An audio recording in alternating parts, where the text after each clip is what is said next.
My lovely, lovely, lovely imps, how are you doing today? Cookie, lot of apples, Punk Corpse, Spyro Gal, 3 places at once, Uncle Gumbald, Canoon, Spyro Gal, Punky Gal 90, Floofy Momo, King Laishu, and from the YouTube chat we have Theos, Ivy Evans, Lillian, Mika Meow, Lauren, real name Theos, Land Chad, Emily Ganguly, Food Diggity, Paul M, and Long Live the Sheet. Thank you very much for the incredibly generous $2.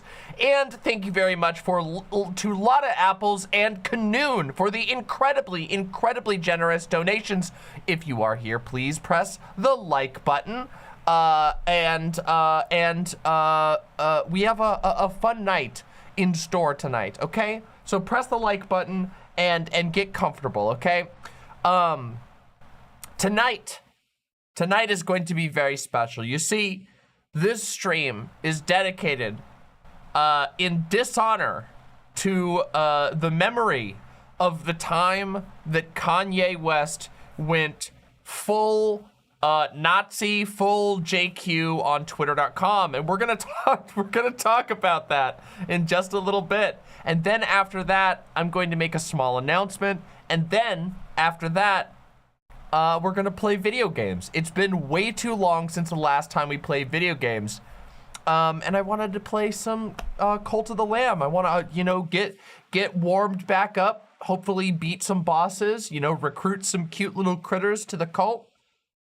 Kanye Blittler West, yes. I know I made a bit of an edgy joke about it last night, saying you all told me that Blittler didn't exist. Do I sound sick? I don't think I'm sick. I'm just a little bit tired, and also we've had like the worst air quality in my area for the last 2 days. So my eyes, nose, mouth, lungs, throat, all are a little bit worn out. So don't worry, I'm not sick, I'm not falling ill or anything like that. It's just that we've had like thick smoke in the area. And yeah, it's not really allergies so much. I guess it is a kind of an allergic reaction, but it just makes my eyes really tired. It just makes me tired in general. Yeah, that fresh Seattle air, especially this time of year. Apparently, like, now is the new fire season. Have I drank any good coffee lately? Yes, this morning. Yeah, smoke. So for those of you guys who don't know, on the West Coast, we have a smoke season. Now, there's always been, forever, there's always been like a time of year when it's more likely to be smoky. But now, for like the last like 5 years or so or more, at the end of every summer, wildfires in Oregon and California throw so much smoke up into the air that like you will just have days where it looks like it's foggy out, but it's actually just smoke. And yeah, it burns your eyes and it makes you feel bad. Yeah, it kind of sucks. Well, we have a bunch of air purifiers that run inside, but I like to go outside sometimes, and also it seeps into the cracks. So, you feel like you're a lot closer to my face, just a little bit. Well, I was leaning forward, to be fair. The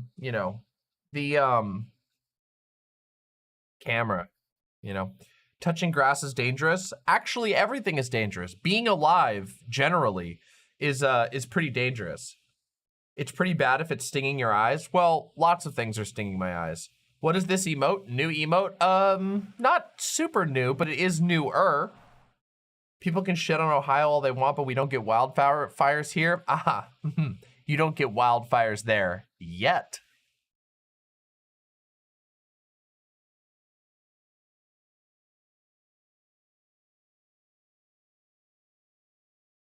Now, I have been playing Rimworld again. Does anybody know what Rimworld is like? That's not how that works, but go off. I mean, to be fair, To be fair, Ohio is much more likely to turn into like a barren desert or something. But you know. Rim Job is a real thing in Rimworld, but I'm not playing Rim Job right now. Rim Job is a mod that adds a lot of sex to the game. But I'm not playing, I'm playing a very minimally modded game. I have, okay, so I really like sim games. I played Amazing Cultivation Simulator, which has a lot of similarities to Rimworld. I have played a fuckload of Kenshi, which is another game that's like sim-like. Hey, thank you very much, Rapti. Deeply appreciate that. Oh my God, 15 tier 1 subs. Holy shit, thank you so much. Thank you so much. That is amazing. Thank you.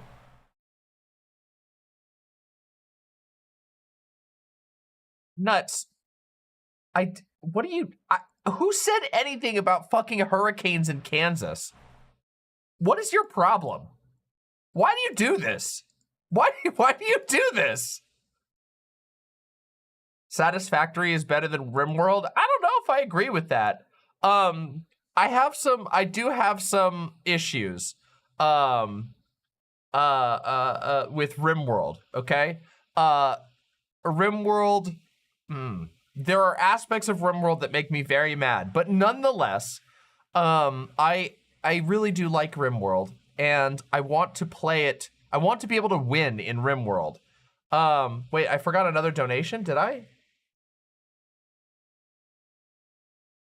Mr. Krabs, sorry, I completely missed that. You found a pretty accurate Mario movie meme? Wait a minute, is it the...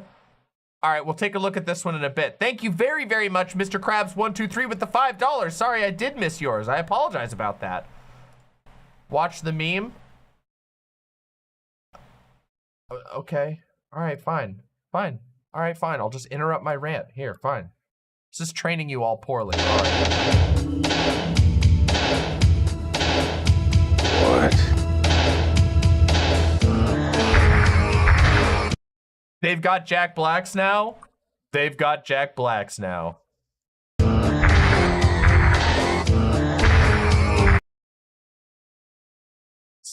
Nice. Nice. I can't believe they have that.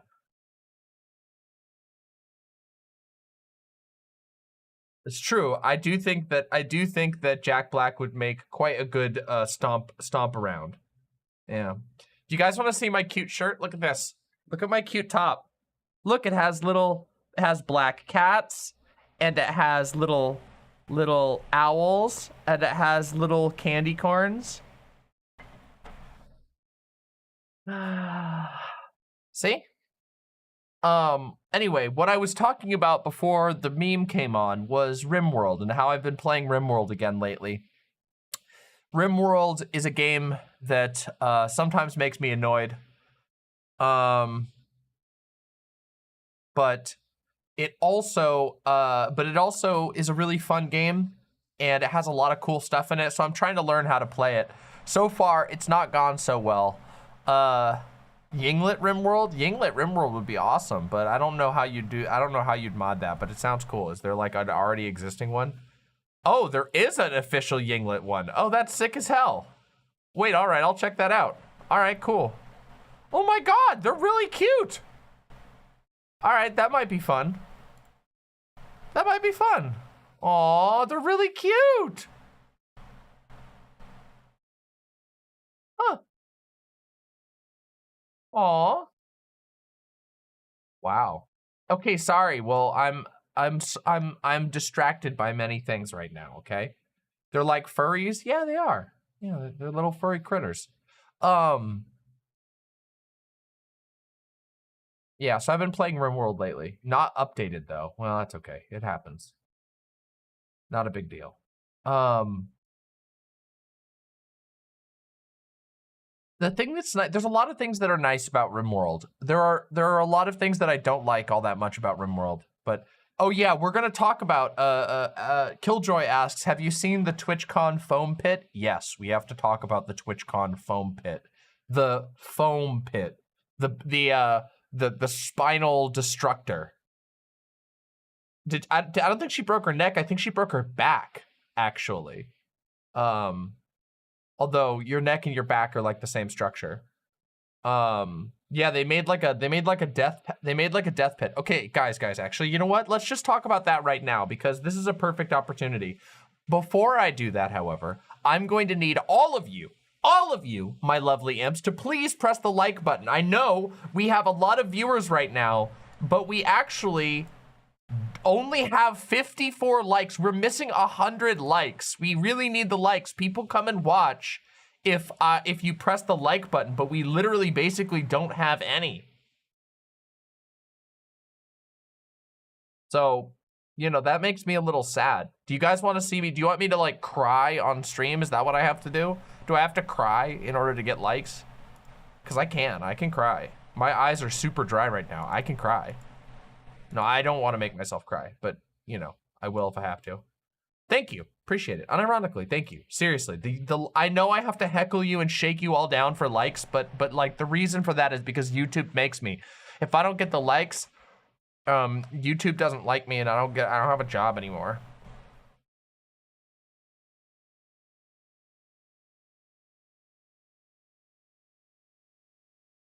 Is that bottom energy? Well, normally I threaten people, but I'm willing to do whatever, you know?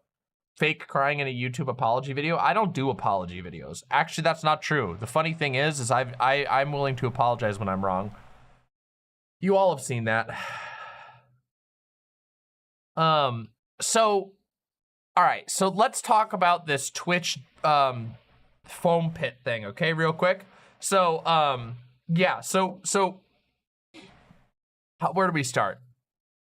Conventions. What is a convention? Huh? Well, a convention is a place. It is basically a vortex of advertisers and PR experts trying to do literally anything that they can think of to get you to come look at their product. And they'll do things that don't even have anything to do with their product. Conventions are very, very strange places. Now, I've been to quite a lot of conventions in my time. I've actually worked some conventions. I've done a lot of different stuff. Probably many of you have been to lots of conventions. Conventions, most conventions, okay, are like health and well-being nightmare zones, okay? As in like, there's a thing that people call con crud. If you've ever heard that term, I don't know if you have, but it's basically, it refers to you getting like basically a cocktail of multiple diseases after you leave the con. You have like the flu, a cold, and pneumonia, and like a norovirus all at once. So, you know, conventions have, and this is not me saying that you aren't gonna have fun at a convention, because like, I mean, of course now COVID, but I was talking about what people were talking about before. Now, of course, COVID is the predominant concern. Obviously, that's mixed in the mixed. Basically, conventions were invented by Father Nurgle to spread disease. And while you can have a lot of fun at a convention, just recognize that your health, you're basically sacrificing health in the name of fun, no matter what type of convention you go to. And convention goers have unwashed asses. It does depend on the convention, but yes, most people do say that. And keep in mind that the bathroom situation at most cons is also not good, and convention food is always hot garbage. A convention food is like cooked in like you know, the equivalent of like a stadium hot dog stand, but they try to sell you fancy shit because they know they can make a ton of money because it's a convention. So when you're buying convention food, it's usually like just like real garbage. It's the ick. Yeah, it's the same thing. Yep. They also fuck pizzas there. I believe it. I believe that you can get pizza with extra cheese. But there's another thing. This is all just explaining the general danger of conventions, because the concentrated danger of conventions is that at every convention, there is at least one complete, like, coked up psychopath marketing PR guy who's like, I know what we need to have. We need to have an adult and then insert the word here. Trampoline, ball pit, bouncy house, Velcro wall, inflatable running track thing. It's just that. There's like, there's always one guy. And this year, oh, don't worry. I'm gonna put it on screen. Don't you worry. I'll show you this shit, okay? Don't you worry, all right? Well, I might not put that one up right now, but hold on a second. I have to show you guys what I'm talking about. Because, see, TwitchCon had one of those guys. At least one of those guys. As all conventions do. And the one for TwitchCon, unfortunately... Oh boy, here we go. All right, let's just watch it. You know what I mean? Because TwitchCon decided that they were going to have a foam pit. A foam pit. Now, the foam pit is, of course, as all convention adult insert whatever here, it's of dubious construction. Usually, because they don't actually have like a professional doing it. It's usually some custom project. It's usually some portable, so they can take it to multiple conventions. And this one, they decided to do a foam pit. And specifically, it was a foam pit with two upraised platforms. Okay? And the platforms are so that you can fight each other with like big stuffed sticks. Okay, so you're gonna see that at the beginning of this. Okay, here, let me show you. So here you can see right here what I'm talking about. There's two upraised platforms. Here are the little weapons that you use to fight each other with. And then there's foam here. However, if you'll notice, this is good. And by the way, just warning, this is a very painful video to watch. There's no blood or gore or anything like that. But yeah. So I just want you to notice that the floor is right here. So you can see just about how deep this thing is. Just an approximation of how deep it is. And the answer is, it's not very deep. It's like really, really thin. Okay? So I want you to watch what happens and then we're gonna talk about it. So just be aware, it's gonna be ouchy, okay? Here we go. Oh my gosh! Okay, so you can hear her. This is the moment right here, okay? So you see how much air she got? Bam! Now, you'll notice she went straight through and you can hear her cry out when she hits the ground. Sense of her own. You good? Great victory there. I can't get out. Are you okay? She's saying no. She's held down by the piffle medic. Gravity. No, she's fine. All right, we'll make sure she's okay. Get her out of the pit. Landed on her tailbone. Yeah. Now she lives in the pit now, kind of thing. And of course, the stupid announcer keeps talking, but you know, the little Intel Legion announcer is still trying to make jokes and whatever, but yeah. So now you might go, damn, that looked like it hurt.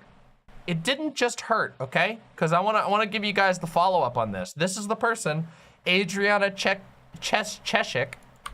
Adriana Cheshik, right here. I think I'm saying her name correctly. Well, I broke my back in 2 places and I'm getting surgery to put a meter-long rod in for support today. Send your support. When it rains, it pours, and I am definitely feeling the rain right now.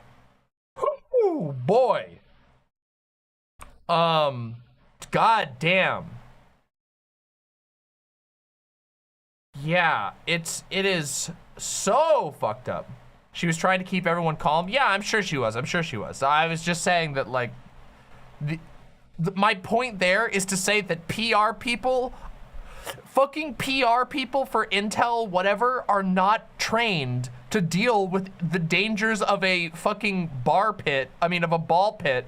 A ball pit with like fighting and adults that are all older than they think they are at a convention, okay?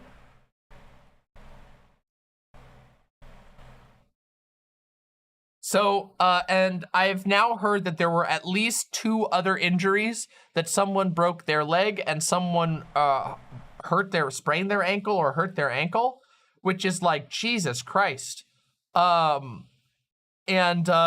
so people might say, oh, well, it doesn't look like it's that high, but I want you to, oh, here's the one. Yeah, here's somebody who broke an ankle. Okay, yeah.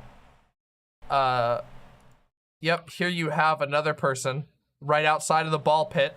You can see the area over here, and here they are with their leg up. They broke their ankle. Holy shit.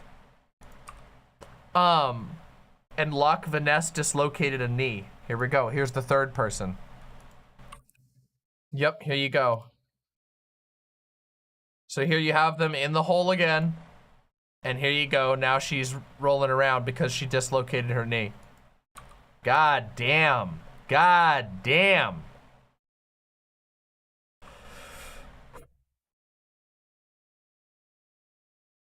Oh, that's unfortunate. Take a look at this.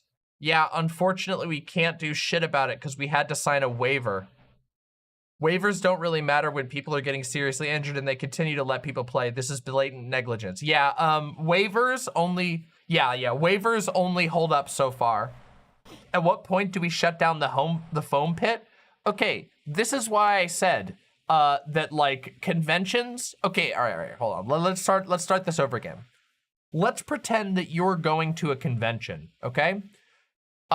You're going to a convention and you're having a great time with your friends. You haven't gone to a big event like this in a couple years. You're really excited. You're excited. You want to try new things, see new video games, try new food, blah, blah, blah. And you walk in and then there's this, let's just pick a random company. This is fictional. So let's just say Logitech, okay? Let's say Logitech, you know, the mouse company. Let's say that you're at the convention. You see that the Logitech people have set up one of those mechanical bulls, okay? And they're like, oh, come on, come ride the Logitech mechanical bull. If you can stay on for 10 seconds, you'll get a free Logitech mouse. Yeehaw! Okay? Okay?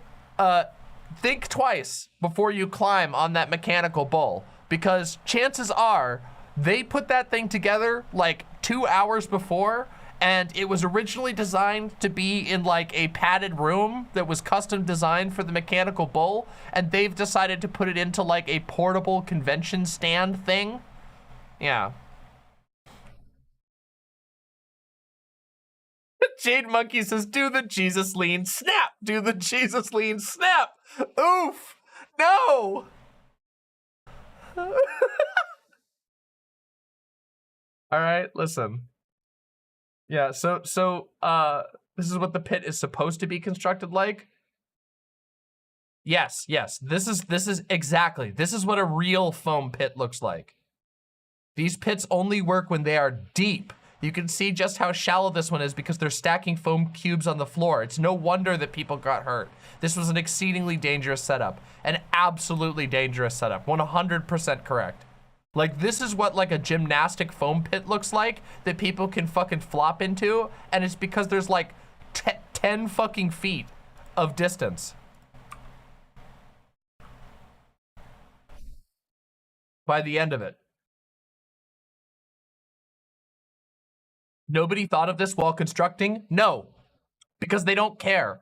These are the people who are trying to get as much attention onto the Intel whatever. They're trying to generate as much hype for their products.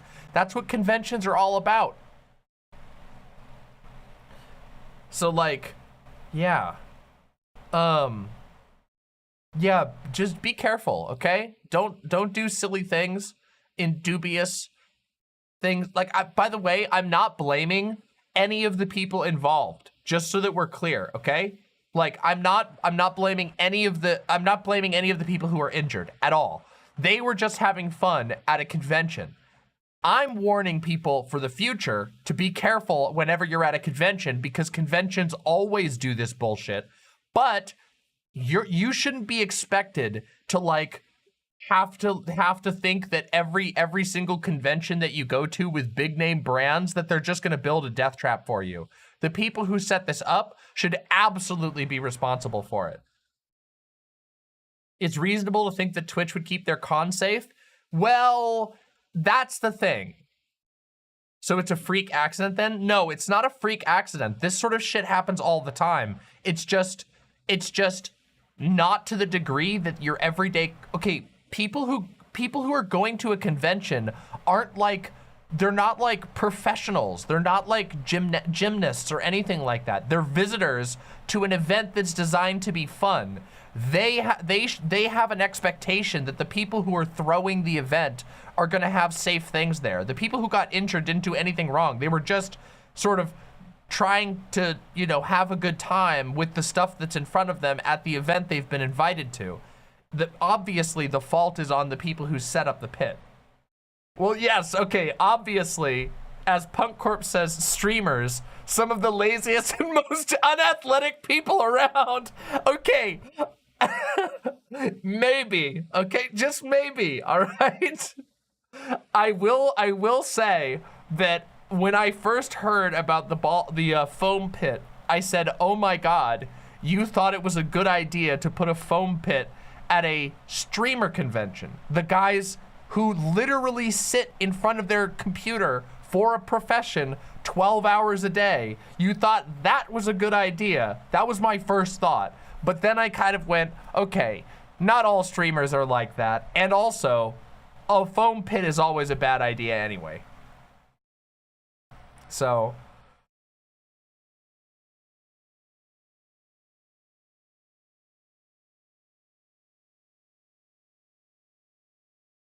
I have a good idea. Stop going to conventions in general. Nuts. I feel like you're trying too hard today, Nuts. Like, you're like, it doesn't matter that she broke her back because she's a porn actress? Like, what? That arguably matters more. What are you talking about? Why didn't they shut down the pit after the first injury? Because people are motherfucking stupid. And because if they shut down the pit, imagine being the guy who has to stand at the Intel stand and be like, yeah, sorry, we don't have anything here for you. You're gonna get fired so hard. If you're just like you're like in charge of the TwitchCon Intel Legion gaming laptop thing, and your big idea was the ball pit, and they have to close the ball pit down in 10 minutes, and you're just like, oh yeah, here's a free sticker. Here's some dum-dums, I guess. You're fucked. You're losing your job. So of course they're gonna keep the foam pit open. They're just gonna be like, yeah, whatever. Who cares if a couple of streamers kill themselves in our death pit?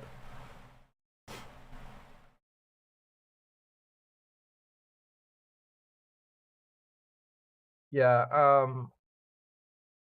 oh yeah, another thing, by the way, that people get, that people constantly get injured at is like, what are they called?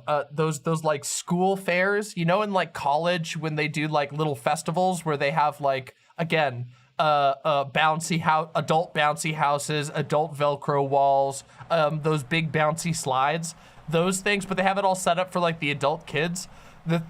They're never safe. They're always done on like fucking parking lots and shit. So and like those things are designed to be in like, well, a lot of different situations, but they're not really designed to be put in parking lots so easily. And so people will like leap off of them, and then they're adults, so their body weight will push the thing out from underneath them, and they'll like literally hit their bones on the asphalt below and get injured, and then get flung back up into the air after getting a fucking injury.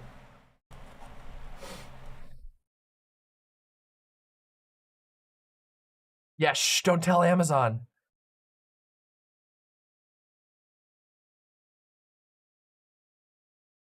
So, you know.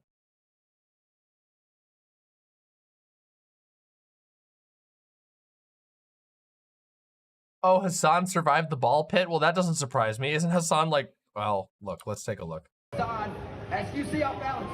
Lifting the fistful, opening himself up, one footing. No good. Oh! Quick push to the gut of Hassan. As you see Oh! XQC didn't even stand a chance. Look at that. He fucking threw him. Damn. Damn, impressive. Impressive, Hassan. Flinging that little dude. Just flung.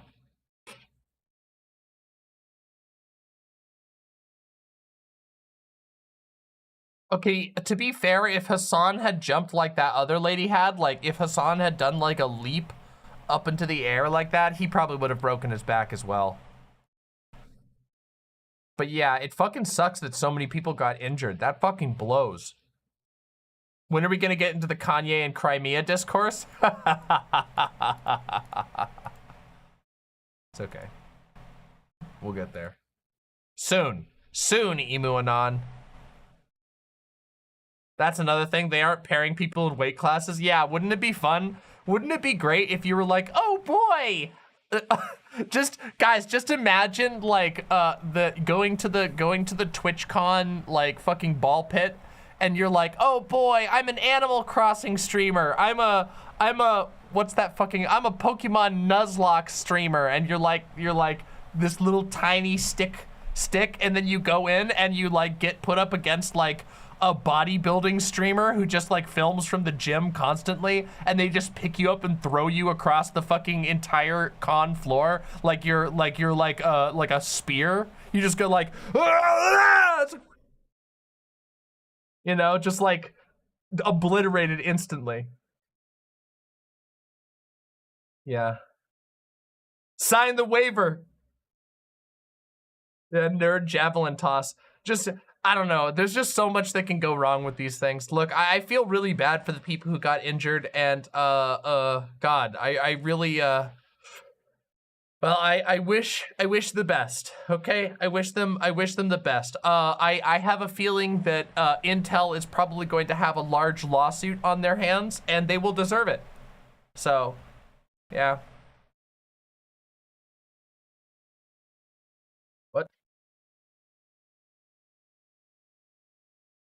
What the hell? That's cute. Wait a minute, that's a cute picture. Look, it's a weasel riding on the back of a woodpecker. That's so cute. That's fucking wild. Wonder how that happened. Maybe, I hope the weasel's not trying to kill him. Maybe they're friends. I hope they're friends.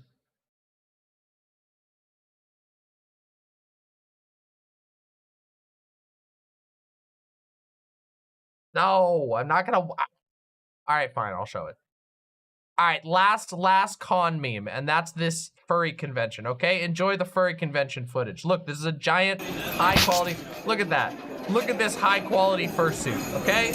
Look at that. Look at that. All right, there you go. Delivered, okay? No ball pits, no one's backs are breaking, just high quality outfits, okay? Yeah, it's really high quality. Having fun? I gotta say.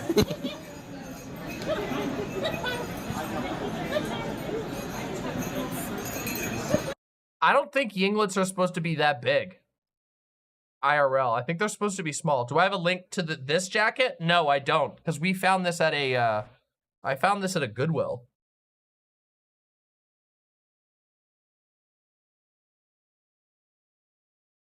That's just high quality creepiness? If you think so. Twitch made a statement to the injured streamers. Wow, you got me with that one. Oh. Oh, God.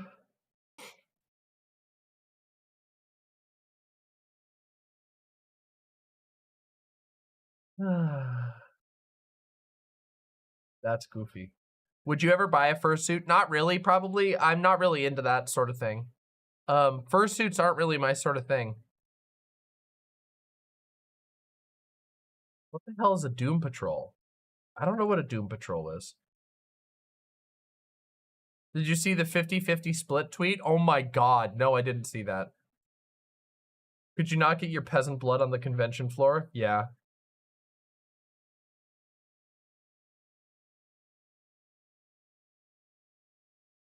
Oh! Oh! Twitch announces they're willing to split any hospital bills caused by poorly constructed TwitchCon foam pits 50-50. Oh my God. Woof. TwitchCon has been turning away people with wheelchairs and has closed accessibility lines? No, really? Would you buy a tentacled latex wolf suit? Yes, probably. That's a little bit more my style.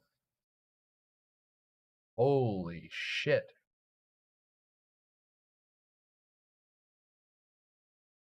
Yeah, apparently there's people, there's no way to confirm this yet, but people are saying that it was on the concrete floor. Like they didn't even have a stage built underneath it. It was just like very thin layer of foam going down to concrete.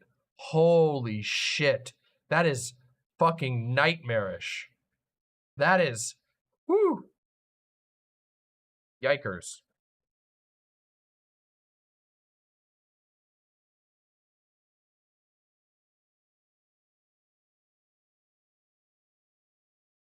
What the fuck?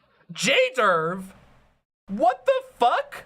Now that's a face I haven't heard in a while. What the hell's going on here? Jderv? I haven't been on TikTok in a long time. We've missed you. Well, I say very tentatively. Jderv, what have you been up to, my man? Wait, hold on. Is your TikTok? What's your TikTok? Can I see your TikToks? Let's see if you're doing anything good. Can I show you a scary video? Wait, is that for real? Can I show you a scary video? I haven't seen any of yours. Hold on. Oh wait, are you Neocoom? Oh my god, you are Neocoom. You're Neocoom? Wow, damn. Well, okay, your videos are doing all right, I suppose. But what are you even talking about? What is this shit? Is that you? Don't report me. I'm not gonna report you, you fucking goofball.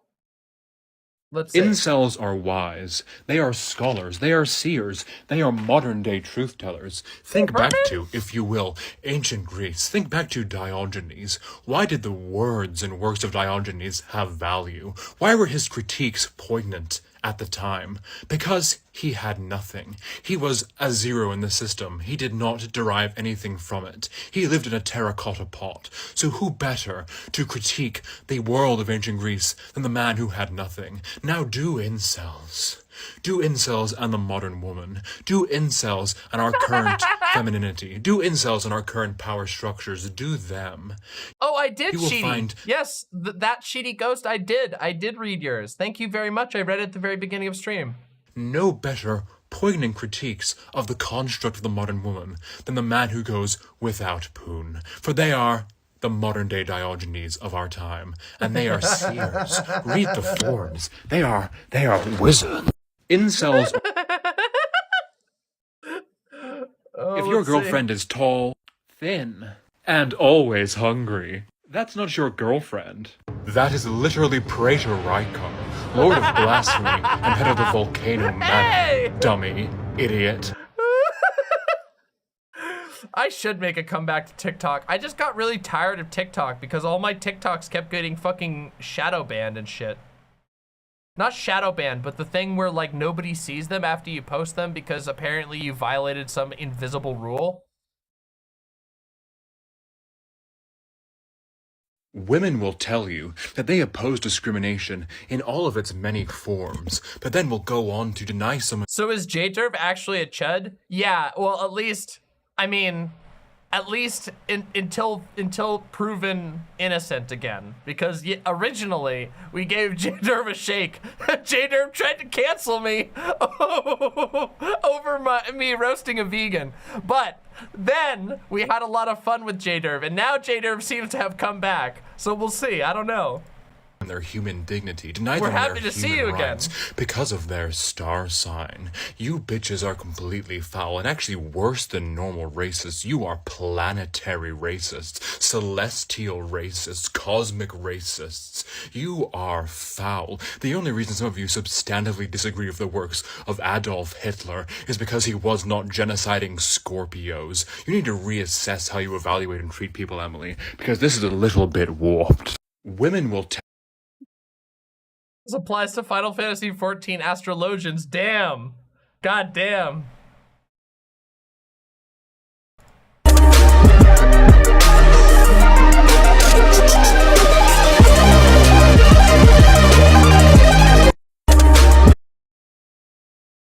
What? Bitches will warn you about the dangers of far-right propaganda online, but then their gauge, their barometer for what far-right propaganda is literally just this. Literally just this. You bitches don't need to worry about propaganda. You've fallen for some fine, mighty propaganda yourself. Ben Shapiro is the alt-right pipeline, in the same way you've all been to Europe because you had one layover in Heathrow one time. You bitches need to shut the fuck up. Bitches. Wait, Ben Shapiro isn't an alt-right guy. Ben Shapiro's a normal right guy. He's like the pipeline from the alt-right into like neocon shit. But you know, so you're partially correct. You're partially correct here. Propaganda. Propaganda. Well, I'm glad to see you're still doing well, Jderv. We have to do a cooking mama today? Okay, let's take a look. Oh boy. Okay. So, but I thought gooey duck is supposed to be really good. All right, maybe we will. Yay! Well, I will say you made me laugh a couple times, so that's pretty fucking good, Jderv. I know you have potential. I knew you had potential. And I haven't seen enough of your new stuff. I just watched a couple of yours, but I will say I always knew you had potential. This one because it's goofy. Oh, yeah, the sweet potato. All right, you know what? Geoduck? No, it's called gooey duck. That's how you say it. All right. You know what? Let's do like a mini cooking mama. Let's do a mini cooking mama. All right, everybody, we're gonna watch this sweet potato one because I want to see this really bad. And I wanted to watch this with you all, so we're just gonna do like a little impromptu cooking mama, like short cooking mama. I'll watch the gooey duck video and I'll watch the sweet potato video. And then we'll talk about Kanye West. Isn't gooey duck a East Coast thing? No. Gooey duck is a West Coast thing. What the fuck? Isn't geoduck a Pokemon? Yes, but gooey duck, the actual thing, is a big, it's like a big clam kind of thing. Look, it looks like this here. It looks like this. It's this. This is what a gooey duck looks like. Look at it. It's like a gigantic clam with a huge neck. It's a cock? No, it's not a cock.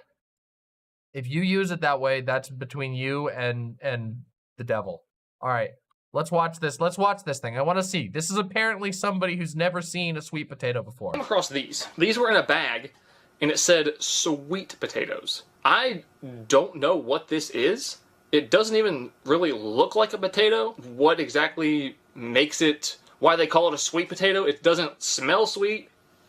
Actually kind of smells a little bit bad. They look like garbage. This one looks like the skin is like gonna like dry off or something. I think this might be a little bit too big for the, that one fits.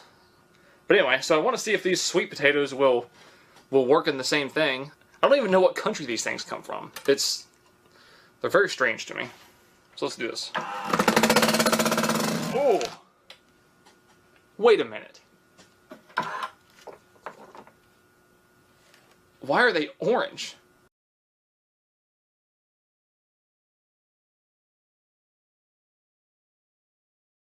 Is this how do you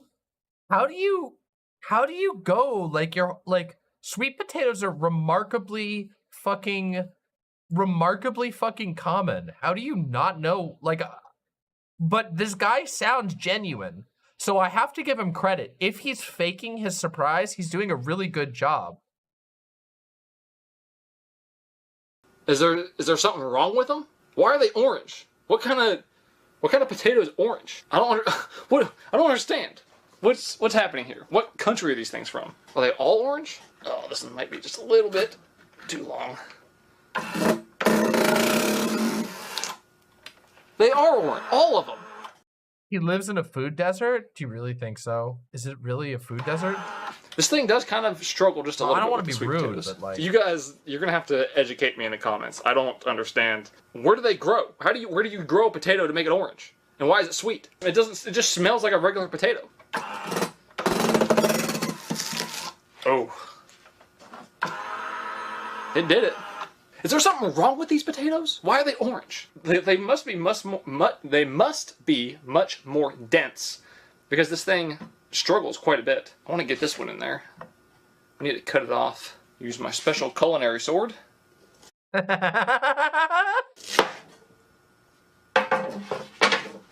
culinary katana. Maybe we'll cut a little off here. There we go. This is our last one. Still works.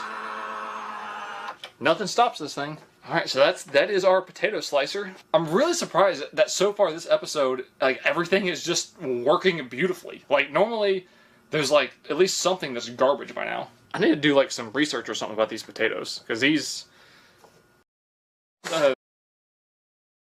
I especially don't know how you don't know what like a sweet potato is right now. Like, sweet potatoes are like a meme, because every single restaurant on the goddamn planet does like the sweet potato fry thing. Everybody's into those. I'm impressed that this guy doesn't like, you know. Why is the focus slightly off? So annoying. There you go. Sweet potato fries are the best. I quite like sweet potato fries. Believe it or not, I'm not the biggest fan of sweet potatoes in and of themselves, but did you know that sweet potatoes were found in the Pacific Islands, proving that the Polynesian and Austronesian cultures would have been the first people after the natives to make it to the Americas? Yeah, that sounds legitimate. That's fucking awesome.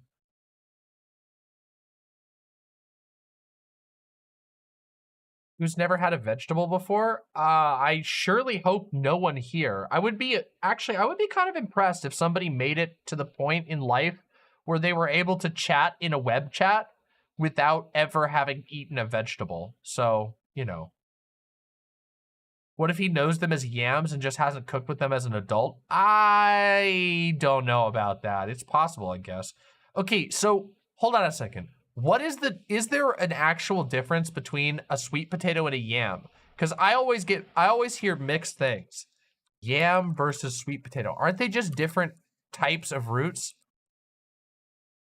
There's like a little bit of a difference. Sweet potatoes. Ah, here we go. Okay. Oh yeah, this kind of makes sense, because yams aren't orange. I know that much.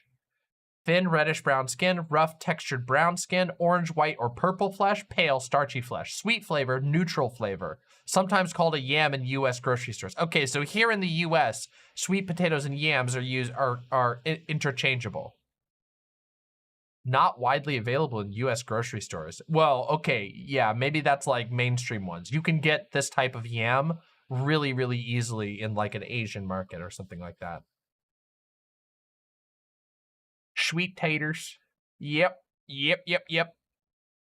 All right, let's watch the gooey duck video. All right, we ready? I've had enough of the sweet potatoes. I'm impressed. Dumb men are cute sometimes. Well, I never said he wasn't like, I didn't say he was a bad person. I'm just surprised. I'm just shocked. You know, like, not knowing what a sweet potato is, it's kind of like not knowing what a carrot is, right? Like, that's about the same level of like, veggie related? Is this the Veggie Tales thing? Oh no.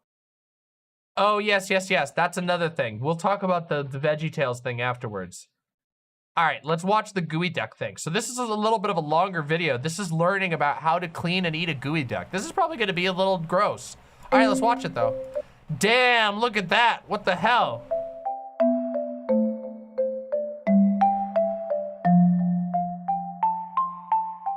I've never seen this Greetings, my channel. beautiful lovelies. It's Emmy. Welcome back. Today's video is sponsored by Bright Cellars, the monthly wine subscription box that comes right to your doorstep. Take the 7-question quiz and wines will be matched to your taste preferences. So Bright Cellars makes it a no-brainer. I love the fact that I take the quiz and the wine choices are personalized to my own taste. Another great thing, particularly during these times of social distancing and self-isolation, is that the wines are delivered right to my doorstep. There's no need for me to even leave my house, and I know the wines will be ones that I enjoy because they're based on my preferences. Another great thing about Bright Cellars is their emphasis on education. Ajri Jake says, Demon Mama hadn't considered that the sweet potato guy's rural aesthetic is fake and that he grew up in an urban area, the child of upper middle class parents with a bland diet. I feel like upper middle class people are like, maybe I'm wrong. Maybe you could be right. You could be correct. Each bottle of wine Actually. comes with these really informative. Is this a sea creature? Yes. Geoduck is a mollusk, so it lives in the mud. Beautiful cards that have all the information about the wine, where the wine came from, what temperature it should be served at. So much information, which I love. I love learning about new things, including wine. This is my second Bright Cellars box, and what I appreciate is that the selection is more. A geoduck looks like a blackhead. You need to see a dermatologist. Okay, hold on a second. If you have blackheads that look like this, if you have a blackhead that looks like this, you need to go to the fucking doctor. Like, holy shit.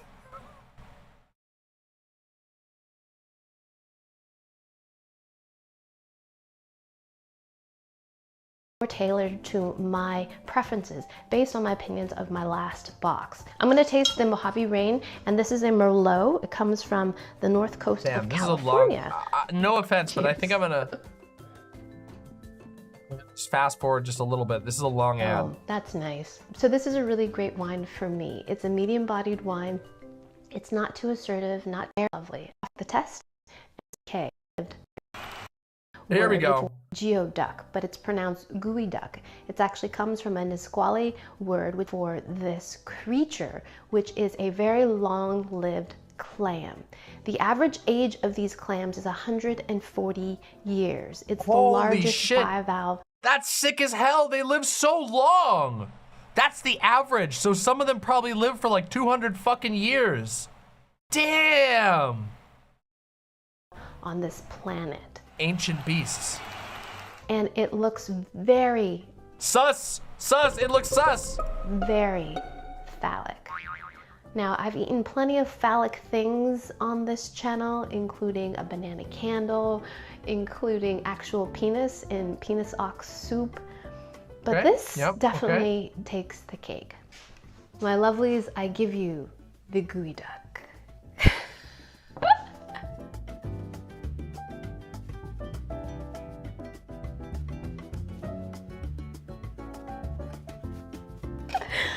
Okay, my lovelies, I present to you the geoduck. Isn't it amazing? Look at this. This phallic portion is the siphon. The clam lives in the sand. The siphon goes all the way up to the surface. This stretches at least 2 times this length. And that's how the clam breathes. It's a bivalve. There are 2 shells. And I'm going to be eating it raw, sashimi style. And this is the part that's really coveted. This is the siphon or the neck or the shaft. What? I know. The clam. Inside here is the stomach. In Japan, they boil the stomach and it can be eaten. And then this top part here is sometimes called the belly or the breast. It can be deep fried or it can also be sliced thinly and eaten sashimi style as well. So here we are, geoduck. So the reason why I decided to do a video about geoduck is because I recently read an article in Eater. Damn. You know what? This is just proof, by the way. The existence of the geoduck is proof that nature loves creatures with both breasts and dicks. Which I'll put the link down below, which talked about how some businesses are really struggling because there's been a huge drop in demand for geoduck because of COVID-19. So I thought in solidarity and in support, I would purchase a geoduck. It was $80. It was overnighted to me. It smells of the ocean, perfectly fresh. It came packed in ice, just overnighted to me, super fresh. I also purchased a box of oysters. Hold on a second.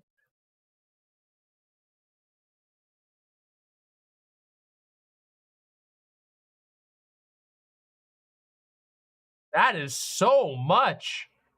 Holy shit. Okay, so she's not a local, that's for sure. These things are like, they're like between $15 and $30 locally. And yes, they are fancy. A lot of people eat it around here. It is a delicacy in the Seattle area. Okay. For one that big? Oh, I don't know about that size. Yeah, I don't know about that size. You might be right for that size. Babe, are you okay? You've hardly touched your giant dick clam breast. Here's a sampler pack. It's my husband's birthday, and they too were beautifully packed. They came with a shucker, just top-notch quality. So during these tumultuous times, I think it's really important to support small businesses like Taylor Shellfish. So True, support small businesses like Demon Mama. Demon Mama is the definition of a small business. We're really, really small.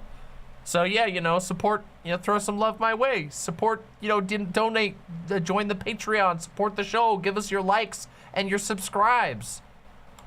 that's why I'm going to have my first taste of gooey duck. So I watched a few YouTube videos on how to prepare this beautiful thing, and I will put the links down below. Thanks for they coming. include Becky Selguts and Chef Steps. So thank you guys for educating me about this beautiful thing. We're going to quickly blanch the gooey duck, and that's going to allow us to remove this skin covering the shaft. I mean, I know. Double entendres, let's do it. Put the gooey duck into a bowl. It's so big it barely fits into the bowl. Hate to bend the shaft, but now I've got some boiling water, and I'm going to pour this over the clam. So look how the skin is already blistering. We're just going to put it in there for about 15 seconds. Not much time at all. All right, so I think that's enough time. It's already puffed up. Oh goodness. And dunk it in some ice water. Oh. Cool it back down. Is this what bottom surgery is like? Yeah, basically, exactly. We're going to eat this raw. So the gooey duck siphon has really prized great crunchy texture, and we want to preserve that. We don't want to cook this. We're going to be eating it like you would eat oysters on the half shell. We're going to eat this raw. The reason why we're blanching it is to clean it up and also to get it out of its shell with a little bit more ease. Give thanks to the gooey duck. Give thanks. And now we're going to take the gooey duck out of its shell. Take a knife and just run it beneath the shell here. We're going to loosen it from this side. I'm going to pry it apart. Look at that. Isn't that incredible? Look at this. The shell looks actually very similar to what we call steamers here in New England. It's kind of a thinner shell, but each one of these rings represents a year. So beautiful specimen here. So same thing on this side. We're gonna, oh, it smells so good. It smells of the ocean. So right here is the stomach. Look at that. Isn't that amazing? Look at that. I mean, if that doesn't look like testes, I mean, Mother Nature, you are incredible. We're gonna cut that right there. And in Japan, they boil this, and this can be eaten. So I'm gonna set this aside. Now this beautiful part here that was holding the stomach is called either the breast or the belly. And it's much softer in texture, and this can be sliced and fried or also eaten raw like sashimi. So I'm gonna taste that as well. I'm gonna cut this right at the base here. So we're gonna peel all of this off. I know. Okay, the one thing I will say is that I would be so fucking nervous. I would be so fucking nervous to eat like raw shellfish, even of this quality.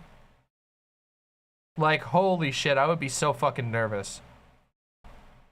You men out there cringing? Don't worry, it doesn't hurt. It's all good. It's already dead. So we're gonna pull that off, and there is the gooey duck siphon. And here is the skin on the outside, so you can really see how far the gooey duck siphon really can stretch. Look at that. It's probably 3 times the length of it now. Wild. Incredible, incredible. I've had raw oysters before, but I've always been told you should be very careful about where you get raw oysters because it's super easy to get sick. Slice this open, butterfly it.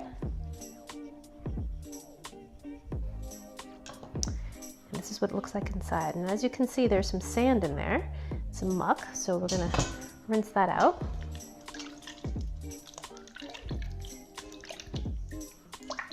Now we're gonna thinly slice this.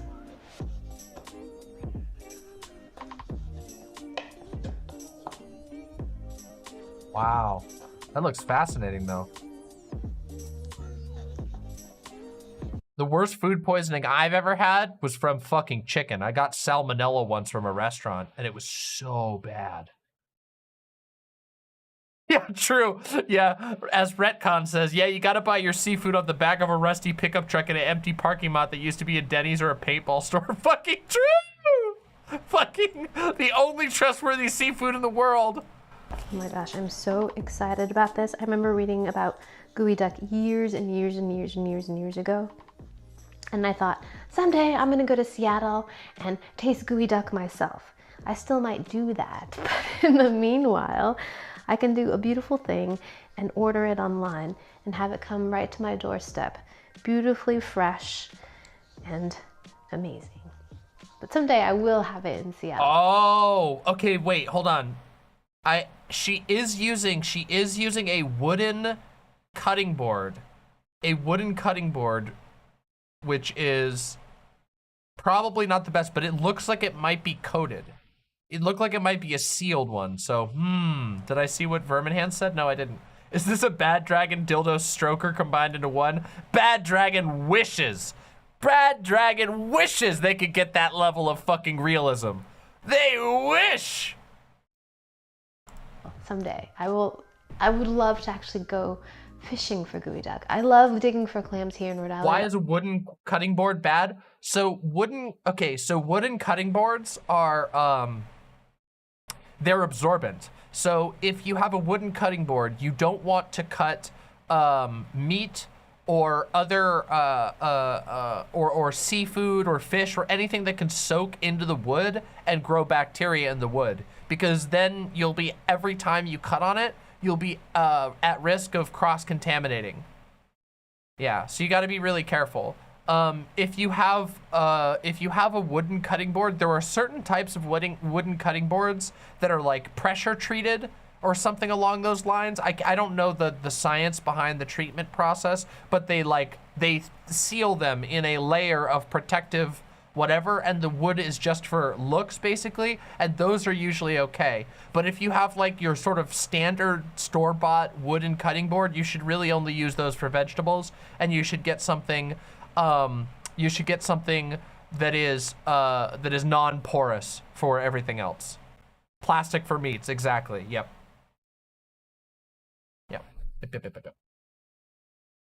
Our clams that we love to dig for are called steamers. They look a lot like a gooey duck, but they're a fraction of the size, but it is so much fun. It's like treasure hunting. It's just a delight.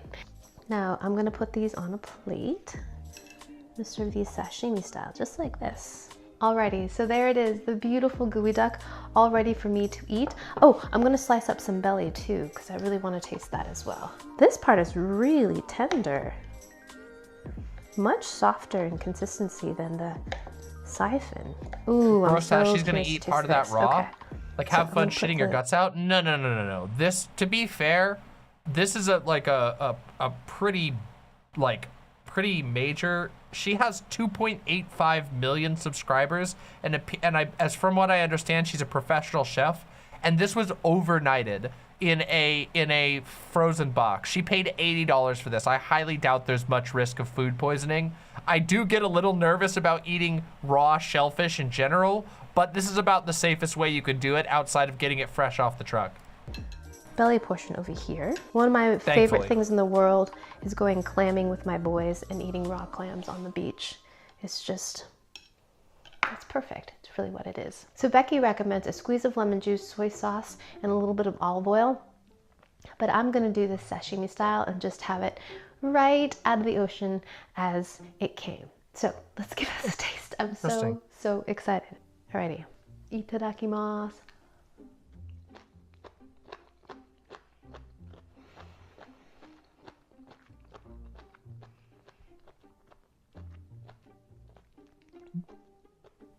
So delicious. It is so sweet. That is the sweetest clam I've ever had. And we eat plenty of clams. I love nothing more than going clamming with my family. I love the whole process of treasure hunting, digging, finding, feeling triumphant when you find a clam. We have a couple different varieties, including steamers, which are my personal favorite, but we also have cherry stones and little necks and quahogs. And we love taking the quahogs or the little necks and smashing them like a caveman on a rock. We, meaning my family, particularly my kiddos, and just eating the clams right there on the rock with a little bit of sand, just gritty and just grinning with the joy of eating clams on the shore. And this reminds me of that. It just tastes beautifully of the sea. Hold on a second. Did I just hear that right? Gritty and just eating the clams right there on the rock with a little bit of sand, just gritty and just grinning with the joy of eating clams on the shore.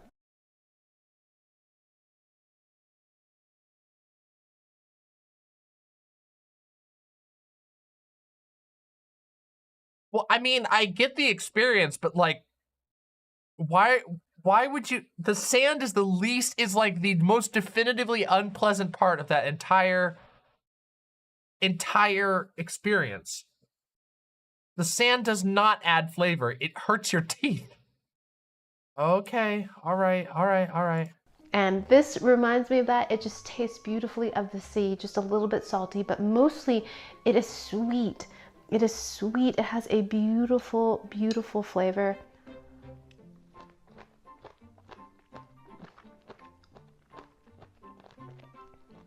And a delightful, crunchy texture. It's toothsome. It's just delicious. It's not overly salty. Sometimes if you have oysters on the half shell, they're almost too briny with salt water. This is just the perfect balance of just umami is really what it is, which I feel like is sometimes an overused word, but it's of the ocean. It's simultaneously sweet and salty, but this is I haven't yet personally had geoduck, gooey duck. Gooey duck. I have had lots of seafood. I grew up in a right next to the ocean, very, very close to the ocean. So not literally right next to it, but very close to the ocean. So I quite enjoy seafood. I love clams. I love mussels. I love all kinds of stuff like that. But yeah. So sweet, and the texture is phenomenal. Huh. So that was the tip of the siphon, and it has a much bigger crunch, more cartilaginous. Yes, that's what the crunch is like. Kind of like the cartilage that you can find in the keel of a chicken. That kind of cartilaginous crunch is delightful. Once you get closer to the base of the siphon, the crunch is still there, but it's not as hard. Delicious. Okay, now let's try the belly.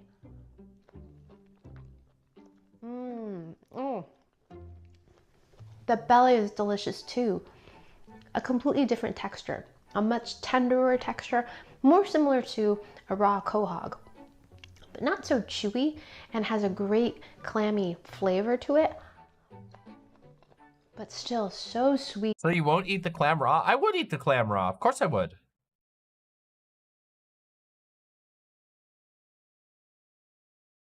I would, of course, do it if I knew that it was prepared well. I just get nervous. Geoduck is incredible. Definitely one of my favorite shellfish ever.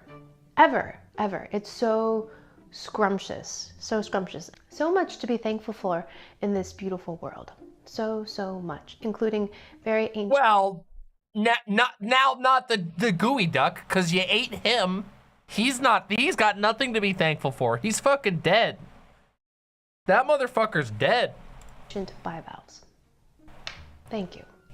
And thank you guys so much for watching. I hope you guys enjoyed that one. At least she's thankful. I hope you guys learned something. Big thanks to Bright Sellers for sponsoring this video. If you'd like to receive 50% off your first box of 6 Rip bozo, rip clam. bottles of wine, click the link down below. All right, cool. All right, that was fun. All right, that was a fun video. Thanks for recommending. That was a weird watch, but you know what? I'm here for it.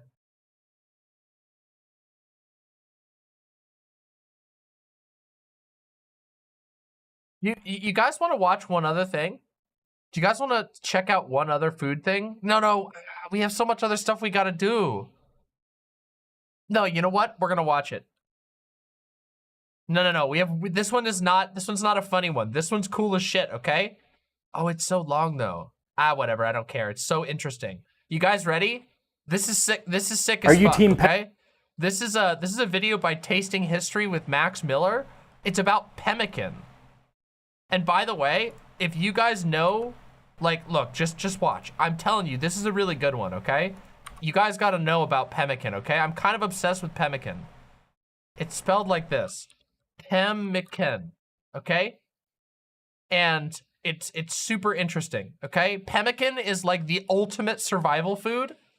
And yeah, it's funny that you mentioned it last stream because I just watched this like mini documentary, but it's super, super interesting. I'm telling you, knowing how to make pemmican, even a little bit, is like really cool. It's like, wow, I've learned how to eat the food that like 20,000 years of human history kept people alive through winter. It's basically, so if you guys want to understand what pemmican is, imagine like the most disgusting power bar that you've ever had in your entire life, but it keeps you alive. Like power bars, you know, like Cliff Bars and shit. Cliff Bars are the same basic idea. So like Cliff Bars have a bunch of compacted nuts and berries, and then they have fat mixed in. Usually because like we care about like vegetarianism and stuff, now it will be a vegetable fat that's mixed in. But in the past, they would have used a meat fat. Is that the shit in Pathologic? It is in Pathologic. It's the shit that's really awesome in Pathologic because you can trade for it because most people don't want it, and it gives you lots of hunger back. The little fat meat pie. Yeah, this is sick as fuck. He's gonna show us how to make pemmican, and it's super awesome. This video is really, really cool. I thought the ultimate survival food was your own urine. Or did Bear Grylls lie to us? I'll let you think about that one, okay? Pemmican or pemmicant? Well, if you've ever considered setting out on a year-long journey across the Canadian wilderness, then you better be the former, so you can make this dried meat treat called pemmican. So thank you to Babbel for sponsoring this video as we make one of North America's oldest dishes, pemmican. This time on Tasting History.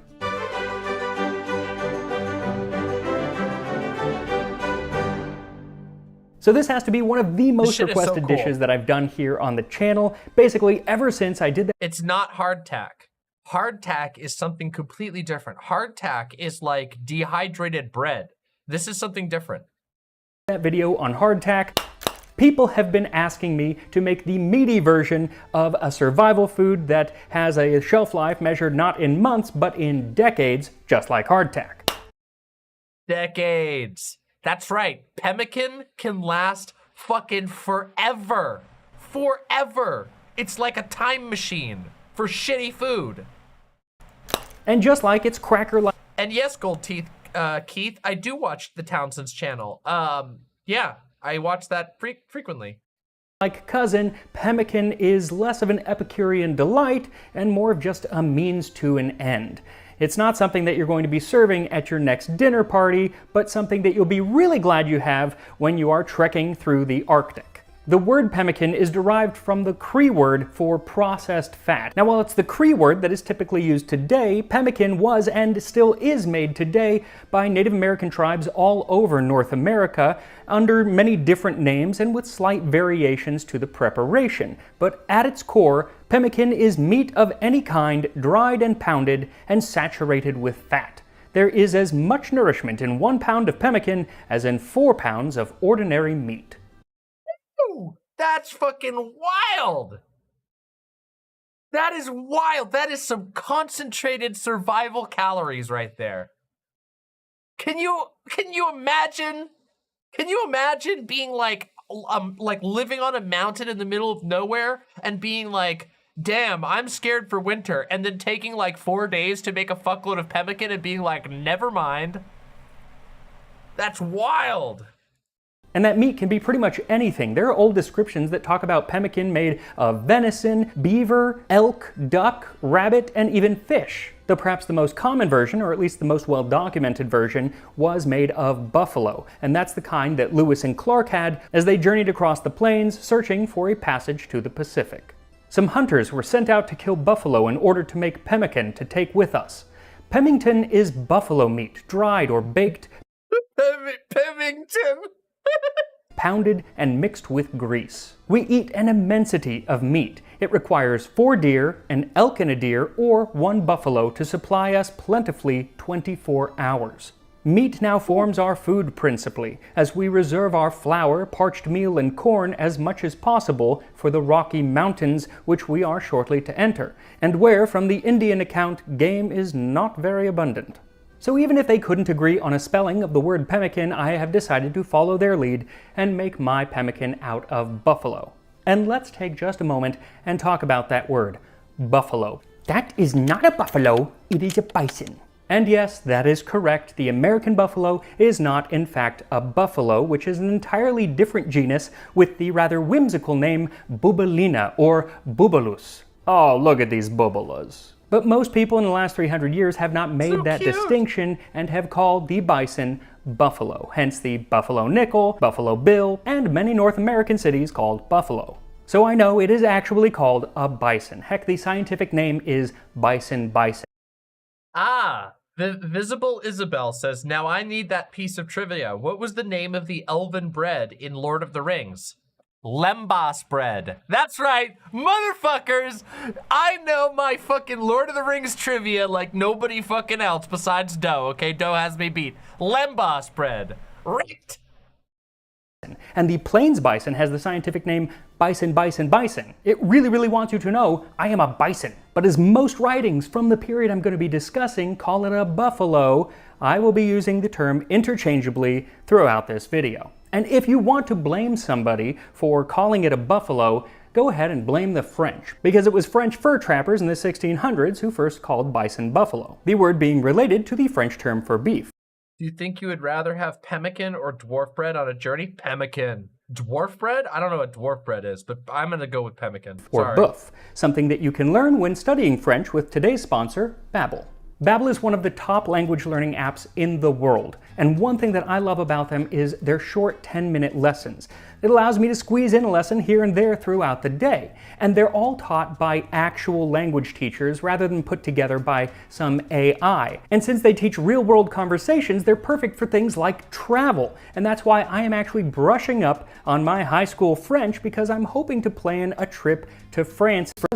Though to help my just click using bison, buffalo, or some other meat, you need about 2 pounds or 1 kilogram of it. And you want to make sure to trim off as much fat as possible. So if you are using a fatty meat like beef, get the leanest cut that you possibly can. Then slice it very thin and preferably against the grain, which will make it easier to break up later on. But if you don't do it against the grain, not a huge deal. Also, to make it easier to slice very thinly, if you don't have a deli slicer at home, you can actually put it in the freezer for about 30 minutes. You don't want it frozen, but it will firm up and it just makes it a lot easier to slice thinly. Then lay the strips out on a wire rack and put them into the oven at the lowest temperature that your oven will do. Mine was 170 degrees Fahrenheit, which is about 77 degrees Celsius, and that seems to be the standard. Also, make sure to put a pan in the very bottom of the oven because no matter how lean your meat is, it will drip a little bit of fat, and 1, it stinks if it falls onto the bottom of the oven, and 2, it's really hard to clean. Now, of course, this would not have been done in an oven originally. The Curiosities of Food from 1859 said, the North American Indians dried their venison by exposing thin slices to the heat of the sun on a stage under which a small fire is kept, more for the purpose of driving away the flies than for promoting exsication. And then they pound it between 2 stones on a bison hide. A more industrial method of drying it was developed in the 19th century by Sir John Richardson, a naval surgeon and Arctic explorer. Richardson was from Scotland, so naturally he saw a similarity between the drying of beef and the malting of barley used in the production of whiskey. So he took steaks of beef that were dried in a malt kiln over an oak fire until its moisture was entirely dissipated. It was then ground in a malt mill when it resembled finely grated meat. And so to be able to grind it up, you're going to need to get it a lot drier than just beef jerky. You're looking to actually have it snap when you try to bend it. For me, that took about 10 hours in the oven. Also, if you are going to do this in a food dehydrator, that's fine, but put it into the oven at 200 degrees first for about 30 minutes just to kill all of the bacteria. Now, I dried all of my meat, and I actually kept a bit back because I wanted to try it here on camera, just the dried meat.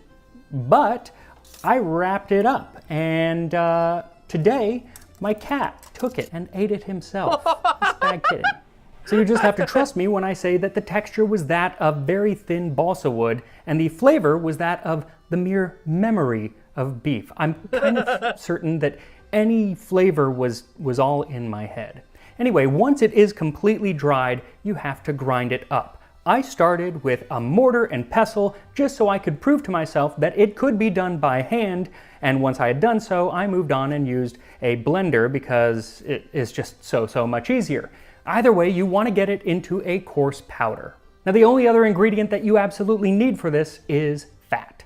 The fat, which is generally the suet of the bison, is added by the traders who purchase it separately from the natives. So like I said, the meat and the fat are actually the only two ingredients that you must have for the pemmican. But according to Sir John Richardson, to render it more agreeable to the unaccustomed palate, a proportion of the best Zante currants was added to part of it, and part of it was sweetened with sugar. So you can add in... Yeah, so most, like a lot of pemmican in the past was mixed with berries or some sort of sweetening agent or some sort of seasoning. Some sugar or Zante currants, or really any kind of dried berry. The earliest descriptions that I could find called for either Saskatoon berries or chokeberries, and even though Saskatoon is much cooler sounding, I couldn't find them. So instead I was able to get chokeberries. And they look a lot like currants or any kind of small dried raisin, but the flavor is not the same. They're not that sweet. They're not bad. They're just kind of, they're astringent. Like I really could use some water right now. Definitely on the more sour side. It's not sour per se, but it's not sweet either. Regardless of what berry you use, if you use any berry, you'll want them chopped up very fine or ground into as close a powder as you can. The only other ingredient that I could find in any historical recipes was salt, and that really didn't show up until like the early 20th century, but I am guessing that it would help with the shelf life as well as probably the flavor. So to put everything together, mix the meat with all of the other dried ingredients while you melt the fat over a low heat. Now, different 19th century recipes have different amounts of fat. Sometimes it's a 1-to-1 ratio, same weight of fat to the same weight of dried meat, and sometimes it's a little bit less fat. So I would go ahead and have the same amount weight-wise, but you might not need to use it all. Just use enough so that everything comes together, because it can be really greasy if you use too much. Also, use gloves if you're going to mix this by hand, which I suggest you do, because the fat on your hands, it takes forever to get off. Use gloves. Then once everything is mixed, you can complete the process by sewing up the pemmican in a bag of undressed hide with the hairy side outwards. I'm so happy they posted that. Yeah, put the hair outside, you idiots. Don't have a bag of undressed hide, you say? Well, I suppose you can use a tin can, which was often used in the 19th century and then soldered shut, or for our purposes, I'm just putting it into a mold. I'm using a tiny 1-egg pan and a pinch bowl. You can even just form it up with your hands, just make it fairly compact, whatever shape you end up making it in, and then let it cool. And while it firms up, make sure to check out Tasting History on Facebook and Reddit, as well as Patreon, because it is the support of my patrons that keeps this channel going even during the lean times, just as pemmican did for travelers oh so many years ago. When and where pemmican was invented is anyone's guess, but it was definitely a long time ago because it was being made all over North America by the time European colonists came. One of the first people to actually mention it in his writings was the fur trader Peter Pond, who was also a founder of the Northwest Company in Canada. One of his partners, Sir Alexander Mackenzie, was a Scottish explorer who completed the first known, or rather first documented, crossing of North America, at least above Mexico, because there are parts of Mexico which you can walk across in a matter of days. Now, pemmican was a staple of Mackenzie's diet, and he relied on it throughout the expedition, but especially on his return voyage. As I was very sensible of the difficulty of procuring provisions in this country, I thought it prudent to guard against any possibility of distress of that kind on our return. I therefore ordered 90 pounds weight of pemmican to be buried in a hole, sufficiently deep to admit of a fire over it, without doing any injury to our hidden treasure, and which would at the same time secure it from the natives of the country or the wild animals of the woods. So 90-pound bags actually seem to be the standard size for pemmican, and it makes sense because one bison cow in good condition furnished dried meat and fat enough to make a bag of pemmican weighing 90 pounds. Why was writing so LARPy back then? What? You're talking about a guy, look, you're talking about a guy who sailed across the planet and then crossed a continent in a period of time where you didn't know anything. You may as well have been traveling to an alien planet. What are you talking about? Oh, fucking LARPers, fucking having to bury 90 pounds of like disgusting pemmican in the ground so they don't starve when they sail back across the Atlantic. Oh my God, what a bunch of LARPy losers. And I just imagine these 90-pound huge globs of meat dried with fat, and I wish that there were like photos looking inside of these bags because I can't really picture it. I'm guessing they just like broke off hunks of it. I don't know, but ours is going to be a lot less.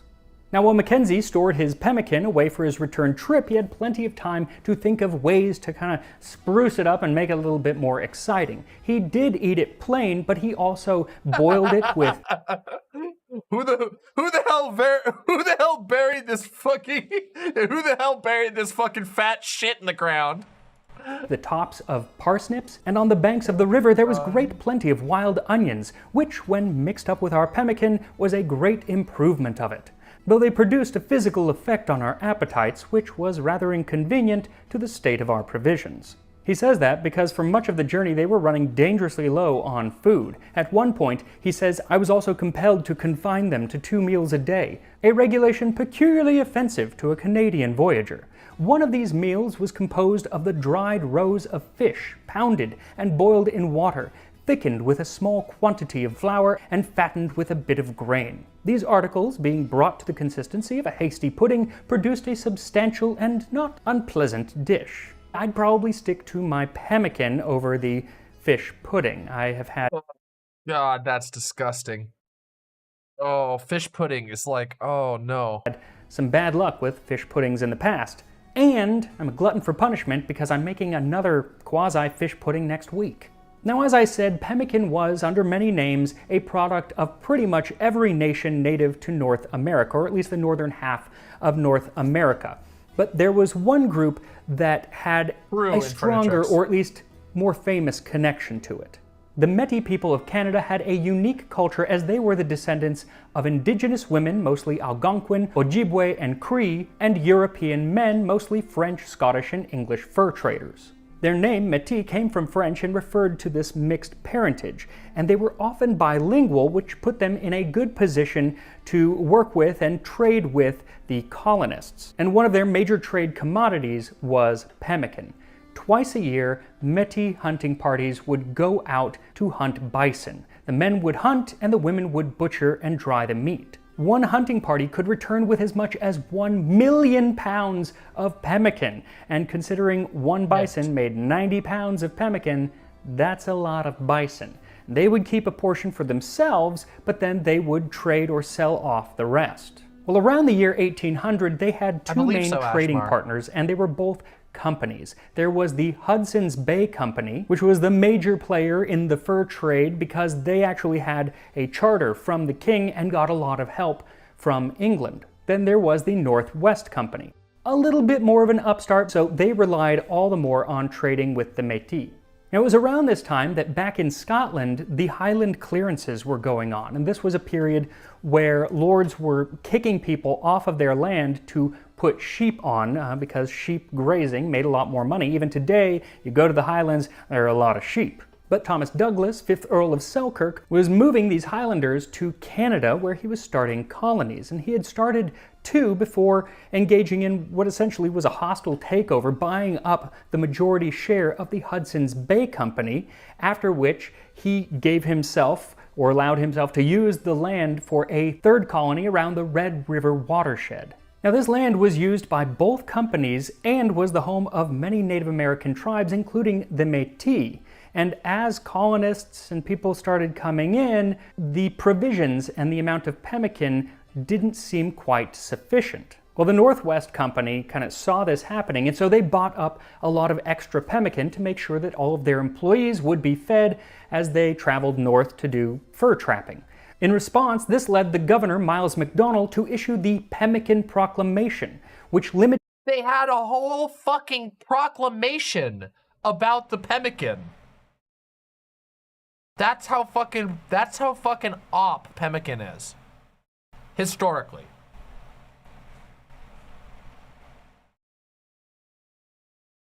The number of buffalo or bison that the Métis could hunt, and it made it so neither company's men were allowed to take any food out of the region.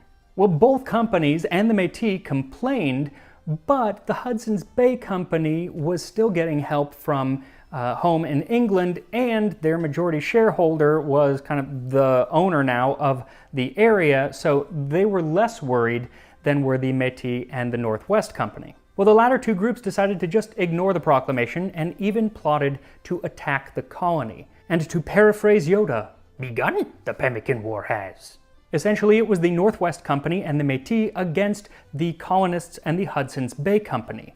Tensions rise, militias were gathered, and violence broke out. At one point, the Métis and Northwesterners destroyed the colony, and the whole thing culminated in the Battle of Seven Oaks in 1816. Now, to realize just how insane this is, it's best to put it into a modern setting.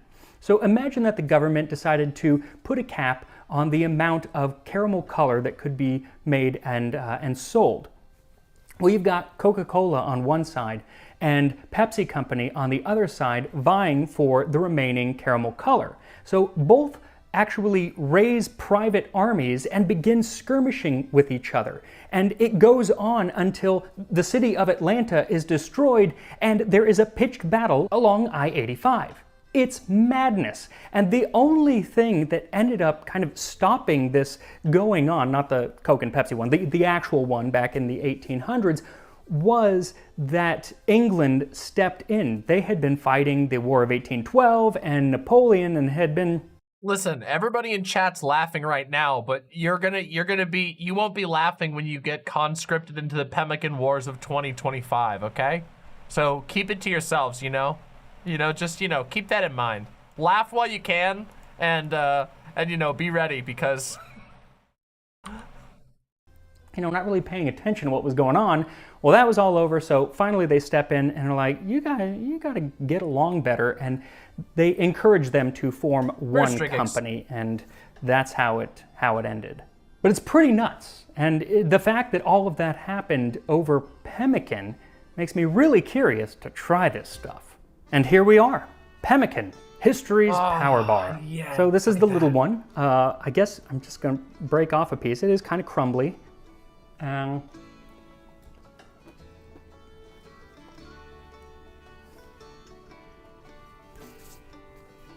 If you're really, really hungry, it's fine. Kind of tastes like beef jerky, but the texture is very crumbly.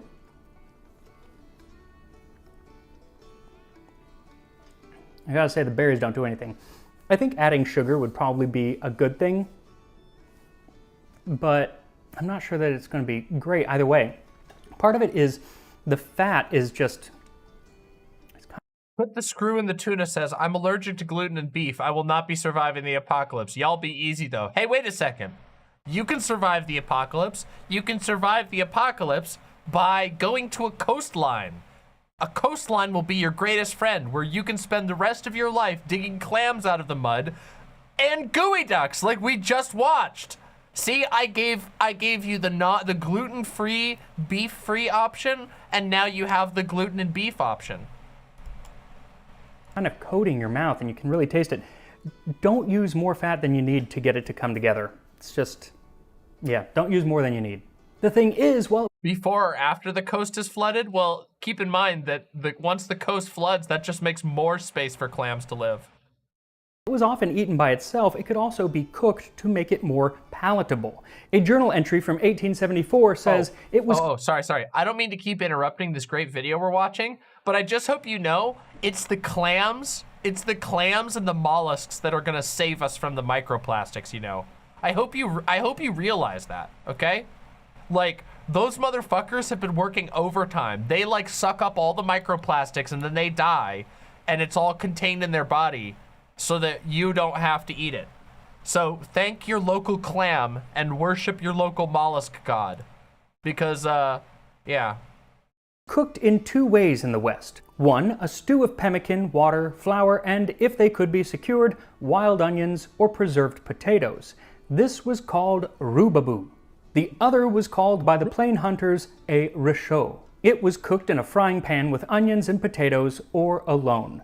Some persons ate pemmican raw, but I must say that I never had a taste for it that way. And I also didn't have a taste for it that way, so I am going to do as I did with hardtack and save this for an entire year. And in a year, I'm going to come back, as it would have been aged, you know, for quite some time back in the day, and make a dish of probably rhubarb, if I'm saying that right. I found several different spellings, and I'm just assuming that's how you say it, but if not, please correct me. So that episode should come out in about a year. In the meantime, if you haven't seen either the original hardtack video or the one where a year later I made it into what was called Civil War Hellfire Stew, I'm going to put that video, both of those videos, down here so you can watch them, and I will see you next time on Tasting History.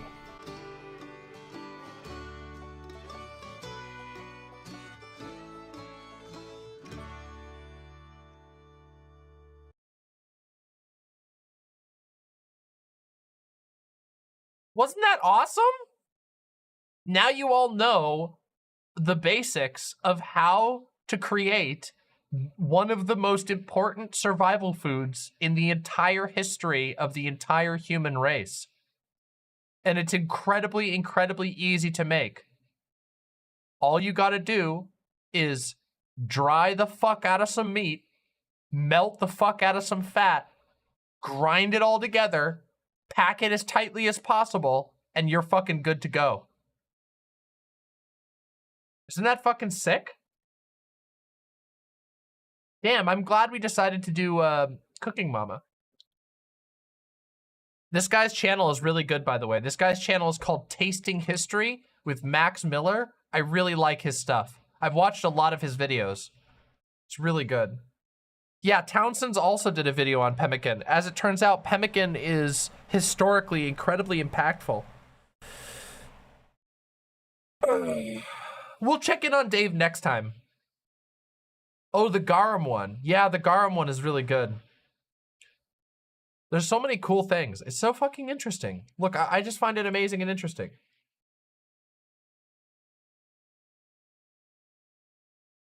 What?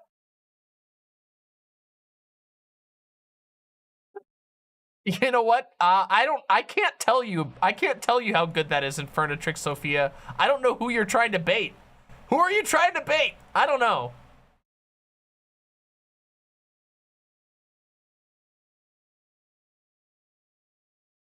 All right, everybody. Are you guys ready? Are you all ready? Are you all ready? I'm not ready. If you're here and you have not liked the stream, please like the stream. I would deeply, deeply appreciate if you would like the stream. And then we're gonna talk about Kanye West. That's right, yay! Also known as Blitler. And if you're wondering why he might be known as Blitler, that's because of some shit that went down last night. Yeah, Nazi. Support for Kanye? Let's just say I think that Kanye might need a little bit less support, okay? Doesn't he go by Yee now? I don't know, whatever.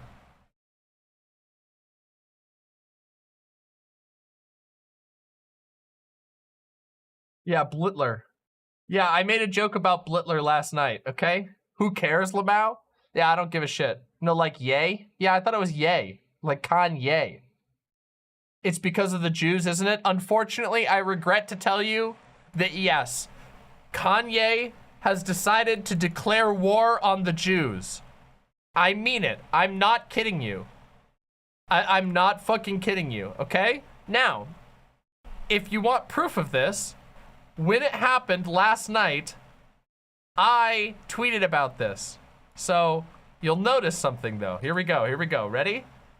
You all told me Blittler wasn't real. And then I had here, quote tweeted the Kanye West tweet. But as you can see, it violated the rules within 30 minutes or so. So Kanye West's original tweet has been deleted.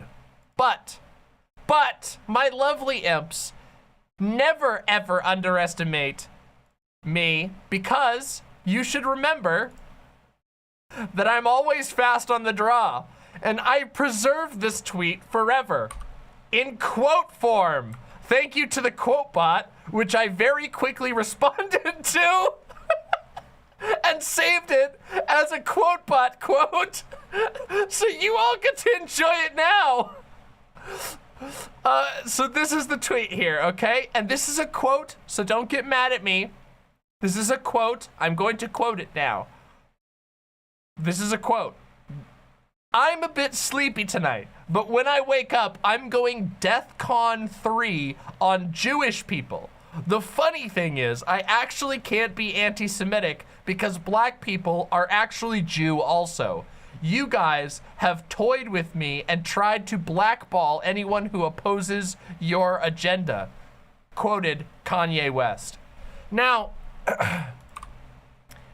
I regret to inform Kanye West that actually black people can be anti-Semitic, because actually it doesn't actually matter if you consider yourself also Jewish just because you're black. You can still be anti-Semitic. Is this like the black Israelite stuff I heard about? Oh, no. This is like much less structured than that. Kanye West is in a special place right now, okay? He's been in a special place for a while.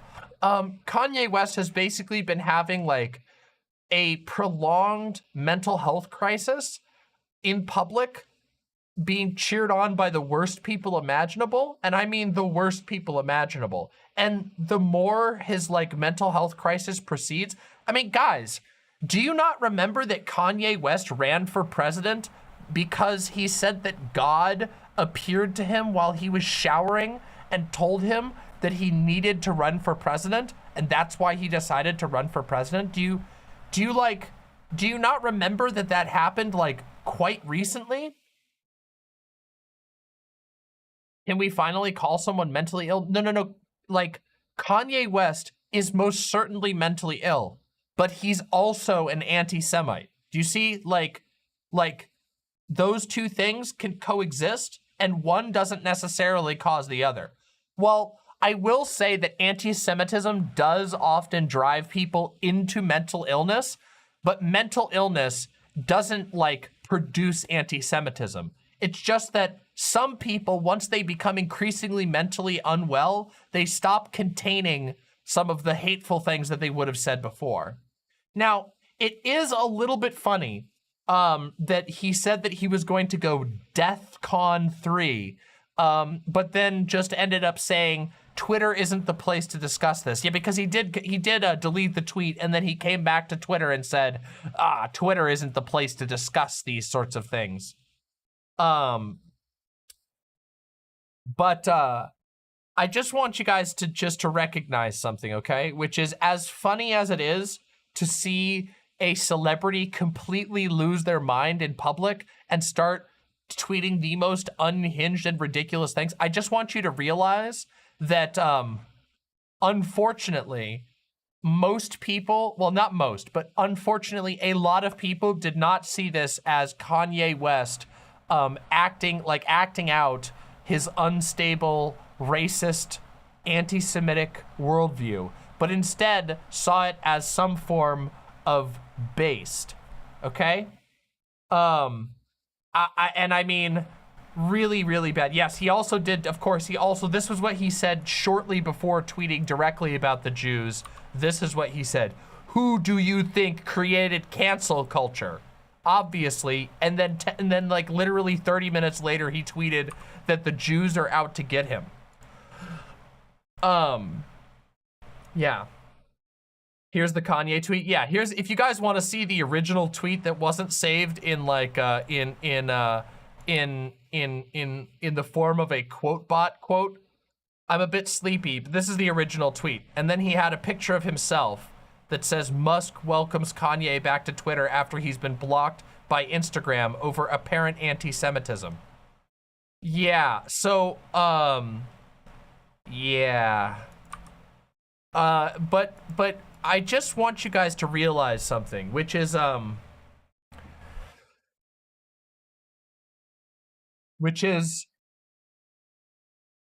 this is a shocking level of blatant and mainstream anti-Semitism, and despite the fact that it comes from the mouth of like a genuinely deranged celebrity, this celebrity is nonetheless incredibly popular. And also, if you go into the comments of any of these of his anti-Semitic tweets, if you go into any of his gesturing at the JQ, you will see 1 million Nazis, all of them taking the opportunity to try and red pill people in the comments, and some of them are succeeding. And I think it's important that we recognize truly the level of like normalized hatred that we are on in this country right now. That we have mainstream news outlet. We have the most popular mainstream news source, Fox News, perpetually screaming about degeneracy and about how your children are endangered by George Soros's transgender army of people. And then you have some of the most, like one of the most popular celebrities in the world just literally walking out and saying, I think that the Jews are behind all of this shit. We are in, like, this is what it looked like, guys. This is what it fucking looked like to be in Nazi Germany before the rise of the Nazis. This is literally what it looked like. And if you don't think that like there wasn't pushback at that time, there was. There was like open denouncing. There was like the liberals going, hey, that's bad. All that shit, that also existed in Nazi Germany. There was pushback to it. It just wasn't enough pushback. There wasn't a serious analysis of the state of hate. When did Kanye become so Nazi-like? He's been like this for a while. He's been dropping like weird anti-Semitic dog whistling for a while. He just went full mask off last night.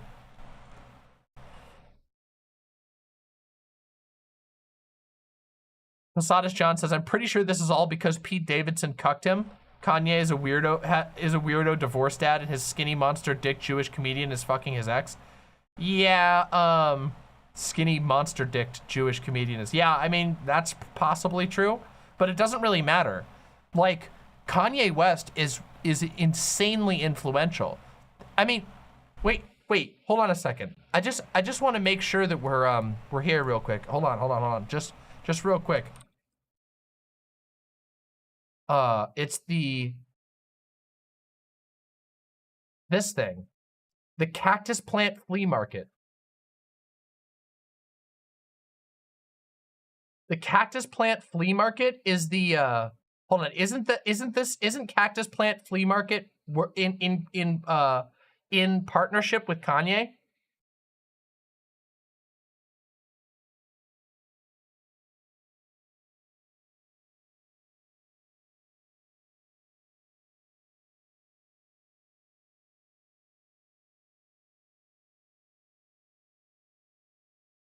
Let me just make sure here. If I'm not misremembering. Isn't this thing that just partnered with it? Can anybody confirm that for me? I should have had this ready, but I did not, but I didn't. Well, anyway, regardless, I'm pretty sure that the current like McDonald's specialty, McDonald's, like the biggest fast food company in the entire world, is doing a partnership with this artist collective that's strongly backed by, if I'm not mistaken, by Kanye West.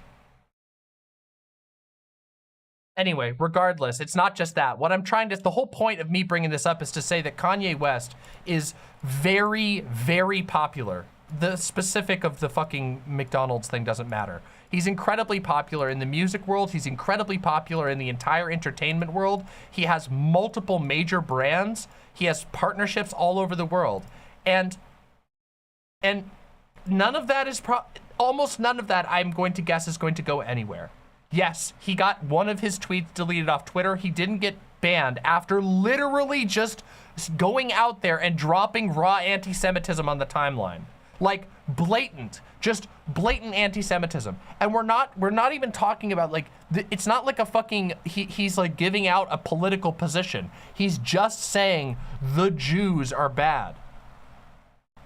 Anti-Semitism, JFK Jr. says, anti-Semitism is so normalized it's crazy, although the anti-trans stuff gets those engaged with it more riled up. They've always gone hand in hand, okay? Like literally, they've always gone hand in hand. Anti-LGBT rhetoric was a spear point in Nazi Germany as well.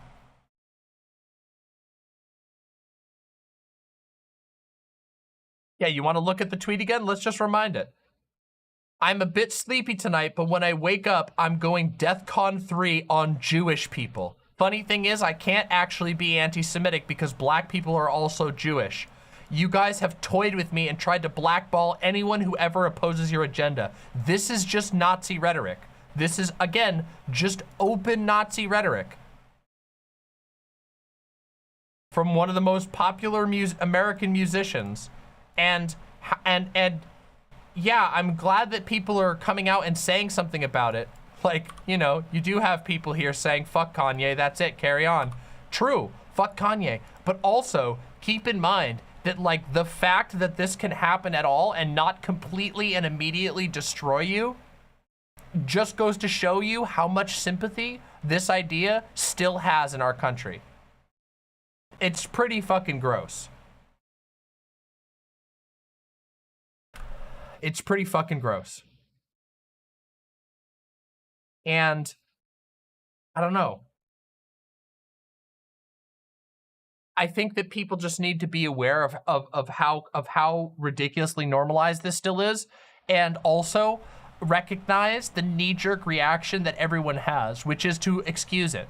To basically be like, yeah, he was being, you know, yeah, he was, you know, yeah, that's bad, but should he really like lose his partnerships? Yeah, dude. If a fucking celebrity stood up and tweeted about like how slavery was good, we would expect them to get in fucking big trouble for that.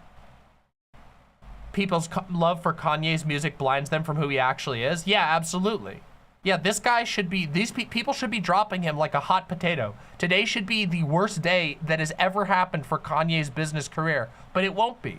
And in fact, he'll win over some support from, now, I don't think that it's a long-term financial goal, but we need, but that's not enough to send a message.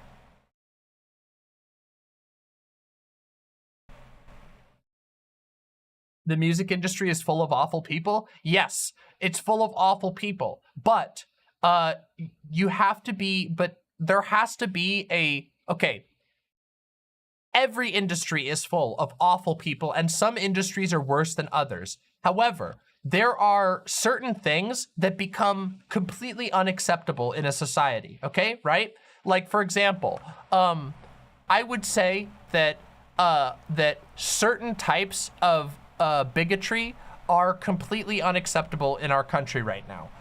Like, for example, if you went onto like the news and you're like a white guy and you said the N-word, that would ruin your career. It has ruined people's career. That's a good thing that it ruins your career if you stand up and you say a racial slur on TV. But we also look the other way for a lot of other things. Transphobia, anti-Semitism, slightly like one level lower than just openly saying the N-word types racism is still excused in our country. Homophobia is still excused in our country. We see these things not as expressions of people's deep-held bigoted beliefs, even though they are. Instead, our entire society is obsessed with pretending that like we're the most offended culture ever, even though we're not. The most offended people in America are fucking Christians, and that's because they believe that they genuinely believe that they're supposed to rule this entire fucking planet.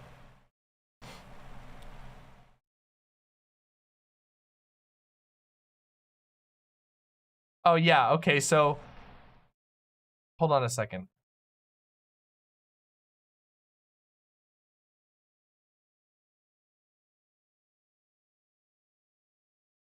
One second, I just wanted to look this up real quick.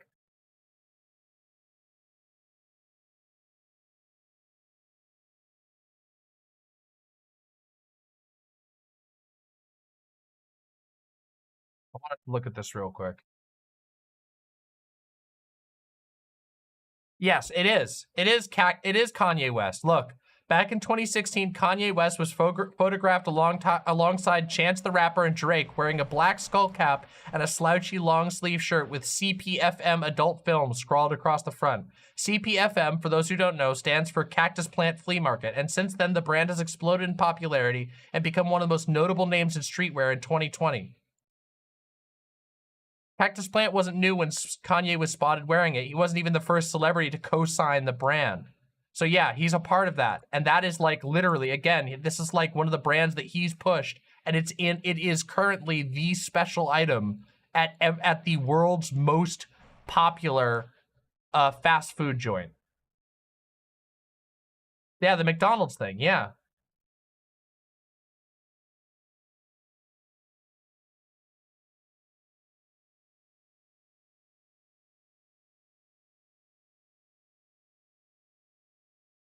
Miss Barry says, no, saying the N-word doesn't end white people's careers. Racism is widely accepted.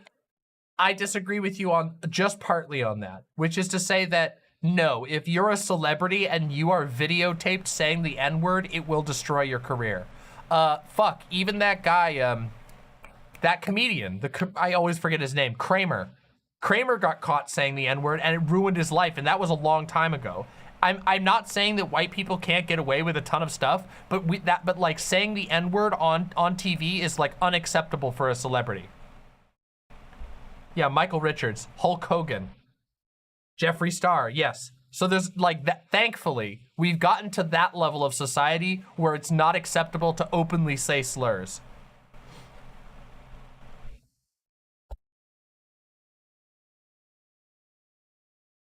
It's not like, obviously, white people can still, like, there's all kinds of people can get around with, like, it not being on video and all kinds of stupid shit like that.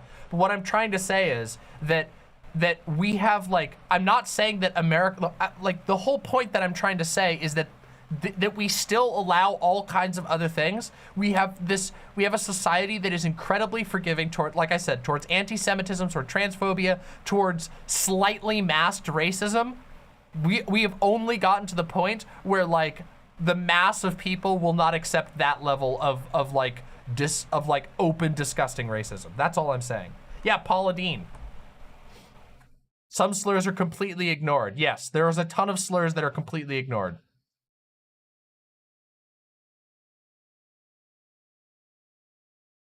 Yeah. So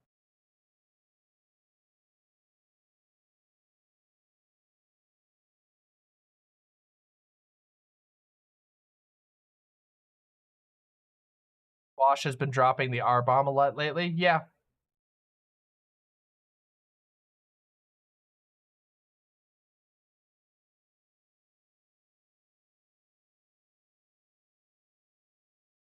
We playing games tonight? Yes, we're about to play games in just a few minutes, but first I wanted to yell about the Kanye West thing and why it is both extremely funny, but But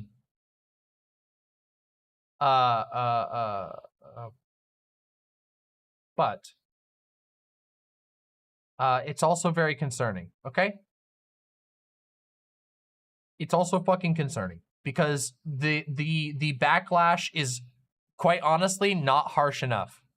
And that just goes to show you how many people are just okay with Kanye West literally just opening up on Twitter and saying neo-Nazi talking points.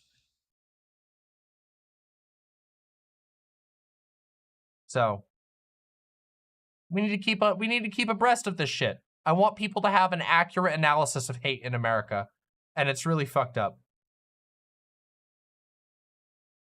So yeah. I wonder if the backlash will develop. We'll see. We'll see if he keeps posting. But the fact that you can just log on to Twitter and post something like that. He wore a White Lives Matter shirt and then said he was going to war with the Jews. Yeah, I know. That's what I'm saying. I'm saying this should be career ending. If we lived in a sane country, wearing a White Lives Matter shirt while saying you're going to go to war with the Jews, that would ruin your career forever.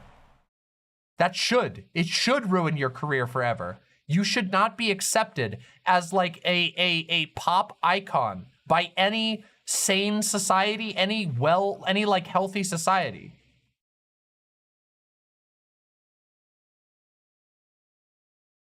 It's demented. And guess what? The hard truth that I don't think a lot of people want to talk about is that this will create new neo-Nazis. There are a ton of people out there. There are 1 million people out there who are so parasocially attached to Kanye that when he says that, even if it doesn't outright convert them, it's going to change the way they think about it. It's going to change the way they feel about it because somebody they essentially worship has signed off on neo-Nazi talking points and they're gonna think twice about it. This is how this shit works. We know this is how this works. We know that the vast majority of people who are engaged in pop culture aren't super independent thinkers. That's just how it works in America. We live in a country that is dominated by spectacle.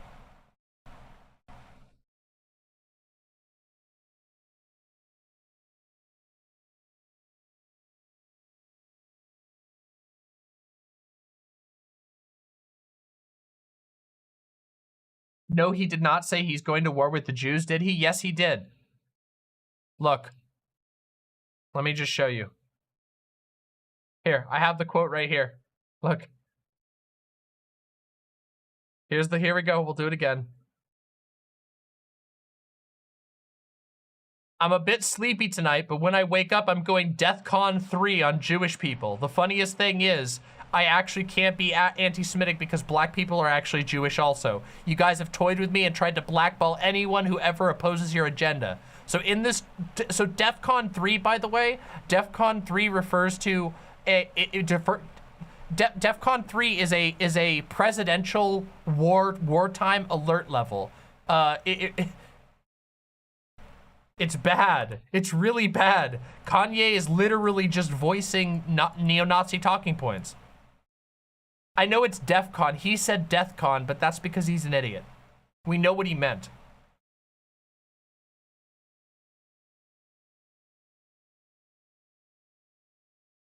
He did type out DEFCON. It's DEFCON. It means nuclear war, yes.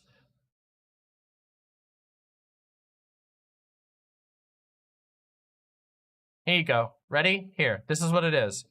The Defense Readiness Condition is an alert state used by the U.S. Armed Forces. The DEFCON system was developed by the Joint Chiefs of Staff and Unified Combat Commands. It prescribes 5 graduated levels of readiness for the U.S. military. It increases in severity from DEFCON 5, least severe, to DEFCON 1, most severe, to match varying military situations, with DEFCON signaling the outbreak of nuclear warfare. So DEFCON 3 was declared on September 11th.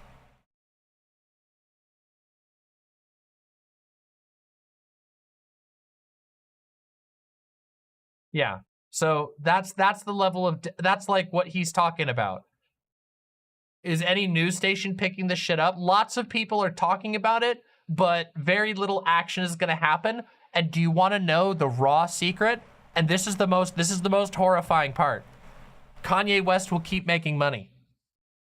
Kanye West won't be touched because way too many people are making money off of him right now, and they won't throw their money away. And so what this will end up what the result of this will be is that other rich celebrities who also feel this way will realize that they will not be hurt, that they can say this shit without being punished, because guess what? Capitalism, as it turns out, is kind of okay with anti-Semitism as long as it makes them money. So what I'm desperately trying to get people to pay attention to here is that this is a bellwether. It's a signal. It is the fact that a celebrity of his size it feels confident enough to tweet raw neo-Nazi talking points on public platforms, and that he didn't lose his account. He didn't even lose his account on that platform. It just shows you where our country's at. That's just what I'm trying to say. I want people to recognize that. It's not just, he's testing the waters for every single Nazi in America. And keep in mind that Kanye and the MAGA movement have been like this. If you don't think that, like, Kanye West is like Trump's #1 dude lately, they've been like this. All of the Trump heads are gonna go, yeah, look at him. Now he's speaking the truth. That means we can do it too. It's so fucked up.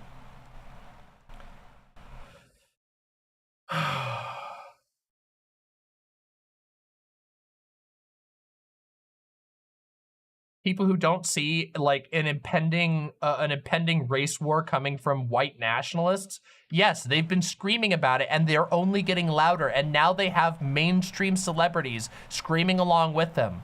You might not be crazy, you and your friends might not be crazy, but there are entire swaths of America right now who are totally ready to jump right on this type of shit, and they're showing that they're ready to do it. They are escalating. The people in America, the people in America who most agree with the fascist worldview, the people in America who are ready to fucking go to war with trans people and the Jews, those people are escalating, and they're celebrating right now, and they're crawling through the millions and millions and millions and millions of people who are commenting on these things. And there's a million neo-Nazis in there waiting around to just be like, hey, did you know this about the Jews? Here, let me spread a bunch of misinformation. I'd like to think we have more supporters. Wait, is the website busted? Wait, the website's not busted, is it? Hold on, let me double check. No, it's working. It's working just fine. I just tested it. It's all good. Just refresh it.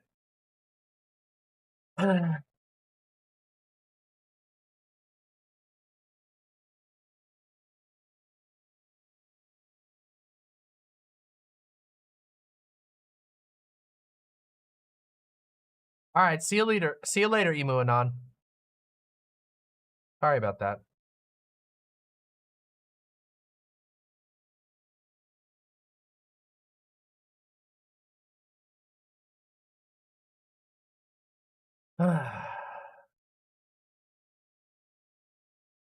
Well, there's not much else I can say about that right now. It's just, we should be on the watch out for this, and we should be prepared to push back as hard as ever. The time to speak out against anti-Semitism, the time to speak out against anti-trans sentiment is now. Now is the time to start getting really good at shouting down and bullying anti-Semites and transphobes out of the town square, so to say.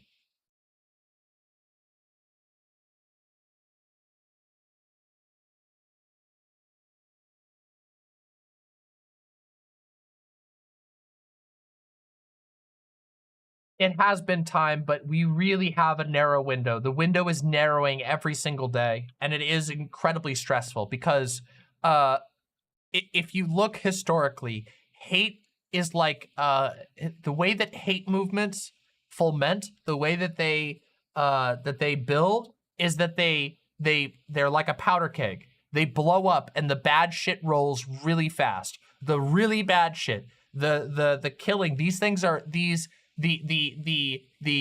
imprisoning, the false accusations, the hatred everywhere, the marginalization, these things blow up really fast. There's like a tipping point, and then it goes downhill really fast, and then a burst of hateful passion. This shit happens. So people have to be fucking ready and push back really hard. And yes, ableism. People who are anti-disabled people who are anti every single type of fucking mental illness. They just think that you should starve if you have depression. You should starve if you need to use a wheelchair. It's fucking disgusting.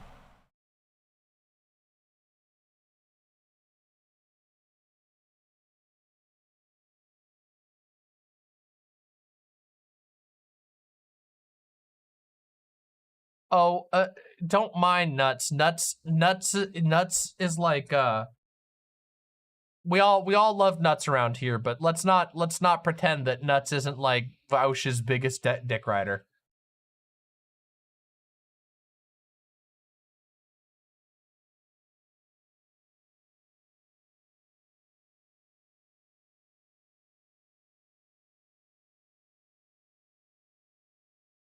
If only Nuts put half the energy into dick riding the Demon Mama channel that Nuts puts into the dick riding the Vaush channel.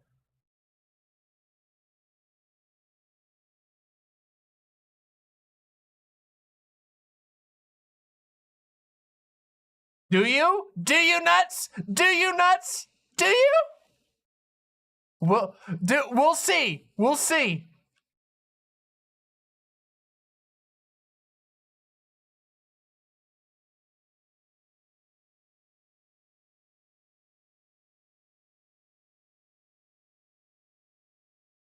All right, everybody.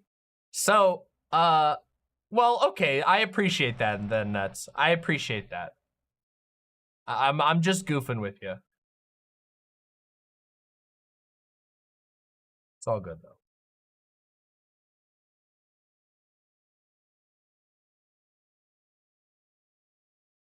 You guys ready to play some fucking video games together? I'm ready to chill and play some video games and goof around and make some jokes and not talk about depressing things.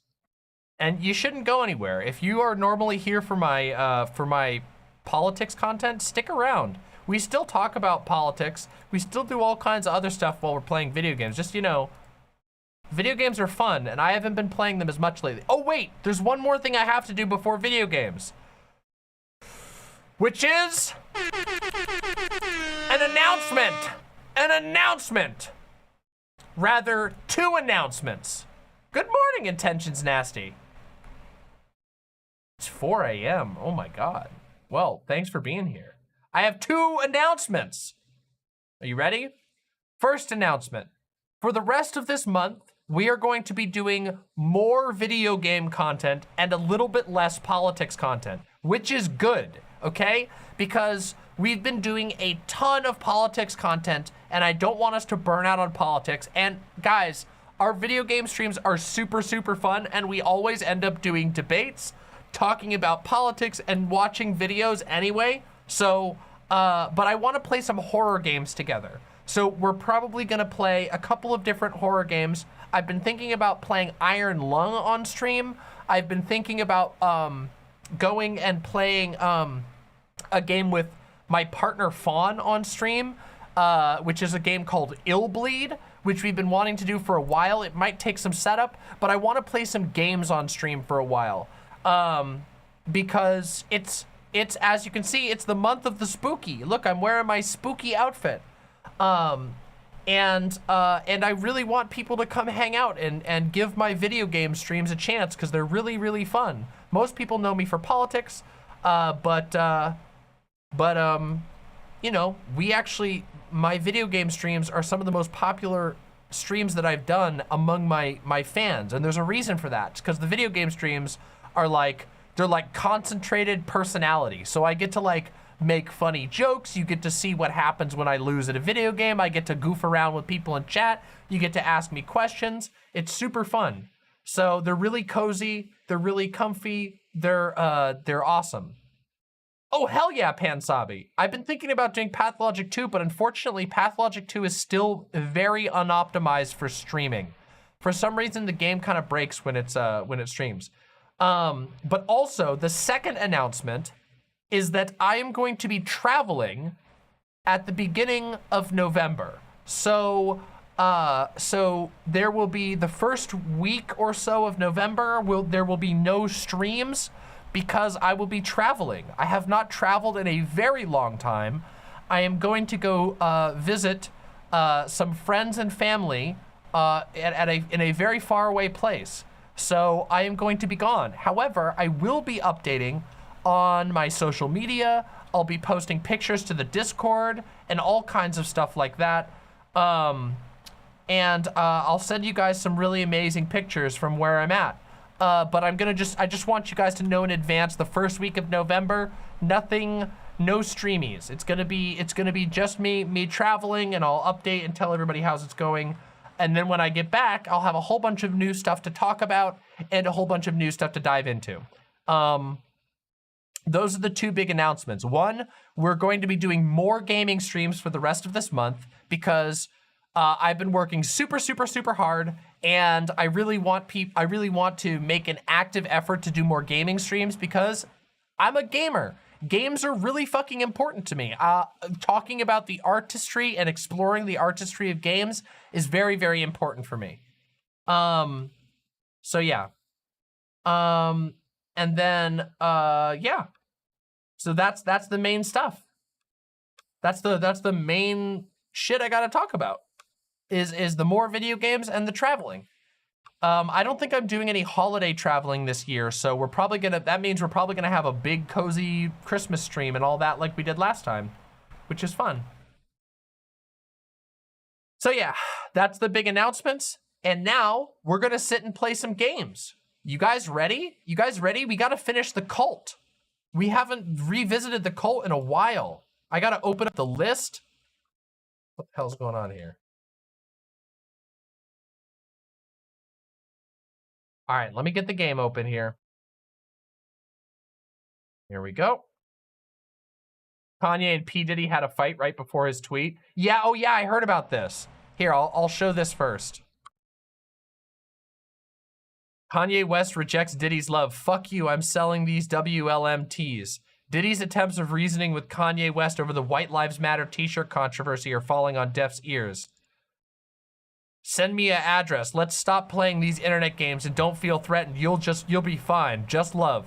This ain't a game. I'm gonna use you as an example to show the Jewish people that told you to call me that no one can threaten or influence me, or that you told to call me that no one can threaten or influence me. I told you this is war. Now gonna get you some business. I'm just trying to talk to you as a black man, and I'm talking to you because this is hurting our people. Stop. Anything you text, I will post. I love you and you guys are breaking my heart. I accept your apology in advance. Yeah, so just so you get it, just so you know, according to Ye's perspective, Diddy is trying to put a wedge between his earnings and is under the impression that Jewish leaders...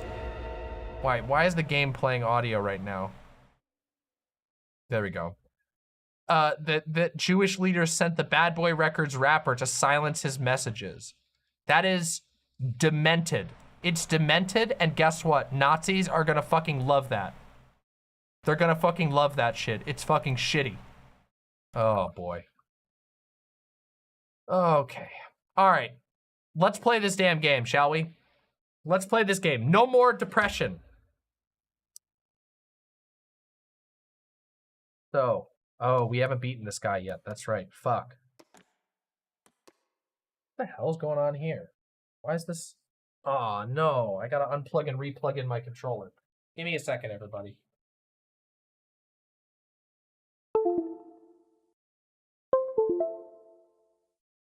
God damn it.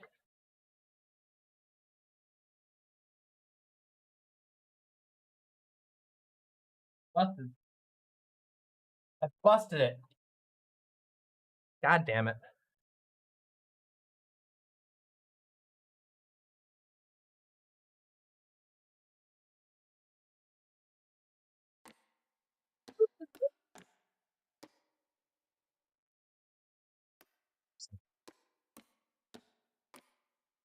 All right, Mama's Imps. Yeah, I could do that. I've read it before in the past, Miss Nibiru. So for those of, oh wait, I have to change the little notification here. I gotta put this. Any dono equals join the cult. Name, give name, wait, name and animal plus color in dono text. Please. There we go. Did I see the new Pokemon game? I did not see the new Pokemon game. I don't really keep up that much on Pokemon stuff. At least, I used to like Pokemon a lot more than I do now. Hey! God damn it. I keep knocking my speaker over. God fucking damn it. Well, this is an exciting gaming stream already. I'm fucking breaking everything. Why are you like this? Why are you like this? Fucking goddamn. There we go. All right. All right, here we go.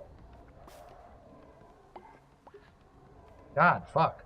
All right, hopefully we can play now. Cult of the Slam, exactly. Did you see that Marjorie Taylor Greene had an affair with a sex guru cosplayer? I did indeed hear that. All right, let's try to remember where we were at here. So we got a lot of different little things in production. We have to perform the enlightenment ritual as soon as possible.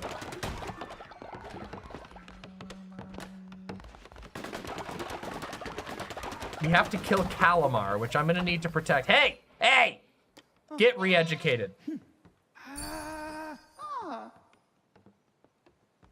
Hey, you're going into prison. Fuck you. Into prison you go.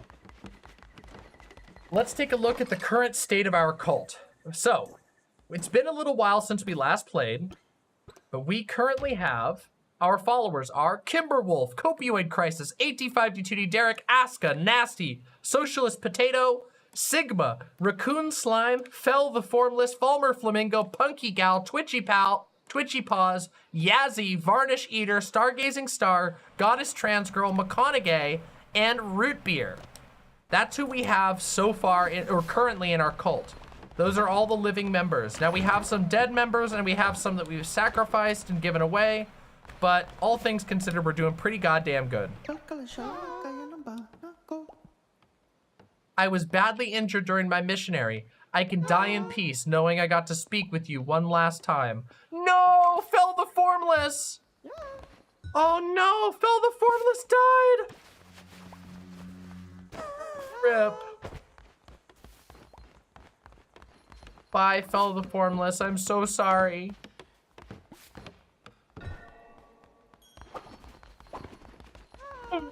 Please don't die. Please don't also die. That would be so sad. I was not strong enough. I just couldn't do it. I'm so sorry, leader. No, Varnish Eater! Oh, we're in a disaster zone. This is really bad. We're gonna get fucked.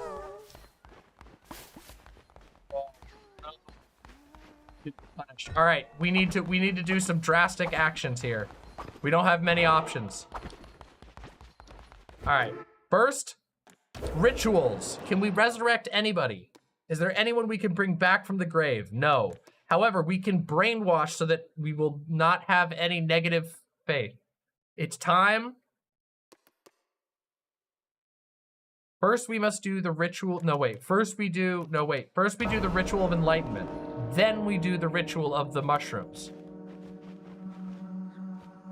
Oh, get brainwashed, bitches. I can't believe you're raising a cult. This is so bad. You're so evil. There's no possible way to have fun. You're canceled. Yes, I am canceled. Little did you know, this entire time you've been supporting a dark demon lord. How could you have possibly known? How could you have possibly known that Demon Mama was going to be evil? But morality is fake, so who cares?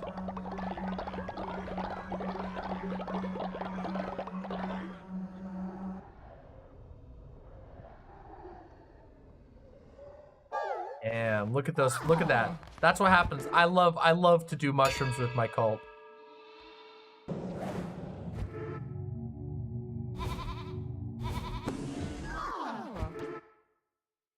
True, Miss Nibiru. Yes, I'm aware of that. That's pretty cool. Now, how are we doing on the food department? Well, not great. So, all right, everybody's brainwashed. We don't have to worry about faith, which means we can go run some crusades, which we desperately need to do. However, we do need to get 2 demons. So first, we're definitely gonna grab Kimberwolf. Wait. Kimberwolf can level up, right? Hold on. Yeah, here we go. McConaughey, we need to heal you. Oh, you're sick. How did everybody get so sick? What the hell's going on here? This is fucking wild. Oh wait, that's Sigma. All right, we're healing Sigma. What's your opinion on how anti-fascists should focus their energy right now? Listen. What I'm gonna say is that that anti-fascists out there, you need to push as hard as you've ever pushed. This is the time to fight the hardest you possibly can. Okay? I'm just saying. I'm just saying that is exactly what you want.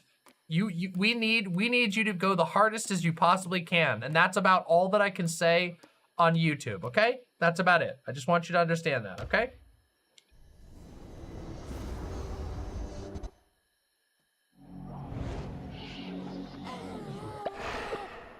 As far as focusing, I can't tell you that because it's going to completely depend on your area, all right? What needs to be done is going to depend on what needs your area has. I know what I can do, and you got to figure out what you can do. I wish I could be more helpful on this particular front, but to be fair, I'm very limited on what I can say with regard to that.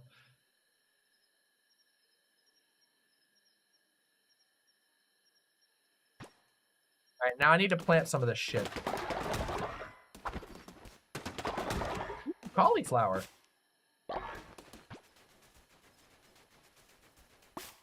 We do a little fed post baiting. Well, I wish I could be more helpful, but remember, at the end of the day, I am an entertainer.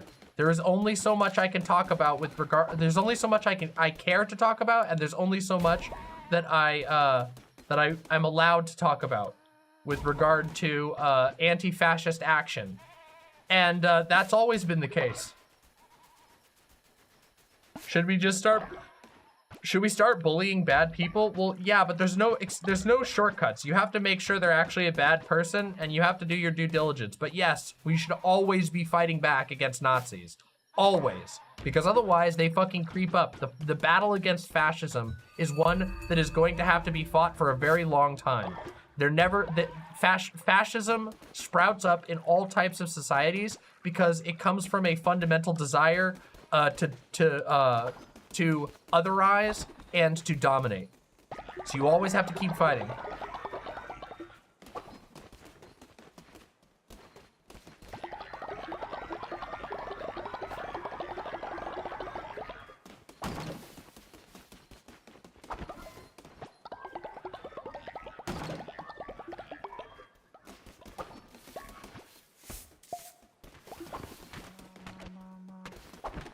Punch 5 Nazis a day to keep the doctors away? Listen, if you can find 5 Nazis, I mean, that's pretty impressive. That's gonna be pretty impressive. That's all I can say. Dominate? Not in the fun way, Bonks Daily, unfortunately. I wish they would keep it that way. I wish that Nazis would just realize that what they really want is to just have like a mommy to dominate them. But unfortunately, it is with great regret that I must inform you that they are always the most sexually repressed, like unwell people you could possibly imagine. Sucks. All right, gotta figure out cauliflower. All right, here we go.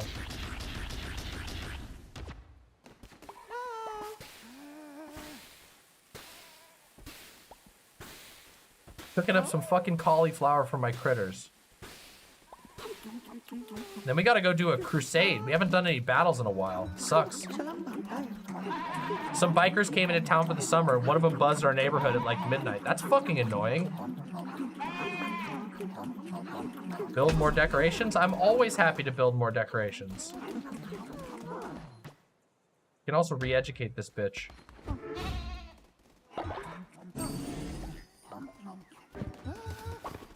All right, let's build some decorations here, huh?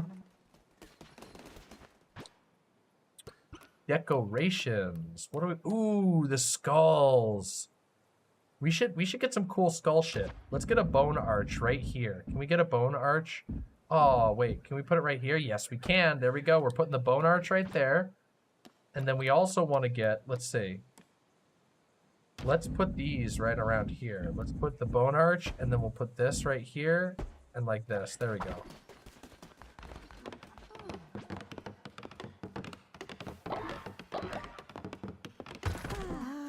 Look at that. That looks cool. We're gonna. I said our final goal for this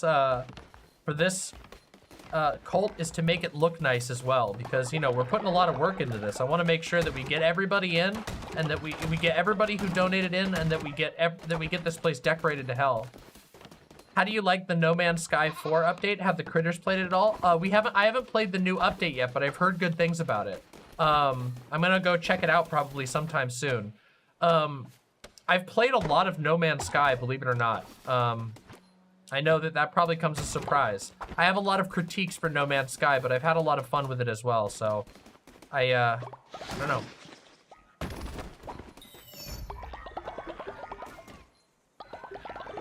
All right, let's go do a crusade. Let's go do this before it gets too late.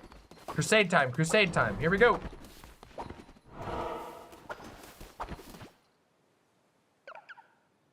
All right, Calamar is who we have to defeat next.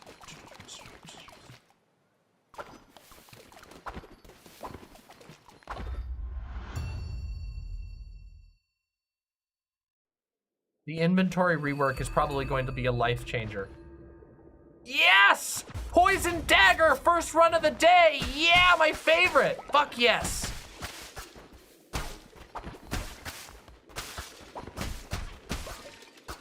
Yep, they're doing an inventory rework. Yeah, that doesn't surprise me even a little bit, Miss Nibiru. They're extremely prolific.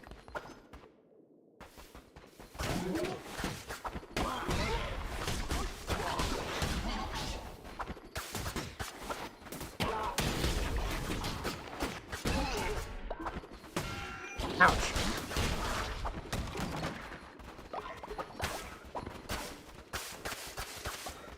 Okay, so I am very out of practice, so I apologize if I blow it the first few runs, but I'm gonna do my absolute best, okay? I really am. I really am gonna do my best here, I promise. Ow!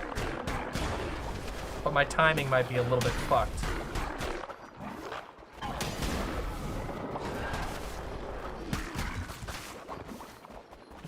Terrified of death? Oh no, somebody died! How many people are dying? Oh. You've played more Fallout 76 than No Man's Sky? Oh my god. I feel bad for you. Not, like, no offense, but like Fallout 76 is like really bad. And doesn't have any of the excuses that No Man's Sky had. Like, No Man's Sky studio literally flooded and they lost all of their work. They don't have the fucking, Fallout 76 people don't have that excuse.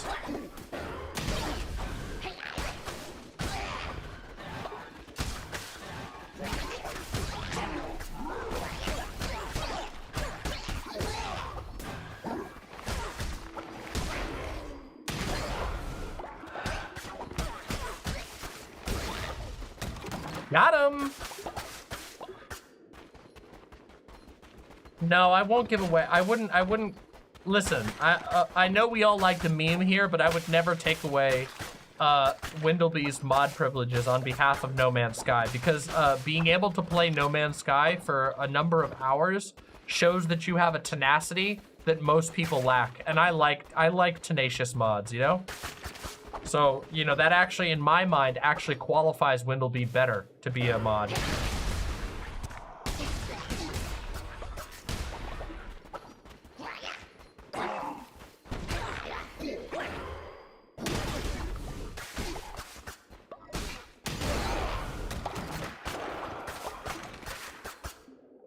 Windleby should replace Demon Mama as the streamer. Now let's not let's not be stupid, okay? Nuts. I mean, I know saying outrageous things is kind of your thing, but like, come on. If any of you could replace me as the streamer, you would have already tried, and you can't. Let's just be real about that, okay? Let's not get outside of our britches here, okay?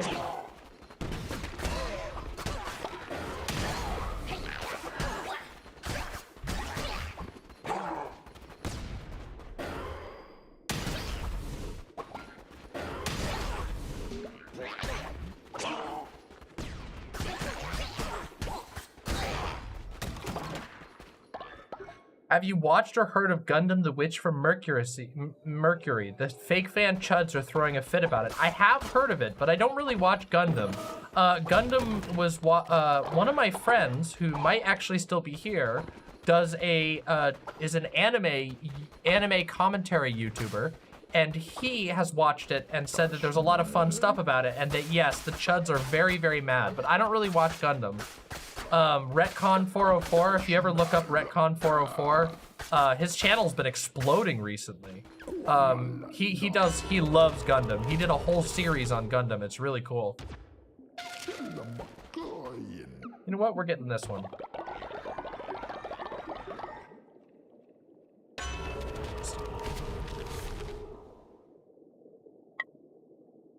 Wow! Wow, we gotta do that one.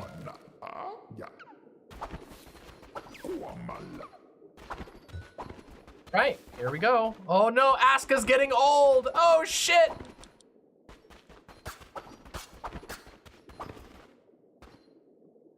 Yeah, SBC is really fucked up. But yeah, of course, some congregations like get away with being, you know, with keeping it on the down low or whatever.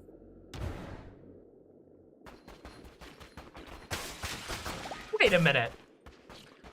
Wait a minute, you're not actually getting old, Asuka. Come on, you're young as fuck, aren't you?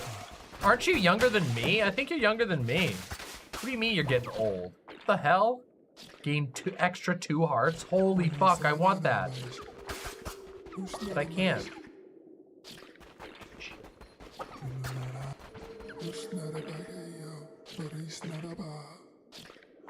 That's because I'm old. I am not old. I am not. I am unlike you people who like.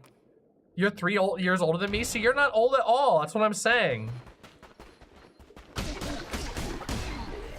Everyone on the internet, all the Zoomers on the internet, they're like, oh my god, I'm 22, I'm gonna die.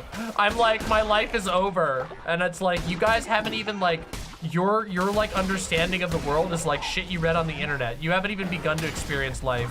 You haven't even had like, I don't know, any life experiences. You're just like stupid and should be ignored. No, I'm just kidding. That's terrible. I don't even believe in that. I'm just joking.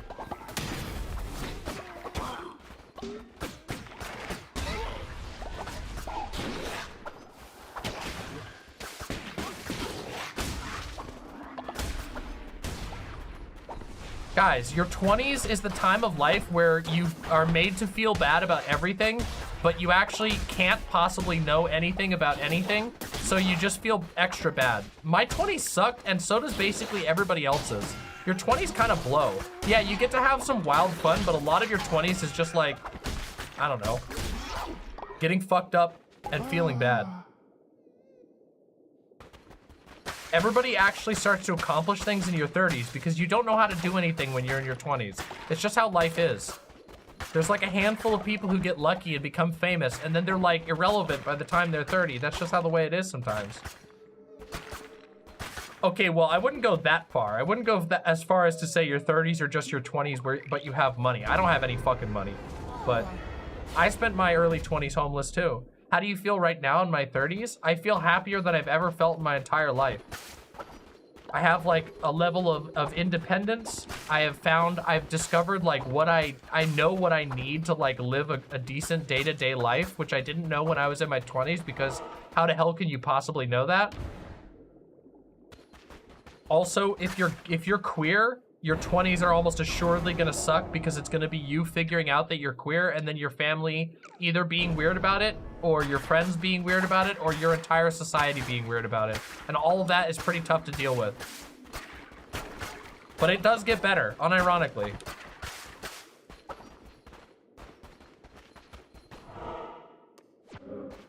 What is this shit?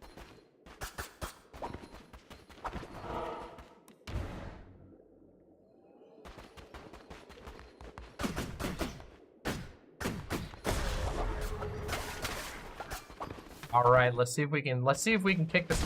Oh shit! Ah!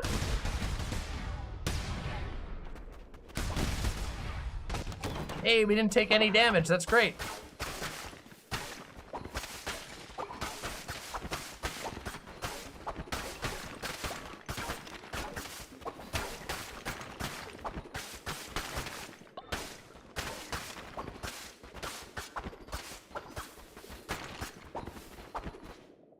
You know what you people should do? While I'm playing this, you guys should ask me for hot takes. See, that's always a popular thing, but you guys never want to hear my hot takes anymore. You're too afraid. The Demon Mama community has gotten afraid of my hot takes. You know that they're too based.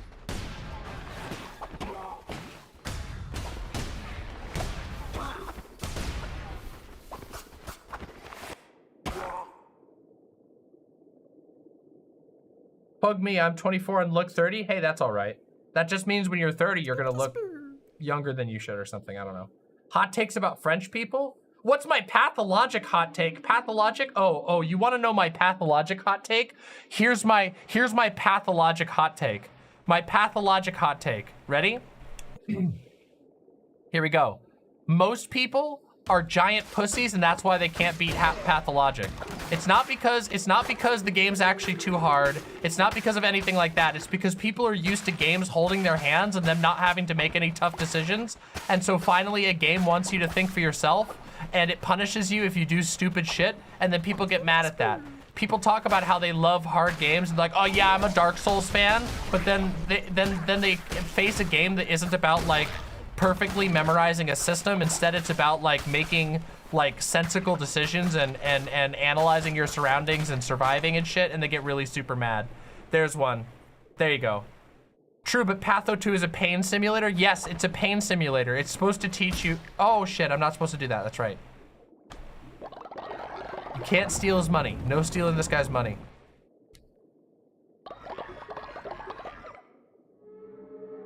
You want a hot take? Pathologic is your favorite game because you fetishize suffering? Wrong. I don't fetishize suffering. I just recognize that there is an incredible amount of suffering in real life and that Pathologic is a game that actually teaches you how to deal with it better. Pathologic is a video game that actually isn't a waste of your time because it teaches you to be a better person by playing the game and thinking about it. It's an actual game of substance. You know how there's like books out there that are like wastes of time to read, like Harry Potter? But then there are also books out there that are like actually good because they grow you on a spiritual and mental level. Pathologic is that for video games. And most people don't want to admit it, but they're actually not really interested in thinking. They just like sort of lulling themselves into a false sense of security. And so they play games that are just like soft comfort and that's it, nothing else. Nothing that actually like grows your soul or makes you a deeper person. People don't want to admit that they basically just like, most of the games that they play are like the equivalent of junk food. Full butcher route is just as valid because it teaches you something about life, which is the simple fact is that bad people can get ahead. And it's up to you if you don't want them to. There you go. Hot take on Mario. Mario as a series is super repetitive and not as creative as people give it credit for, although there are a whole bunch of banger Mario games that really are as good as people say they are. The series as a whole has a lot of misses and nobody wants to admit that. Oh my god, that damage is crazy. What's my card situation right now? Hold on. Bonus spells. Curse damage, and heart. I don't think I can do the hammer. Now, you know what? Fuck it, we're doing the hammer.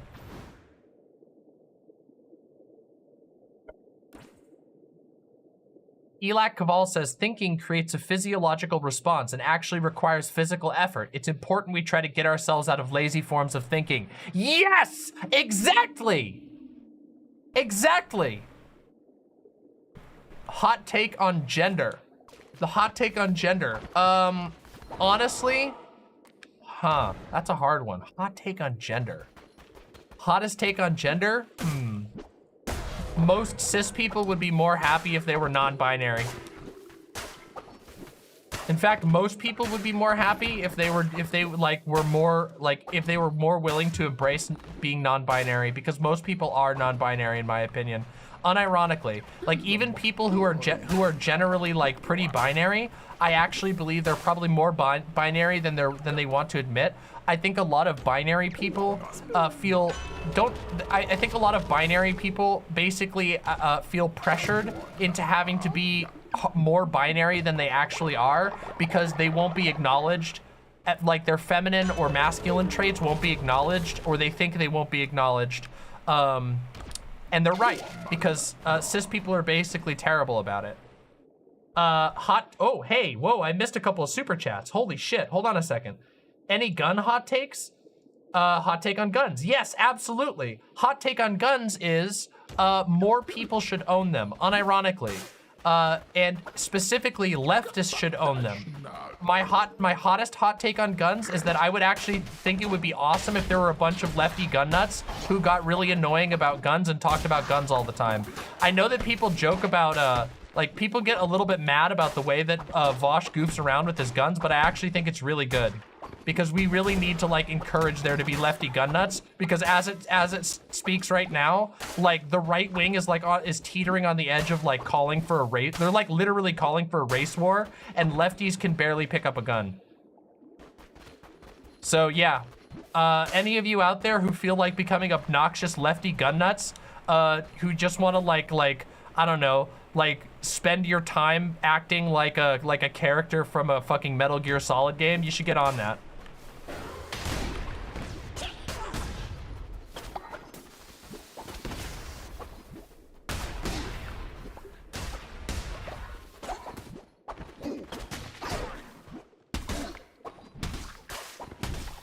Sorry, I got a little distracted there.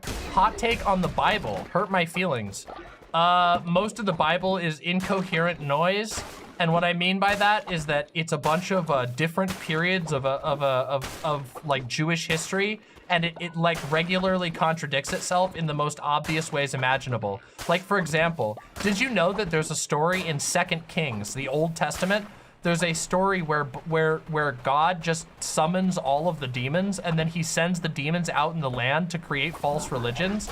Like, I don't know how you can read that and go, oh yeah, this is the same God that's being talked about everywhere else. Like a God that literally is like, yeah, go make fake religions so I can like make a point.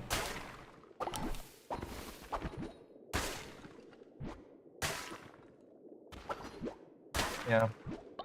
Pretty wild. And yet people try to treat it like, the people that treat it like it's a single coherent book, that's like absurd. Sword opinions: rapier, longsword, katana, or falchion. I mean, personally, I don't know. I've always been favorable to katanas. I think katanas are really cool.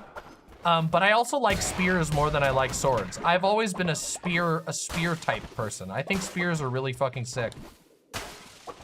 I don't know why, I just do. I am a proud leftist, anarchist, amosexual. Poggers, that's what I'm talking about. Thank you very much, worshiper of the Olympians. I am actually going to be, I'm going to be purchasing a shooting gun for myself, as in a practicing gun, very soon. And I will post pictures, I will post stories, I will share information once I get into that. It's gonna probably be next month that I'm gonna start doing that stuff, so yeah. So that's pretty cool. You guys can look forward to Demon Mama gun nut streams coming forward. Long gun. Is there a hot take on Fallout? Oh yeah, I can give you a hot take on Fallout. You know, you're not gonna like this one though, okay? Which is, here's my hot take on the Fallout games. Fallout 3 was like an unmitigated disaster in a lot of ways. No, that's not right. Fallout 3's storyline was an unmitigated disaster. The game itself is pretty okay, but specifically the storyline is just terrible, and it's been terrible. Basically, the game's storyline hasn't even been passable since Fallout 2, and everybody knows it but doesn't want to admit it, but it's just unfortunately true. By the way, we're gonna win this time, just so you know.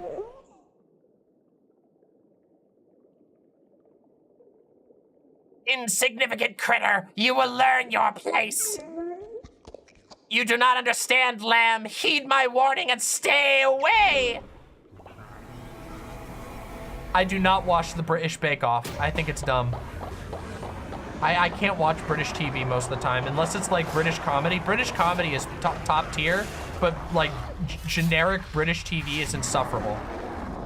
Hot take on technology? Ooh, I'll give you that in a minute. Hold on, you're just gonna have to give me time. I gotta fight the boss first. All right, pause the hot takes for a second. Ow! Ow! Ow!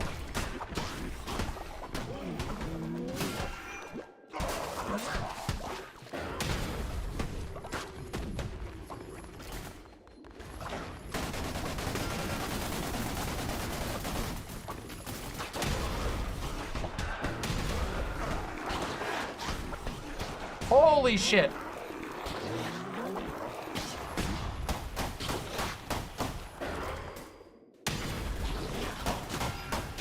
Ow! What is going on? No!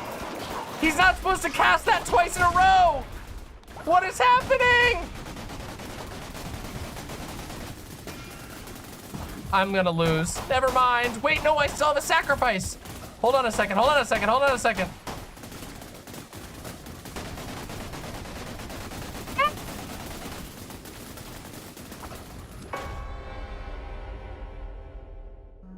Damn it. All right, hold on. We have to sacrifice somebody. Who's old? 3.5. 3.5. Okay, no. Ooh.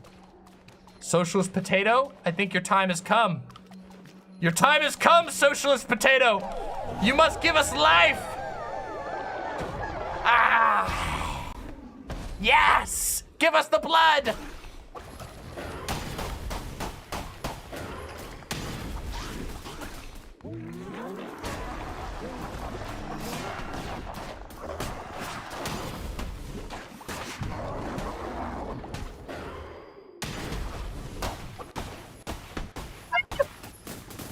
This guy is such a hard boss! No! No! Sorry. What is this madness?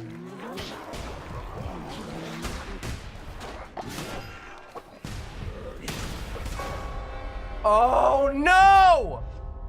Ugh.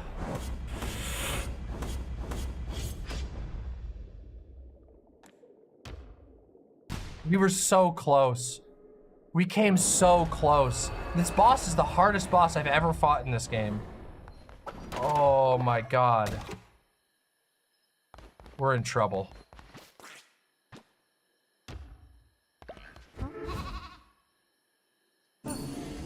Yeah, I shouldn't have switched to it, unfortunately.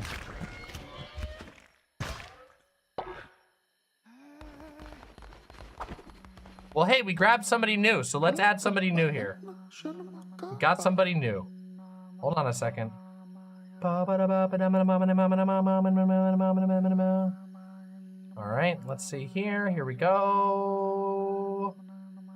Yeah, cultist list. All right, so who's the next?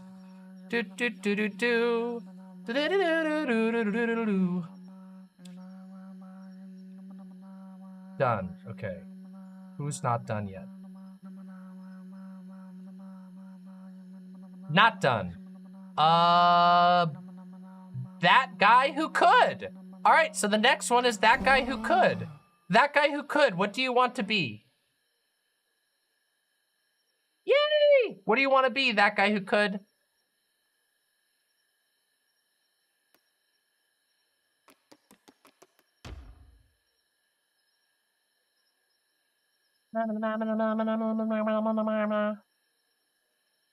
Dealer's choice? All right.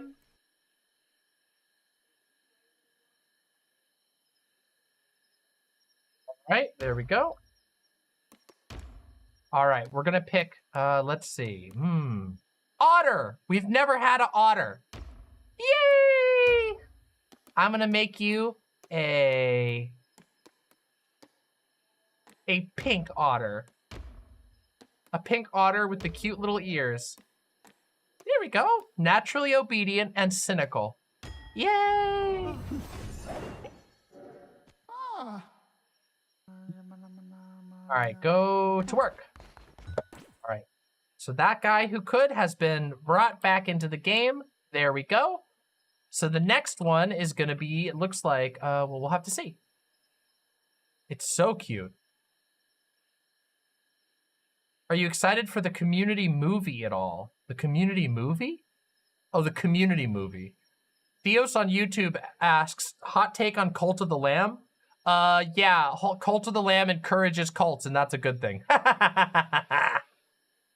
You need to make a hot take. 400 degrees or 600 degrees? 600 degrees seems cooler because it's more extreme. Worshipper. Oh my God. Holy shit. You have been going wild. Hot take, gun control fascism. I don't know. I don't know if I would go so far. Well, that is a hard one. Is gun control fascistic? I think it can be. I think it comes from a good place, but most of the time it ends up just targeting minorities. Like every single time we end up like building out any meaningful form of gun control, it ends up affecting minorities the most, which is really unfortunate and also pretty disgusting. So I don't know if I would go so far as to say that it's inherently fascism, like on its own, but it sure is. It sure seems to be an application.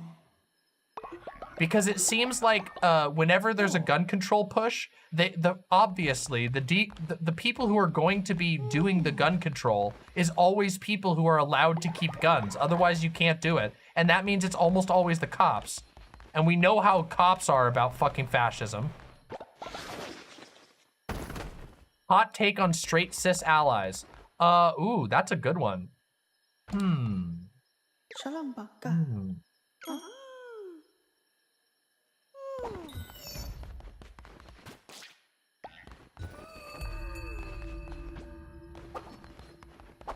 That's a tough one. Hot take on straight cis allies. A lot of straight cis allies don't really take the time to understand the depths of what they're talking about. As in, they basically are just like, they basically just see it as an extension of gay rights. They're kind of just like, yeah, well, trans people, those are like the super gays, and gays are good, so that means trans people are super good. But they don't actually really take the time to understand what they're fighting for. So they end up falling into a lot of pratfalls that end up hurting us in the long run.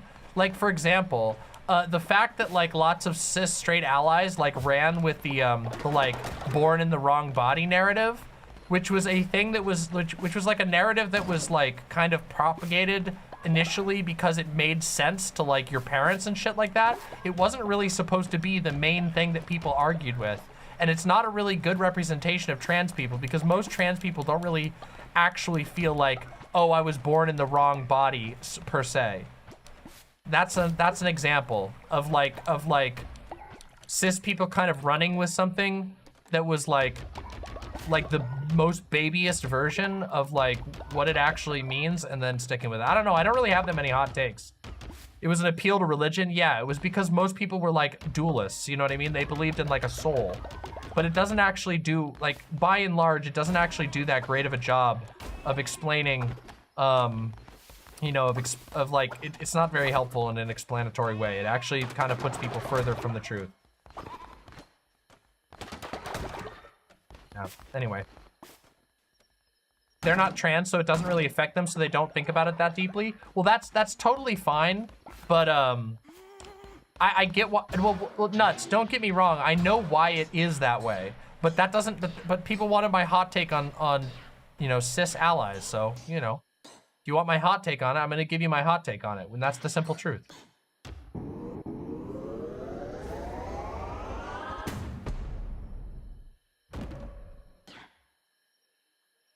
No, that's just correct, Mr. Krabs. Piccolo is a better father than Goku. That's like almost unarguable. Piccolo does all of the fathering that Goku is supposed to do. Hey, bitch. You want to go in jail? Fine. In jail you go.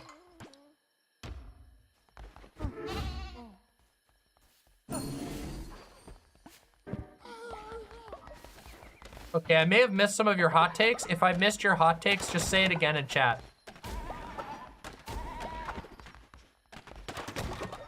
Is Piccolo the father that stepped up? 100%.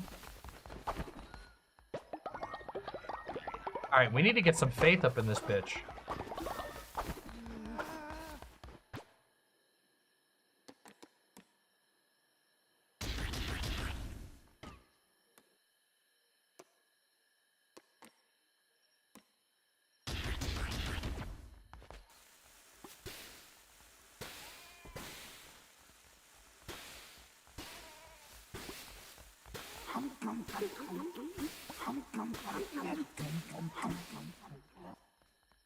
Oh my god, no! Somebody else keeled over. No! Why is everyone dying? What the hell's going on? Hot takes about Doe's verbose proficiency? Oh, I mean, this one's gonna come off as massive simpery because it is massive simpery, but the simple truth is that most people get really mad at Doe because they just don't take 5 seconds to try and actually hear what Doe is saying. Doe is not like does not speak unclearly. Doe is very clear in what it says. It's just that people don't want to look up words ever, even when they're talking about really like important topics. It's really stupid. It makes me really annoyed, and it also makes me doom out just a tiny bit because it makes me realize that people literally won't use a dictionary even in the future when a dictionary is just 2 seconds away on Google. People literally will not look up words. It's so fucking, oh my god, it makes me doom out. I will say though that Doe is one of the smartest people I've ever met in my entire life. Doe is incredibly well-read, incredibly skilled autodidact. Doe just self-learns constantly. If you don't believe me, unironically, Doe is constantly reading. Around the house, Doe does a bunch of really cool chores and stuff and helps out a ton. And then the rest of the time, Doe is either spending time with me and with my partners or my other partners, or is reading like the most complex theory you can possibly imagine, often translated from other languages. Doe will read multiple translations of the same text to make sure that it like is getting everything that's in the text. Like it's genuinely impressive. Yeah. Hot take on Mr. Krabs. SpongeBob and Squidward should have risen up and killed Mr. Krabs years ago. It would have been way better if they had just fucking ganged up on him and crushed his little shell and cooked him in butter. The entirety of Bikini Bottom would be a better place if they'd done that.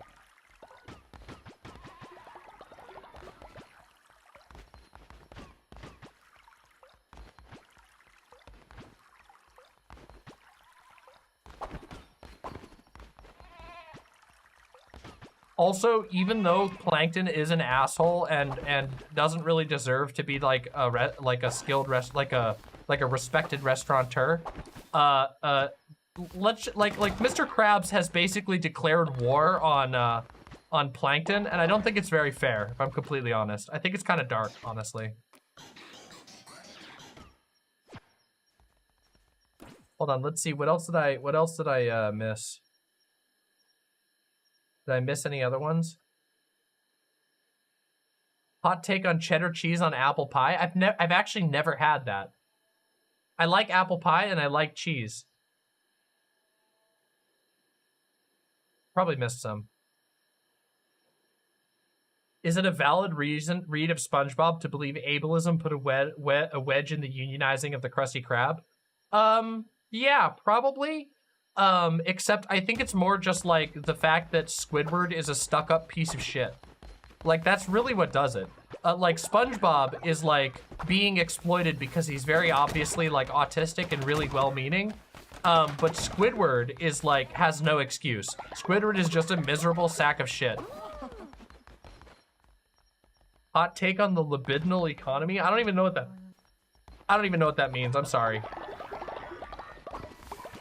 I can't look it up. I have an excuse because I'm a streamer. You have to tell me what that means.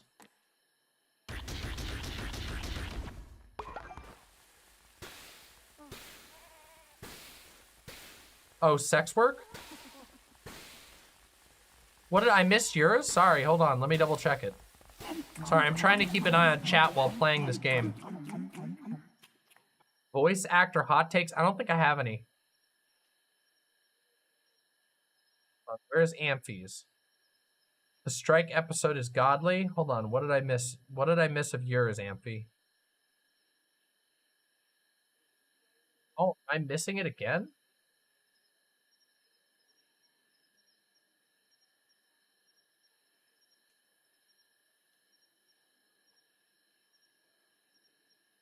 Which SpongeBob character am I? I don't know. Mine was a hot take on JRPGs. Okay. Oh, that's gonna hurt people's feelings. Okay. If you want to hear my hot take on JRPGs, JRPGs are like not impressive anymore. And part of the reason why they're not impressive is because they haven't like advanced they haven't advanced at all in any way. They haven't innovated at all. They just do the same basic shit. And most of the innovations have been fucking terrible. Like, I'm sorry, but like fucking Final Fantasy 13 or whatever with their shitty battle system that like just plays the game for you is not an advancement in the correct direction. So the thing is it's not that JRPGs are like too cringe or anything like that. It's just that in the past, JRPGs were impressive because they were like the only games that did like long forms, like thoughtful story content. They were long, slow, thoughtful games, and they just don't really do that anymore because while many like JRPGs try to have big epic stories, it doesn't really matter anymore because tons of games have big epic stories and they also take their time. There are a whole bunch of games out there that have slow, interesting storytelling, and JRPGs just haven't changed anything else. They haven't advanced in any way. It sucks. Final Fantasy is the most overrated series of all time. I don't know if I'd go that far, but Final Fantasy 12 though. Oh, but okay. Here's the thing that really sucks. I tried to play Final Fantasy 12 3 separate times and I could not get into it because the writing was so cringy that I couldn't even enjoy it. And I mean, it's like notably cringier than the other Final Fantasy games.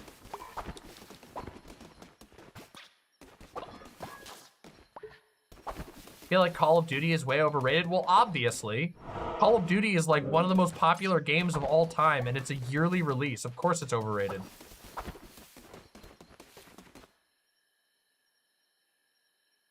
Final Fantasy 13 is underrated and FF12 is overrated? I don't know. I don't know. The dialogue in that game was just like painfully cringe.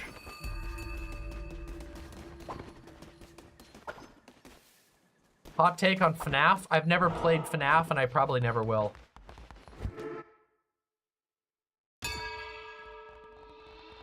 Fall Guys was overrated, but Fall Guys was fun while it lasted.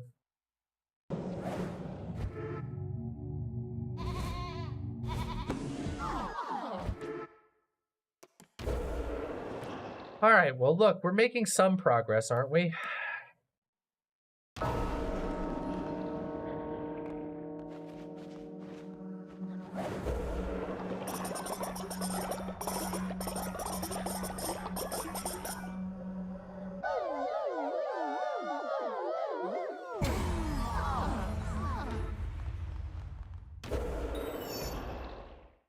Hot take on GTA versus Saints Row over the years. I've disconnected from both series, though. I never really got into the Saints Row games, and I really did enjoy I enjoyed GTA 3, GTA Vice City, and GTA 5. I never played 4. I never really played the Saints Row games. This game is so evil, you're brainwashing cultists? Yes. I'm brainwashing cultists, and I'm making new cultists IRL by inviting you into my streamer cult. Do I have a hot take on CP 2077? Yeah, it's embarrassing. It's embarrassing, and all of the people who are like, it's so good now that the TV show came out, is cope. I just watched my partner play through it. It's cope. It's hard cope. It's people seeing the slightest bit of improvement and then going, oh my god, it's so much better, guys. It's so good. The fact that I was hyped about this shit-ass game, I've been vindicated, but you haven't been vindicated. The game just is like basically functional.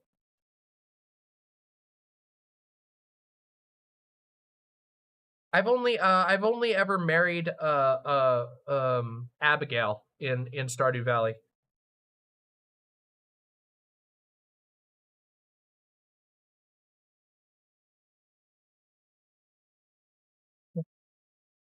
Hot take on fantasy versus science fiction. They both should just be called fantasy for most of the time. Most science fiction is just fantasy, and even the best of the science fiction is like it kind of plays into like the Elon Musk cringe culture type shit. Hot takes on the state of Dungeons and Dragons as a system or setting. I find it snoozeworthy. I don't know. I like tabletop, like RPG gaming, but I just find the Dungeons and Dragons universe very boring. I find it boring and also like the art. I'm sorry, but the art for D&D has just gotten steadily more and more boring, and it's at its most boring point.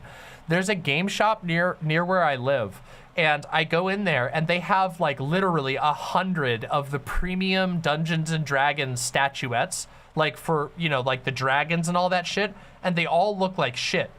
It's a game called Dungeons and Dragons. You think the one thing that you would get right is the dragons, but all of the dragons look stupid.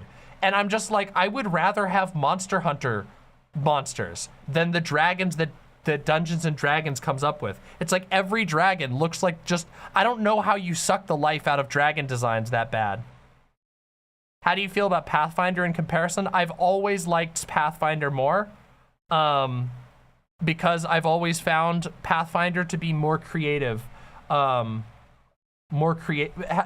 always found Pathfinder to be much more creative with the way that they design their monsters. Like if you just take a look through the bestiary of Dungeons and Dragons 5th edition versus the bestiaries of Pathfinder, you will discover very quickly that like not only does Pathfinder bring in like a ton of different artists, but they challenge people to do a lot of different styles. As a result, the Pathfinder like monster, like the vision that Pathfinder has for the monsters that inhabit its world is way more colorful and interesting. I will say that Pathfinder has its issues as a system, but Pathfinder's like artistic vision is so much better than Dungeons and Dragons. Dungeons and Dragons artistic vision is like, it's like a sleep at the wheel.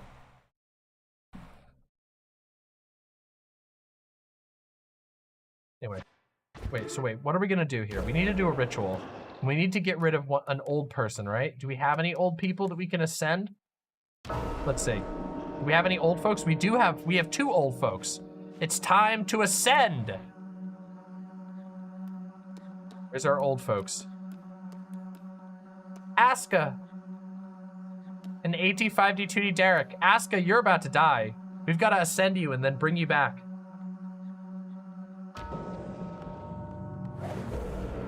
Typical leftist throwing old people away? No, we're ascending them. We're ascending them. Now they're like a hero of the people or something. Demon Mama, are you the type to get migraines? And if so, what do you do about them? Yes. I get like cluster headaches, not migraines. Usually once every year or so, I will have a debilitating like string of headaches, and they are terrible. Usually what I do is I put myself in a dark room. I soak myself in the shower in the dark. Usually I will sit in the bathroom like with hot water running on my head in the dark, and I'll have someone bring me like cold water, and that usually has been my survival technique for this sort of thing. Yeah.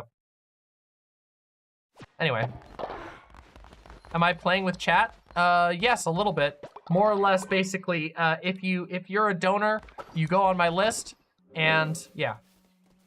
What do you think is a better way to explain trans stuff to normies if the soul in a wrong body is a bad way to say it? Also, completely off topic, I accidentally scratched my mom's car pretty bad. How do I tell her I'm sorry without being annoying? Well, I don't think you'll be annoying if you just say, hey, I'm really, really sorry. I didn't mean to do this. It was an accident. Like, I don't think that's going to be annoying. I don't know your mom, though, so it's really hard for me to give that type of advice because I don't know your mom. As for, like, how to explain trans stuff, the easiest thing is to just, okay, so the easiest way to understand it is to just be like, okay, if you're talking to a cis person who's pretty confident in like their body, just be like, what if you woke up in the morning and you had like a really prominent trait of the gender that you don't see yourself as? So like if you're talking to your mom or whatever, say, hey, how would you feel if you woke up and you didn't have your breasts anymore? How would you feel if you woke up and you didn't have any curves anymore in the morning? And you know, cis people will tend to react to that pretty strongly. And you can go, and from there you can say, that's how I feel. I have a very good reason. I do not like the way my body looks. I do not like the way it is this way, and I want to change it. You would want to change it too. You don't have to do any like soul born in the wrong body. You don't have to do anything like that. You can just bond on the fact that like people should be able to understand what it would be like to have a different body. And if they say they don't mind, then you can say, well, that's really good for you, but most people don't feel that way. How to start streaming confidently? Hot takes, you just have to start streaming. There is no other way around it. You just have to start streaming.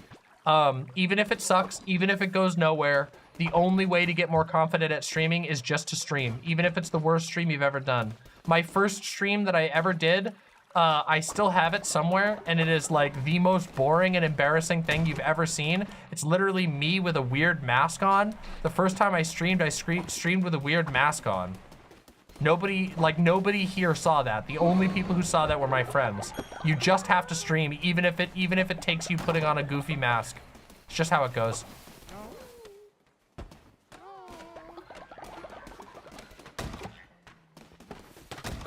And you'll find out if you like it, and if it's something that you want to keep doing.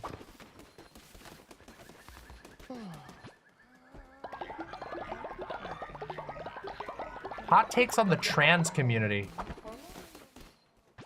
I mean, this isn't that hot, but I guess my biggest problem with the trans community is that way too many trans people I don't know. How do I put this?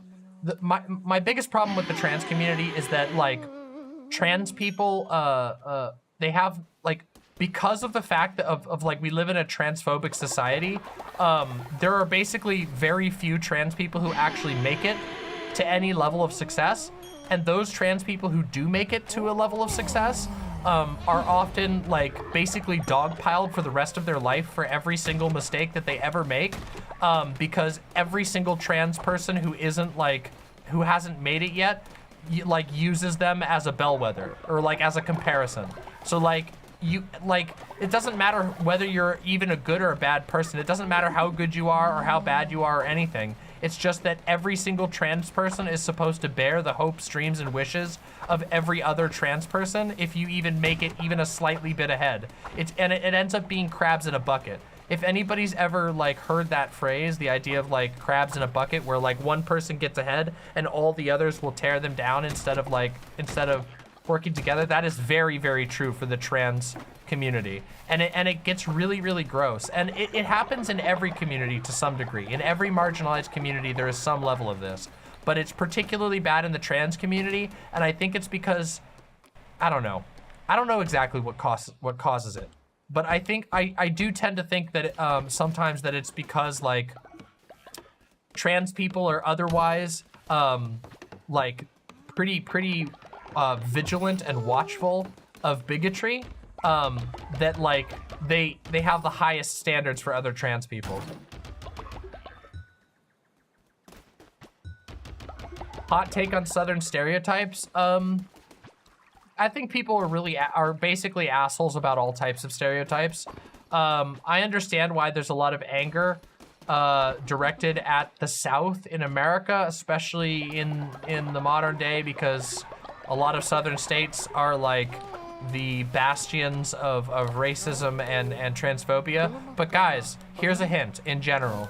Don't fucking lump people into giant monoliths, because no single person is like meant to bear the bear the entire brunt of like whatever weird fucking prejudices you have. So don't be a fucking weirdo.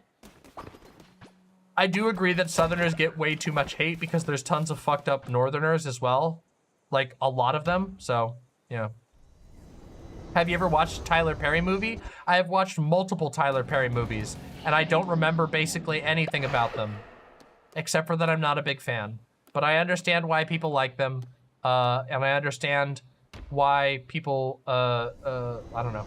I understand why they're popular. They're just not for me. Hot take on gummy bears? Gummy bears are great. There's my hot take, that's it.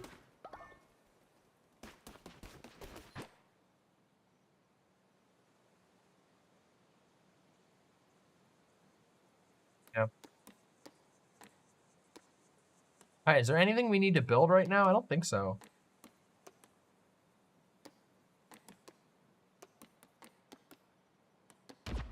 We should build one of these.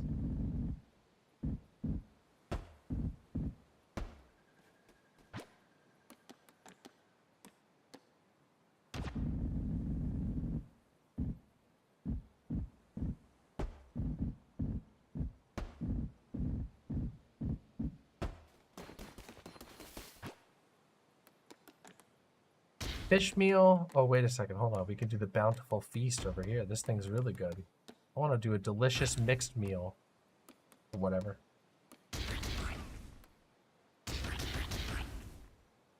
Hot take on diet and fit culture? Useless. Diet culture seems to only hurt people. We know that there are issues with extreme weight in every direction, but they're much different than most people understand. And dieting culture is a sort of like psychological. It's like cracks in the psyche of America. Diet and fitness culture has nothing to do with being healthy at all. It just has to do with the fact that we have driven ourselves into psychosis over being skinny. Unironically, like no part of diet or fitness culture is actually about being healthy at all. It's just about desperately trying to be skinny because fat phobia in America is so goddamn bad. It's so fucking bad. And if you don't believe me, just like look up anything about like the way that people talk about Lizzo, for example. If you want to see how deranged people really are, if you don't believe me, if you're like a skinny person and you're like, oh, I don't think fat phobia is that bad, just look it up. Just search Lizzo on social media and see the insane things that people will say about Lizzo just because she's got a little bit of extra weight. And by the way, I hate to say this, but fat phobia is not exclusively, but it is predominantly aimed at women, because like lots of while fat guys get made fun of quite a lot as well. If you have you can be a fat guy who is successful. Good luck being a successful fat woman. It is so rare for a woman who has any weight to end up having success, and that's because people will literally treat her like shit for her entire life. I know firsthand. I've been overweight for a good chunk of my life, and not very much overweight. I'm about the heaviest I've been, and I don't really care. I'm not like trying to lose weight or anything. I am like at a point in my life where I don't really care so much about my weight, and I'm pretty happy with myself. I don't really care that I'm on the heavier side. However, for my entire life, the amount of mistreatment and absurd mistreatment I've received just for being slightly overweight, and I was for most of my life just slightly overweight. It's disgusting and unbelievable. Honestly, I haven't read up enough on the WPATH standards. I've been way too busy lately, and I wanted to go do a full read on it, but I don't have a hot take at this moment. I would just be underinformed. So, I wish I could help you, but I can't.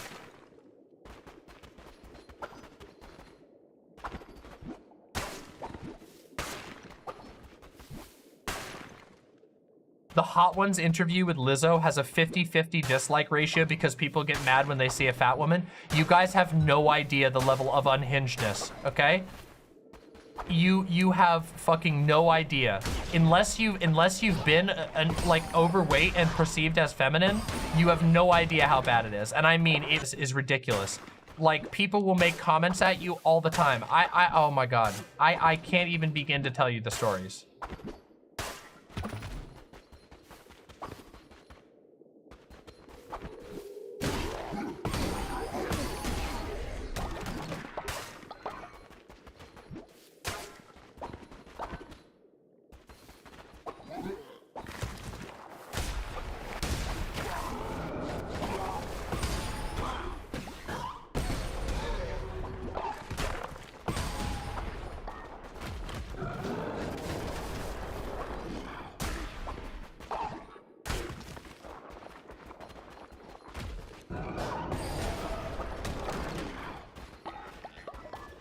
So yeah, it's a shame too, because I do think that I think our world would be a better place if we actually had like a functioning, if we had some sort of functioning sense of fitness, but we can't. We cannot, like, we'll never have a healthy culture around fitness until we're able to, like, shake off the chains of fat phobia. Because having extra weight on you does not mean that you're strictly unhealthy. It means you're at risk for certain things, but people act as though like fatness equals unhealthiness, and that's simply not true. Do you know how many fucking sick, extremely skinny people there are? Constantly, every single time I even have the slightest bit of weight on me, even the slightest bit of weight on my fucking body, I will be reminded of it by tons and tons of people near and far. But I've known throughout my life, I have known multiple people extremely close to me who've been dangerously, and I mean dangerously underweight. As in, like, if you get sick and you have like diarrhea for a week, you will die level thin. And nobody says shit to them. Nobody says fucking shit to them about being too thin. So, you know.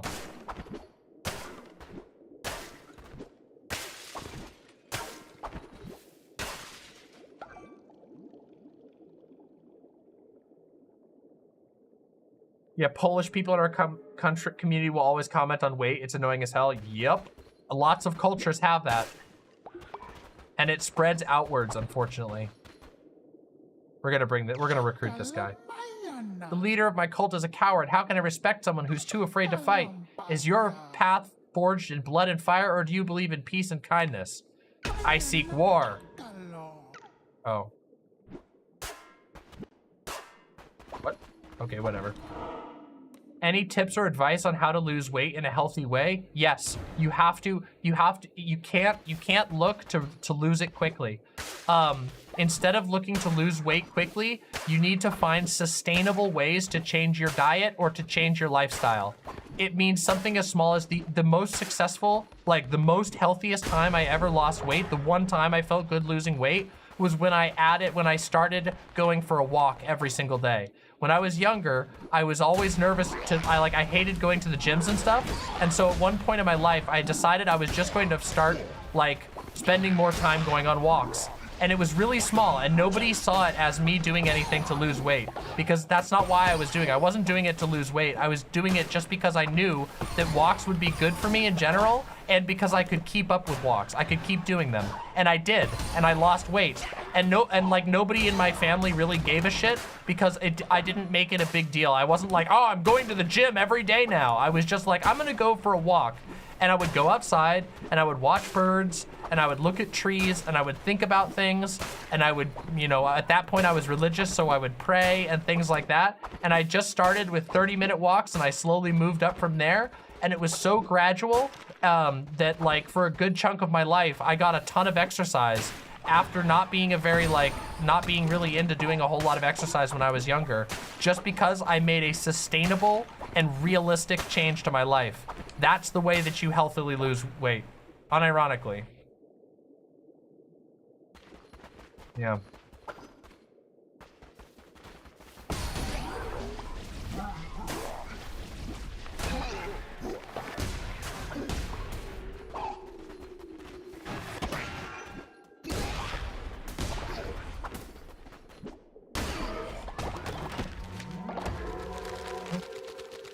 Oh, cool. Follower will never sleep.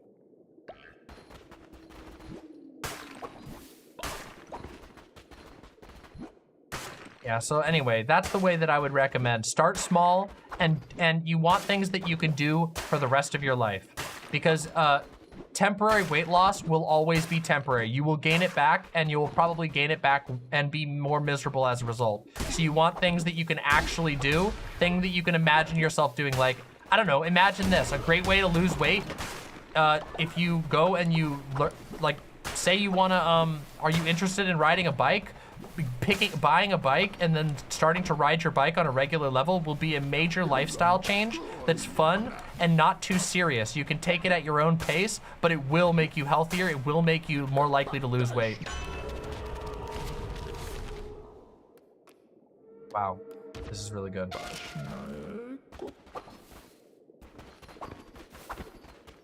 I really want to beat this fucking guy, but I don't know if I'm gonna be able to.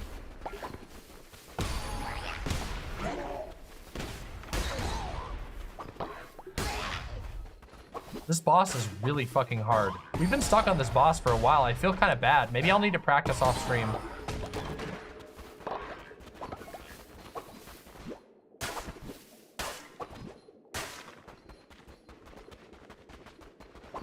Yeah, of course you shouldn't strive to gain weight too quickly either.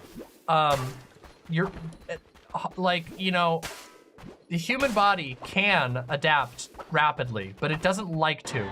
So, you know, be careful and smart.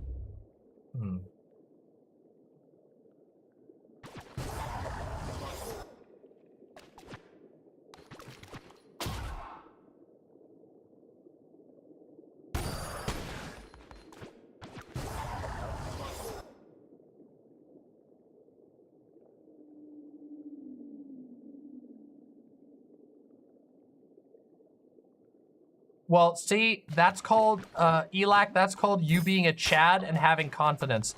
Never let people socially pressure you into fucking weight gain or weight loss. It will not last.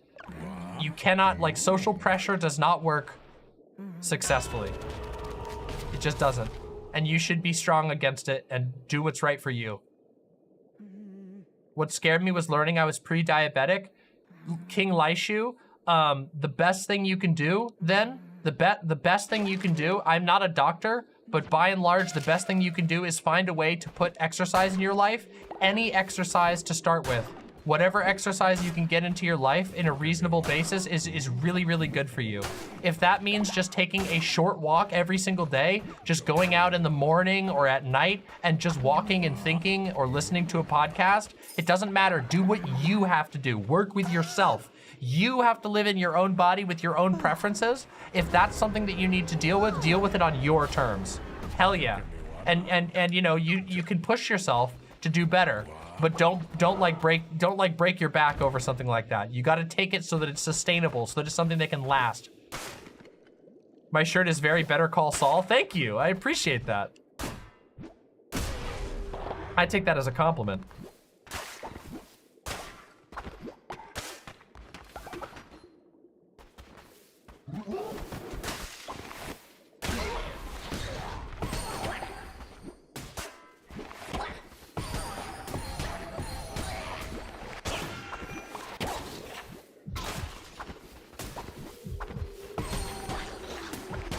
Not gonna be able to beat this boss this time, are we?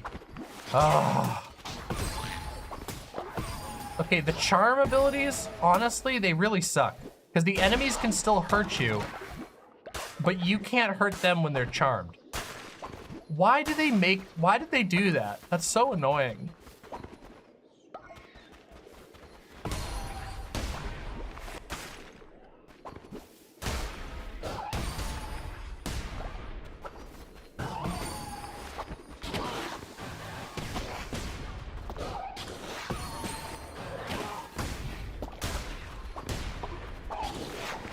Jesus.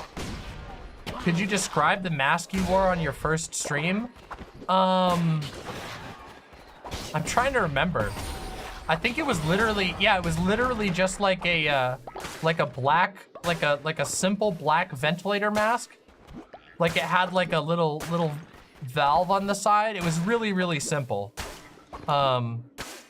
It was pre the onset of COVID. Like COVID had just started becoming a thing. So it wasn't like a medical mask. It was just like a black mask with a little valve.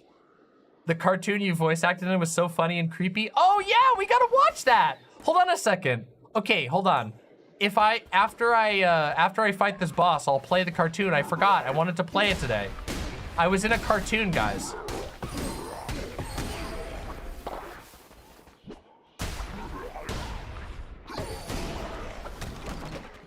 Would you ever get buff? Yeah, absolutely. And I might here in the future. The thing is, I've never really liked working out. I basically hate the gym. It sucks. I don't know. When I was younger, gyms were a traumatic experience for me because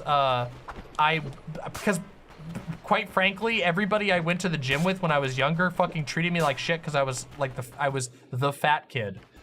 So if I get fit, it's gonna be when I start hiking again, which is probably gonna be this coming year. So we'll see. We'll see if I get ripped. I do know I need to work out a little bit because I need my strength up for a bunch of stuff that I want to do in the near future. I want to go camping. I want to get fucking good at hiking again. I used to be really good at hiking, but I'm out of shape, so yeah. You had the best luck beating with a knife or a sword? Yeah, I should go for that, honestly. I wish I could get a knife or a sword, but...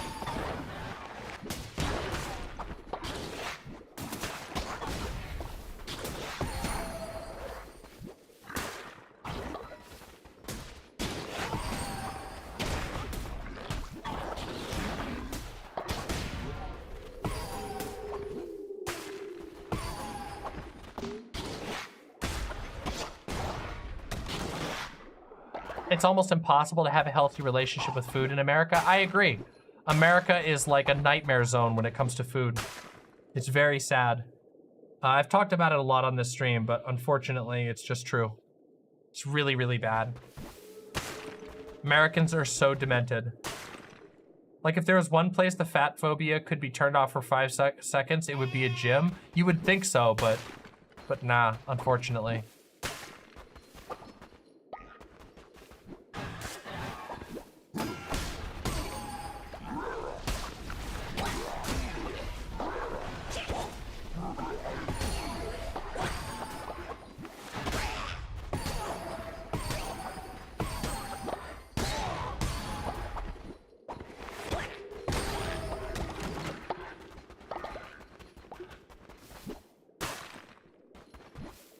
Here in South America, you either eat so much you basically eat 5 meals a day, or you don't eat at all. It's very upsetting. I'm sorry about that. That sounds terrible. I got bullied so much for my weight as a kid. That's likely the reason I have anxiety. I was made fun of perpetually. In school, at home, I was perpetually made fun of for being even. And when I was young, I was not that fat. I was just a little bit overweight. It didn't matter. It's really, really unfortunate.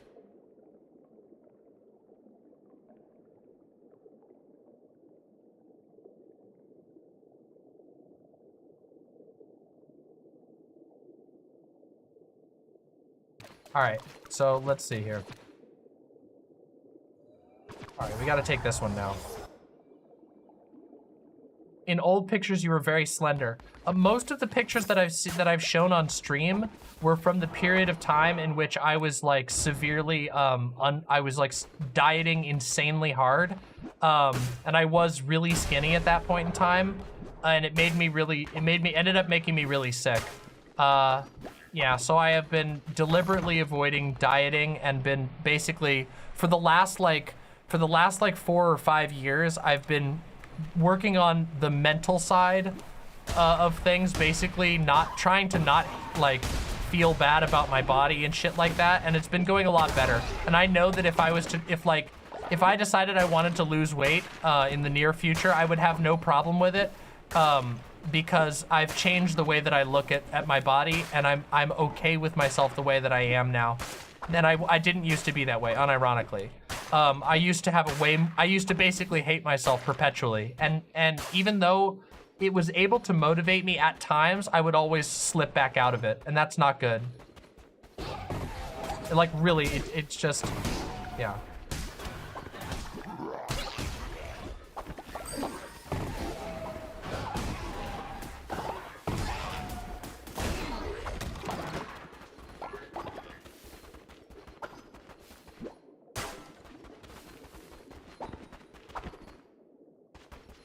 It was unhealthy. It wasn't good. I paid the price. I lost an organ as a result of that shit. I did keto really hard, and as it turns out, keto is really fucking unhealthy for you. But I didn't really know that at the time, and I was just mostly thinking about how I could lose weight and yeah. I did keto, and I lost, it killed my gallbladder. I lost an organ. I have a scar. Hold on. I think I can show the scar. Hold on. Can I? Nah. Maybe? I have like a fucking scar. I don't know if you can, hold on. It's on my belly here. Look, I'll show you. It's right here. You can see there's like an old school scar right there. I don't know if you guys can see it. There's like it literally looks like a cartoon scar and everything. I have 3 of those. It's too small. Yeah. It was a lap. I had to have my organ taken out. It was really difficult. It's changed my life, by the way. If you don't mind me asking, what organ did you lose? My gallbladder. I have to take medicine now basically all the time, because I don't know.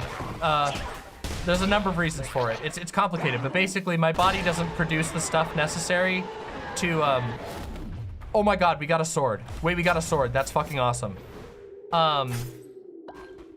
My body doesn't produce this thing called bile.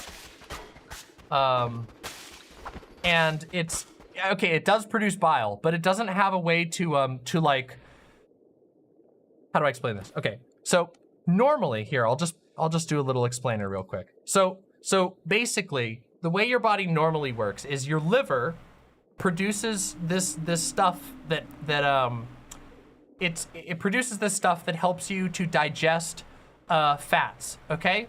So in a body with a gallbladder, your gallbladder holds that stuff inside of it in a little protective pouch. And the reason why it does that is because the stuff that helps you digest fat, this bile, is it really agitates your body. So normally your body only releases a tiny amount from the gallbladder. The gallbladder goes squeeze and it squirts some out into your tummy, and then it helps your body break down the fats, and then it's gone because your body uses it all to break down the fats. When you have your gallbladder removed, your liver basically constantly puts the bile into your stomach, and if you don't have anything to bind it up, because it's really hard to like bind it all up on a regular basis, your stomach will get really agitated. So, yeah, it sucks. Yeah. So I have to drink, like, basically, now if you eat like a super low fat diet, like basically if you have like and I mean a very low fat diet, if you have a very low fat diet, you don't necessarily have to take the medicine all the time, but I have to drink this like sand, basically. It's like it's really gross, honestly. It's a non-soluble resin that binds up loose bile, and it tastes disgusting. Do I have to eat it with every meal? No. I only have to drink it once a day. Usually I have to drink it at night. I have to drink like it's like, unironically, it tastes like drinking a cup of sand. It's pretty disgusting. Yeah, I'm a gooey duck. I'm a living gooey duck. It's very gross. It doesn't dissolve. It's non-soluble. So you put it in water and you have to spin the water, and while the water is still like moving, you have to drink it really fast. Otherwise, the sand will all collect on the bottom and you'll just swallow a big packet of sand. It's pretty gross. Yeah, it's called cholestyramine. The good news is it also helps control the cholesterol in your system, so it has some benefits.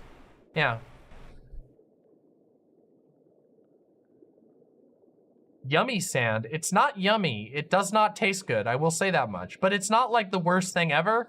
And whatever. Anyway, all of this is to say, be careful with keto, because as it turns out, since the keto fad diet became popular, there's been a skyrocketing amount of gallbladder removals. So yeah, could you put it in a smoothie? You can, but it will ruin the smoothie. If you were a vegetarian, would you still have to drink the sandy stuff? Yes, probably. Reason being is that there's lots of fat in certain types of vegetables. Yeah, so lots of fat makes me feel too sick to function. I don't know what that is. I can't do that. I've known 3 people who've lost their gallbladders. Yes, in America, our diets are ridiculously full in fat. They're like so overly full in fat that even people who don't do keto often have to have their gallbladder removed because their gallbladder gets overworked very early in their life. It's incredibly common. It's especially common in women because estrogen increases the likelihood of producing gallstones, which are the thing that can damage your gallbladder. Yeah, it's a long story. I have a good attitude about it.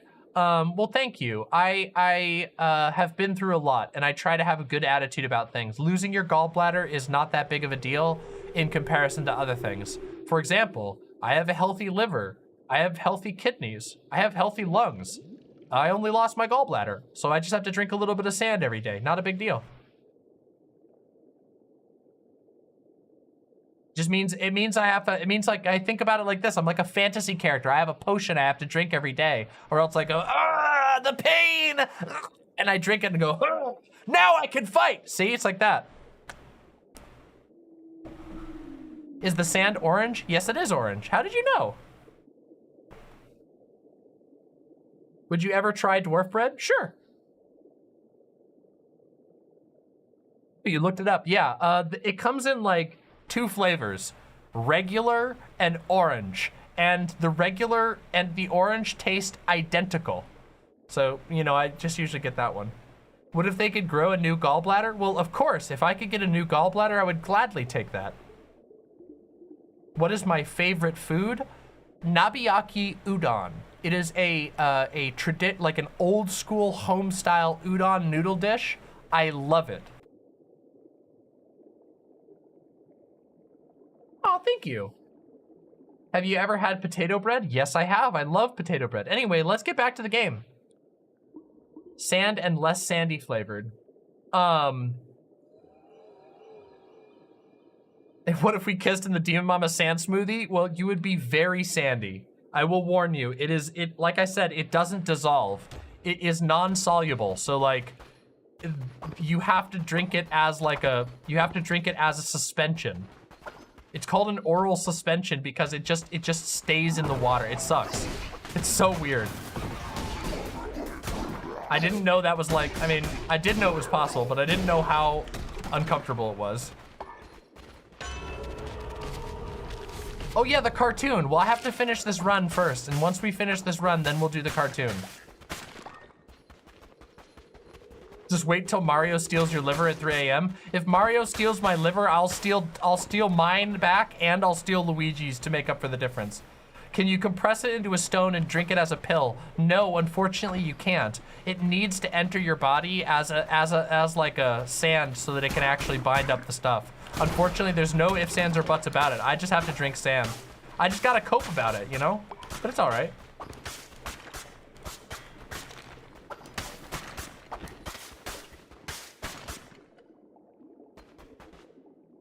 Ryoma, absolutely. Let me see when you're on, where you are on the list. Hold on, let's see. Ryoma. We still have a lot of people to add in. Okay, Ryoma, we still have like 15 or 20 people on the list before you, but do not worry, you are on the list and you will be added. We are going to add everyone, I promise. Don't you worry. I will get everyone in. We just have been very busy with politics lately and we haven't been doing any gaming streams. So I apologize for everybody who's been waiting, but don't worry, we will get to you. All right, here we go, everybody. Here we go. Let's beat this boss. I'm gonna beat this boss. I'm gonna do it. I'm gonna beat him. Whew.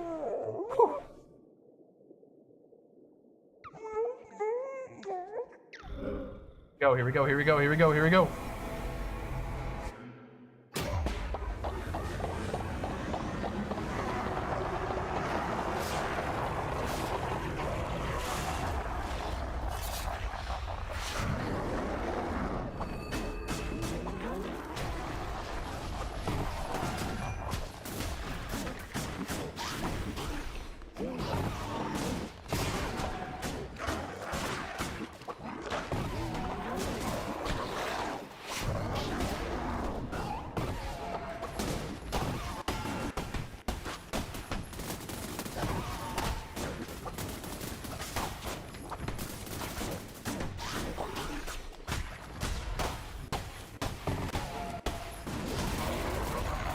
What?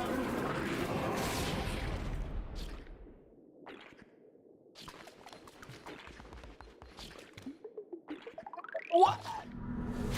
No!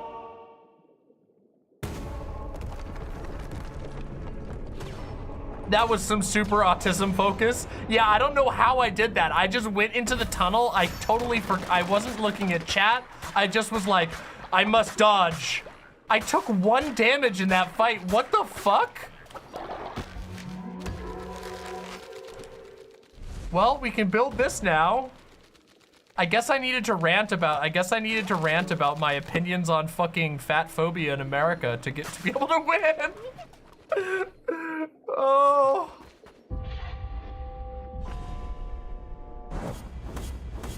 You like latke? I love latkes. Latkes are so fucking good.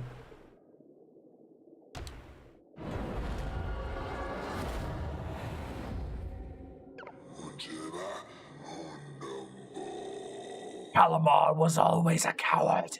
This land is in a better place now. His pathetic, sniveling carcass is nothing more than a mound of rotting flesh. Soon I shall be freed, and the world remade in my image. All will pledge themselves to the cult. All will bow to my name. Hey, Total Vortex. A lot. Am I going to respond to the Keemstar McJuggernuggets and Swift thing? I don't know. I didn't even know about that. Asherkite Peak, you should DM me on Twitter about it. I don't know anything about it right yet. I haven't even heard about it. We won!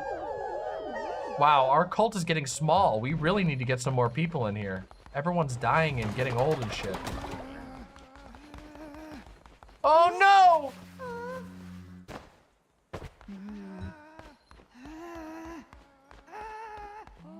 Why are there so many angry people? This is so sad. What is going on? We've been on hard times, everybody. Hold on, we need to fix everything. Hold on, I have follower meat.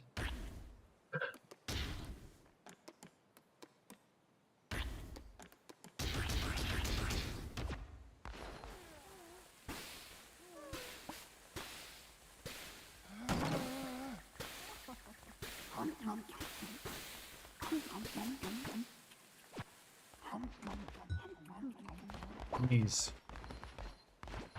Oh no, everybody's getting sick. They're getting termitaried. Yeah, it's bad.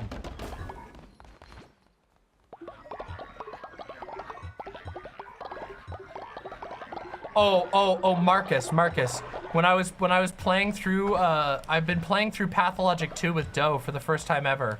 And Doe literally screamed when it got into the termitary and the scary shit happened. It literally scared it so bad. Holy fuck. Thoughts on yellow mustard? It can be very good in the right application. Yellow mustard is fantastic particularly on pretzels. Was that a sword? Yeah, I had a poison sword, which was extremely helpful. I need to use swords more for boss fights. Swords and daggers seem to be the best for the boss fights.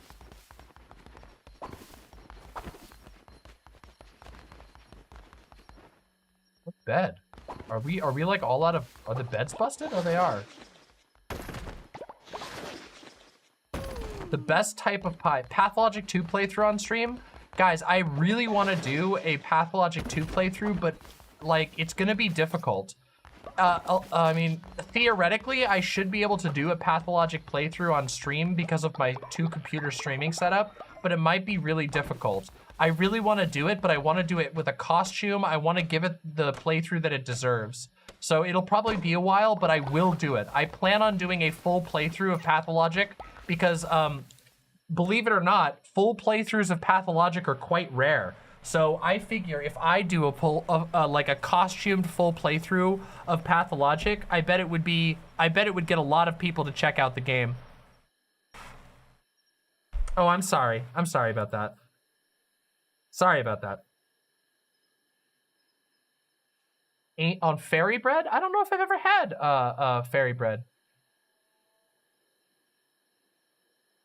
Yeah. Yeah, I could do, I feel like, while I will say that overall IRL, my character is much closer to Artemy, in a lot of ways than any other character. I think that I should probably do a Mark Immortel cosplay, given that I will be presenting it and not actually like role-playing. I think I heard Vosh say that Pathologic 2 is not a good stream game. I think it could be, but it requires an incredible amount of preparation. And the reason for that is because Pathologic is a very thoughtful game. It is like I say, it is video game literature. It's incredibly well made. I find it to be a very fun game, especially once you've beaten it. But it's also a game that it's not a game that treats you kindly, and it's a game that requires you to think a lot. So I do think it can be done on stream, but I think it requires a lot of preparation, and I can understand why most streamers don't want to do that level of preparation for a single game.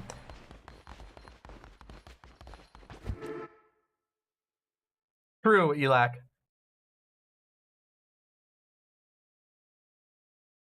Yeah, I should do it as a show. Yeah, I want to do it as a show. That's my main thing. Pathologic 2 acts like a cat. Yeah, I think I can see that. That's so good. We should do this one. No, wait, actually, we should do this one. See you later, Goddess Trans Girl. Thanks for coming by. Have a good night. They're not demon-type streamers. Yeah, that's why I want to go above and beyond. I want to do a special set, maybe. You know, a bunch of stuff.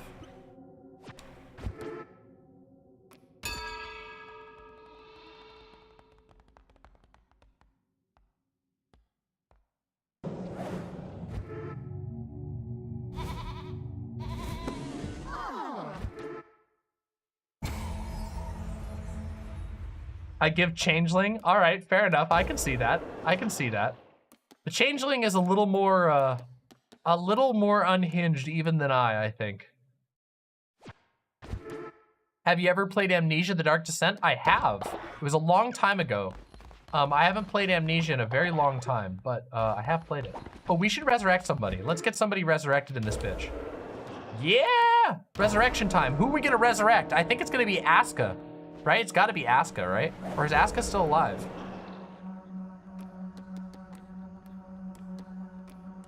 We have to keep bringing Asuka back because Asuka's so high leveled.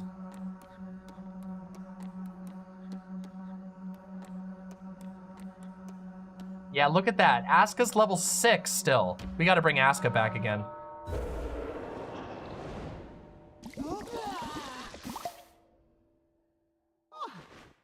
Is Pathologic 2 a one playthrough type of game? No. In fact, I would argue that Pathologic 2 is a game that you cannot fully grok Pathologic 2 until you've played it more than once. Yeah. Ice Pick Lodge made a game called No by the Heart. Yes, I've heard about it. I haven't gotten to play it yet. I really want to. Oh my God, if I got my hands on a Tumblr toy, that would be amazing. Oh my God.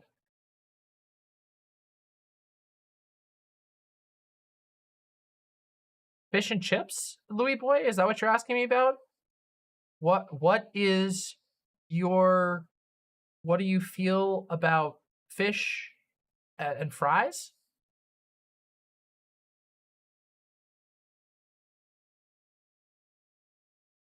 I'm actually contemplating playing Pathologic since you all say it's good. It's not just good, put the screw in the tuna. Pathologic 2 is what you should start with. Play Pathologic 2. It will not make sense to you right away. They warn you at the beginning. Our story, our play begins in the middle of things. Don't worry if everything doesn't make sense right away. It won't make sense. And your first playthrough through the game will be very, very painful. That's okay. I promise you, it's a game. When I went into Pathologic, I knew nothing about it. I had an agonizing time playing it through the first time, and then you hit a point where you have an awakening, and the game just will make sense to you thematically, and once you do that, you will become like the rest of us. I'm telling you, if you go look at the fans of Pathologic, go look at the Pathologic community. It's a game that once you get it, once it clicks for you, you become a super fan. It's because it's such a good game. I don't know how to, I struggle to even be able to recommend it to people correctly because I don't know how to explain that it turns you into an acolyte. Once you grok the game, once you get it, you never want to stop thinking about it. And everybody gets hyper fixated on it, and Pathologic fans are like, everybody sees Pathologic fans as like insane weirdos, and it's because you basically become like the esoteric monk. You become an awakened individual once you've played the game. It's just genuinely that good. Yes, you did, Bonk Staley. Is Pathologic a scary game? It is a horrifying game. Not because of jump scares. It's a horrifying game because of what it makes you think about and deal with, and because some of the environments are genuinely just terrifying.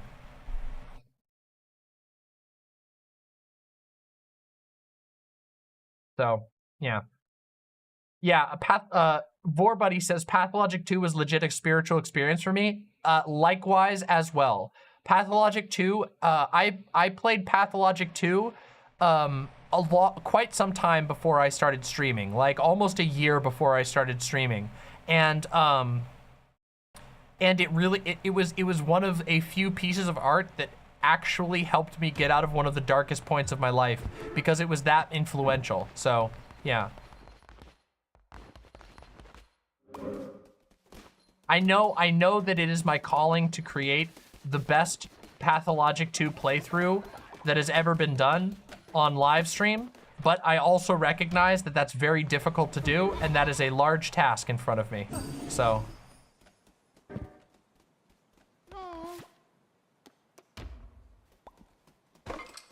Is it like the Soulsborne series? Because I've never liked the Dark Souls game. Do their very steep learning curves? No, it is nothing like the Soulsborne series, except that it is difficult.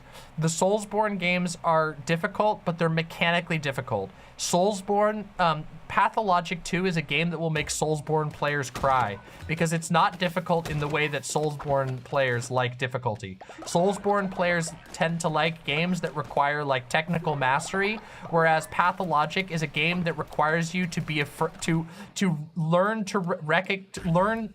It's a game that makes you think about death and how death and what death means to you, what death means to you in a game. It's a game that requires you to grapple with moral challenges. And it's weird because Pathologic, like, there's only so much I can say without spoiling, but Pathologic is a game where the pain that it inflicts on you is generally emotional. It's the fact that you knew that you could have done something, but you knew that you could have done something to help, but you didn't for whatever reason. Whether you were out of time, you didn't prepare well enough, you weren't smart enough to see it at the time, and you pay the price in emotional things. The game world really sucks you in, and the characters really make you attached to them. Yeah. Can you fight your viewers in Elden Ring again someday? Yes, almost assuredly we'll be doing more Elden Ring stuff in the future. I've been taking a break from Elden Ring because I kind of burned myself out on it. I mean, there's been some, even in, and oh yeah, and another thing about Pathologic is, to understand about Pathologic is that like, there's it's a game, okay, so hold on, I'm ranting about Pathologic. I should just pause this real quick. Something to understand about Pathologic is that, it's a truly choice-oriented game. The game completely changes depending on the choices that you make in the game, and a lot of choices that you make seem insignificant at first, but end up being incredibly impactful. And when I mean that it really does change, it's ridiculous. I haven't even seen all of the events that can happen in Pathologic 2 because there's so many things that can happen. So, would you consider a Vampire Bloodlines playthrough? I would. Actually, Vampire Bloodlines, Vampire the Masquerade is a game that is compared to Pathologic 2 frequently because of the way that they unfold. The gameplay, like the spirit of Vampire the Masquerade is like, there's a shared spirit between Pathologic 2 and Vampire the Masquerade in that they are both games that are very high on role-playing, and they are games that are scary, but not necessarily jump scares. Louis Boy says, so not scary in the mainstream sense? How much gore? Are there zombies? There are no zombies. Do you get chased? Yes, you do get chased. Are there scary dark rooms? Yes, there are scary dark rooms. But it is there. And as far as gore, there's basically no gore, There is surgery though, so that is a little bit gory, but it's not gore in like the video gamey sense. You don't blow people apart.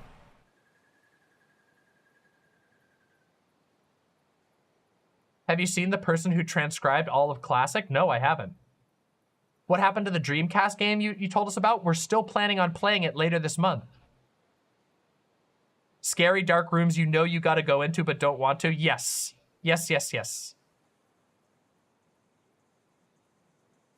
The houses have lesions on them, which is kind of gory. Yeah, but it's not clear what the character of the lesions are. The Dreamcast game is called Illbleed. It's a game we want to play later. Later this month, I'm going to be playing that one with Fawn, most likely. We're going to try and get it set up. So that should be pretty cool. All right, we're gonna do another. Let's do another crusade. We got all our critters set up, so let's do another crusade in here. Is Cruelty Squad still on the list? Yes, but in the long term, I have to actually I kind of think I need to play Cruelty Squad off stream by myself first because it's a game that I'm not very good at.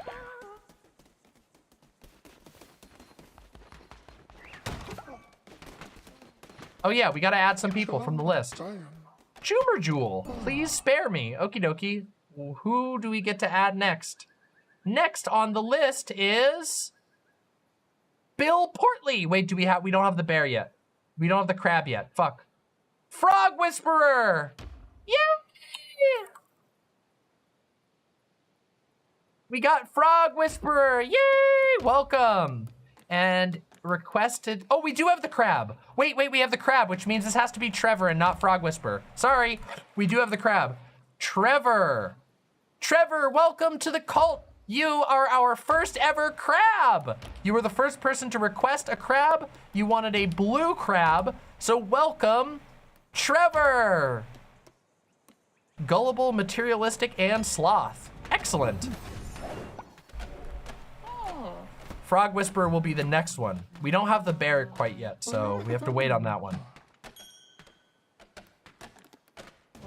Find materials. Here we go. Hey, elephant. Cute. So this is going to be Frog Whisperer. Now we get to do Frog Whisperer. Frog Whisperer. Hey! Let's get a yellow frog because we don't have any yellow critters right now. And I'm supposed to round out the rainbow. So we're going to get a yellow frog. Oh my God, wait, the blue frog. The blue and yellow frog is so cute. I have to do the blue and yellow frog. It's too cute. And we'll give you the little scars. How adorable. Yeah, Frog Whisperer. Welcome to the cult, Frog Whisperer. You will serve us very well. All right. All right, that's all we got. Okay, so that's all for now. We'll do another one. You haven't been added? Let me see, Louie Boy. Louie Boy. Not yet. Not yet. We still got a little bit of a ways to go. We have a lot of people to add. Unfortunately, this game gives us cultists kind of slowly, and we're doing it on hard difficulty, so. Pickle and croissant? Hold on. I don't know. All right, we're doing the crusade first. I'll check the list again afterwards. I gotta get through the game or else nobody will ever get into the cult. If you donated, you are assuredly on the list. Whoa. Yeah, now we can go to the final zone. Crusades are hashtag problematic, I know. No! No, Louie Boy, no! No, just kidding. You can go do whatever you need to do. Bonks Daily, I think we sacrificed you. I can double check. Let me see.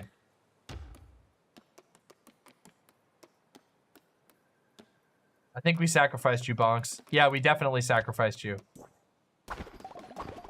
It's good. It's good to be a sacrifice. It means you you lived and died for the cult, and which is obviously greatly respected. Oh shit, we need to build our new Calamar statue, don't we? Yeah, we do. We got to build our Calamar. Oh, look at all these cool crystals. This is so sick. Calamar. There it is. We're building it.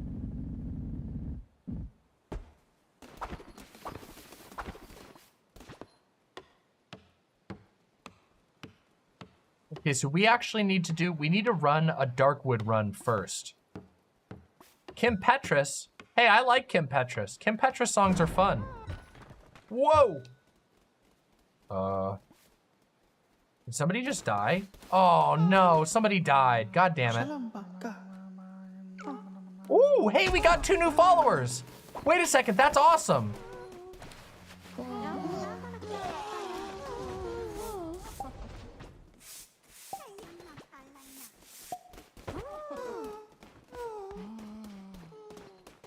Yeah, I quite like Kim Petras.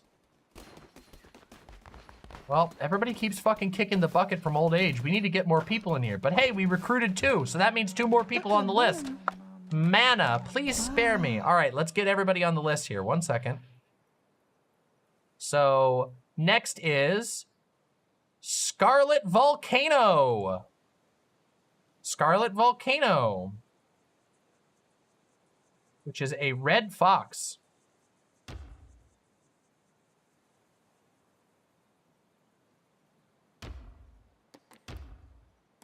Red fox.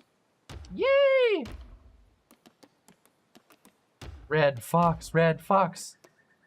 Cute red fox with a little fluff of hair. Hoprophiliac and faithless. Welcome to the cult, Scarlet Volcano. And then, looks like Brain Tattoo is the next. Brain Tattoo. This is gonna be Brain Tattoo.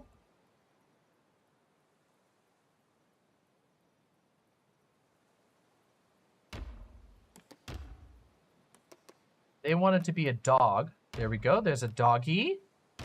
Red doggy. Red doggy. Red doggy with cultic markings. Hell yeah. Gullible and faithless. There we go. 2 new people into the cult. Fuck yeah. Fuck yeah.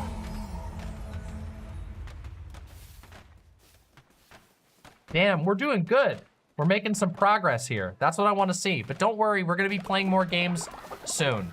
Because like I said earlier in the stream, gaming streams are going to be more frequent in the near future. We desperately need to do more gaming streams, so I'm going to do them. No more running away. No more Demon Mama being a coward because she gets nervous when she plays video games. I know that I can be funny, and I know that you all have a good time, so I just need to be cool about it and not be nervous.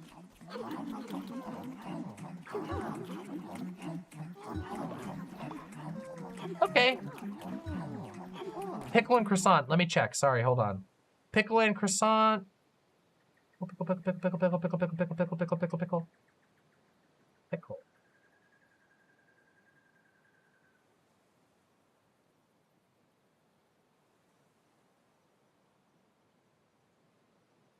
Pickle. What animal did you want, Pickle?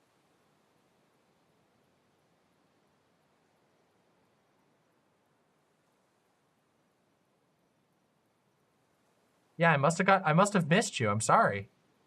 Just tell me what yours is. Tell me what animal you want to be, and I'll put you on the list. Yellow raccoon.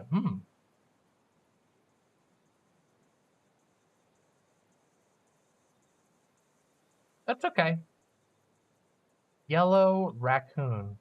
All right, we'll get you on there. Don't worry. Sorry about that. I've been pretty good about not missing them. Did I beat Death Stranding off stream? I have beaten Death Stranding off stream. I paused the last playthrough because I realized I wasn't doing so good at it. Yeah, sorry about that. All right, so we got enough food, we got enough everything. We got to do our crusade through Darkwood. Oh, what are these guys still doing here? Oh, hey, wait, that's another person. Oh, the cartoon! Yeah, I gotta show the cartoon! Okay, we'll do that then. I gotta do the cartoon, oh my god. I keep forgetting. Hold on a second. First, we recruit this person. Yeah, I'm gonna show the cartoon.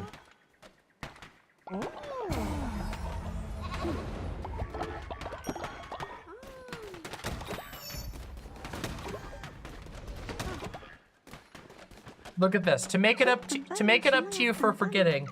I'm sorry for forgetting you on the list. So I'm gonna fix this. Pickle and croissant. Wait, oh no, not enough. Hold on, I'm gonna put pickle croissant. There we go. Pickle.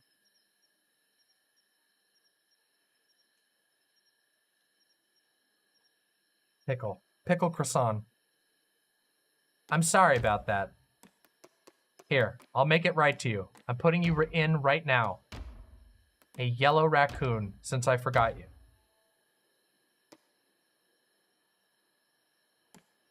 You'll be a little angry. You'll be a little angry one. Sloth and germaphobe. Is that accurate? Gotcha. There, I fixed it for you. Sorry about that. I made it right, hopefully. Got you in right now while you're watching. All right, so I gotta heal you real quick because I don't want you to be sick. And then I'm gonna pause the game and I'm gonna put on the cartoon so we can watch the cartoon real quick. All right, let me get the cartoon.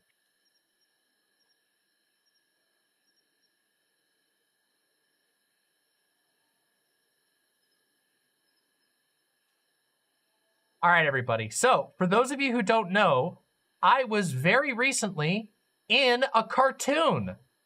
And you'll know who did what voice. You'll know it's me, I'm sure. This is a cartoon by Corey Clayton.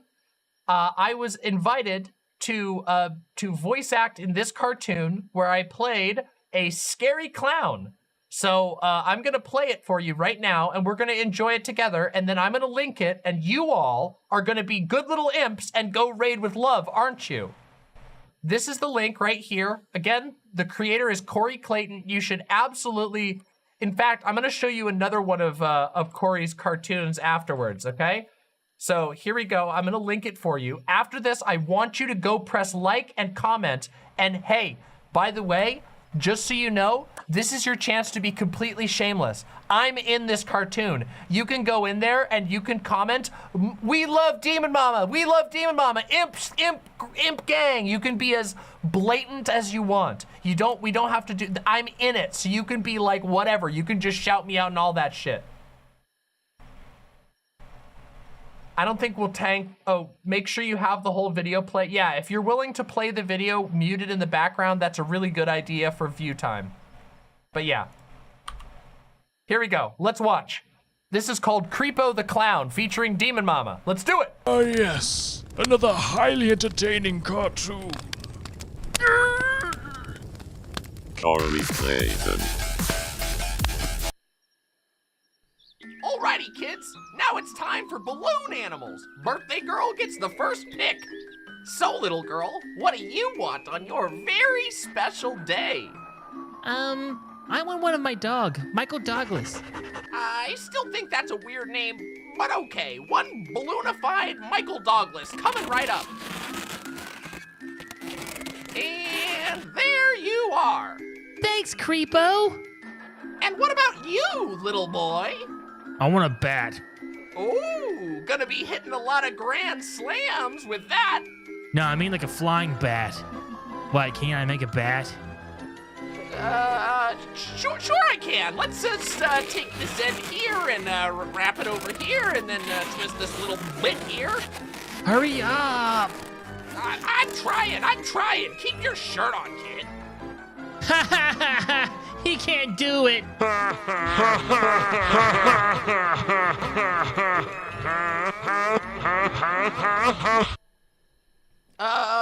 Excuse me for a moment, won't you?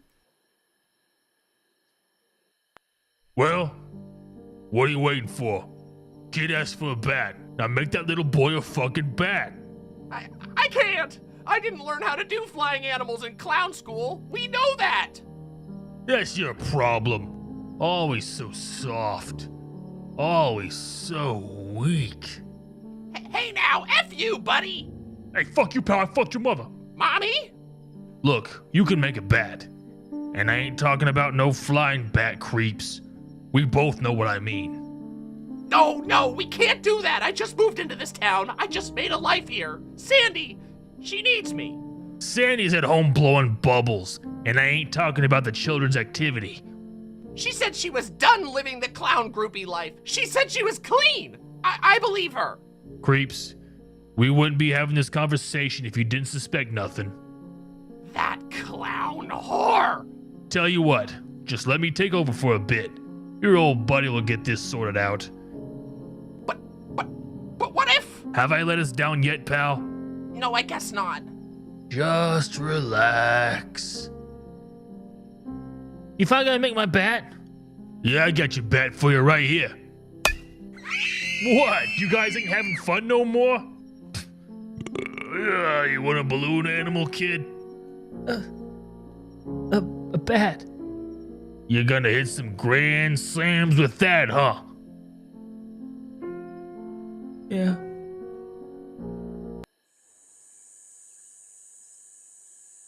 Oh boy, I feel so refreshed.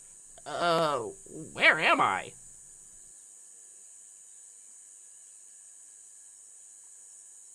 Sandy, my house, my life, it's all behind me now. Well, time to get back to work. Epic Patreon shoutout to Cirrus the Skeptic, Awesome Jacket Dude, Psychic I had a lot of fun with this, so... When the skies go gray, Corey Clinton makes it okay. When a guy bites off your face, I wanted to show you guys another one too. So yeah, go leave your love here. I'm gonna do it one more time. This is a perfect opportunity to raid with love. Go show some imp love. Throw some love onto it. And please subscribe to Corey Clayton. Corey does a lot of really good stuff. We're gonna watch another one here. I wanted to show you guys Robo Sex Cop. Yeah, I'm gonna get a new followers. I can never speak to any of my oomfies ever again. Here, let's watch Robo Sex Cop. This one made me laugh really hard, okay? I swear, you guys are gonna love this one. I was just a normal man. Until one day, a sex shop exploded. The damage to my fragile body was minimum. However, the dildo lodged inside of my cranium caused severe damage. I was recreated to become the ultimate human. And now I stand above the rest as Robo Sex Cop.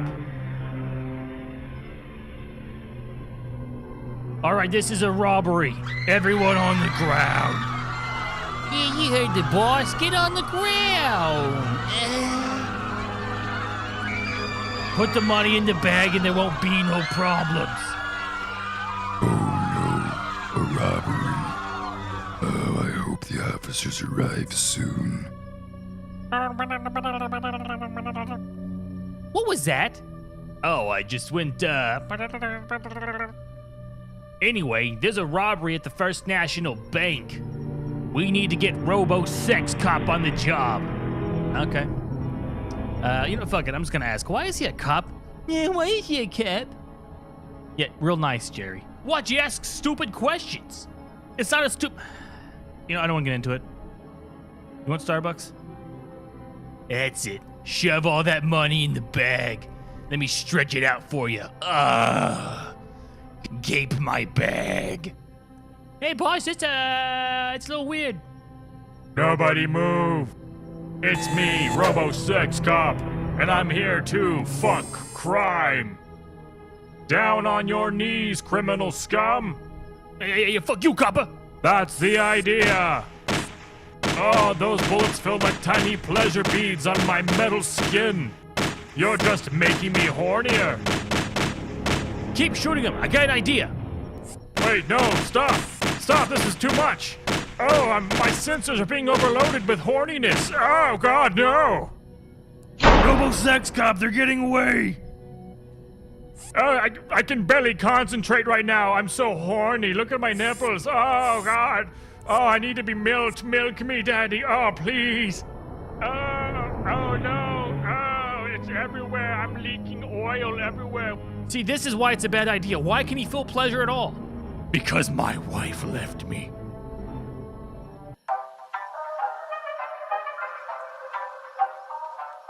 This is the real part.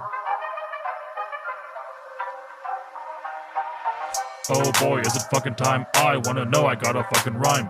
Big stains on the car seat seems fine. I shouldn't be rapping, I should be stopping crime. Oh well. No time like the present, they say. I wanna be in your pants. I wanna play. Everything seems so sexy to me. Everything, of course, except for poop and pee.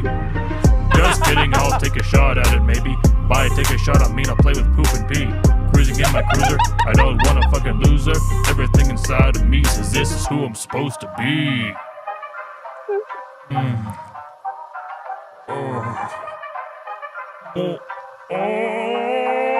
Getting off topic, and I don't wanna stop it. Call me a slut, I'll fuck you in the butt. Then turn around, beg till you write me in, you make me nut. That's fine if you don't want to, but if you don't, I'll fucking pop you in the ass with my penis. Then you'll experience a universe between us. Adopt a child, name him Roy. Don't care if it's a girl or if it's a boy. Work hard to give you a good life. You'll be so happy being my wife.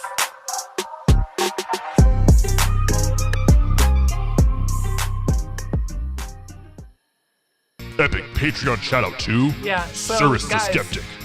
Listen, Corey Clayton is really funny. His cartoons are like the best of the old Newgrounds days. Okay, they're really fun. All right.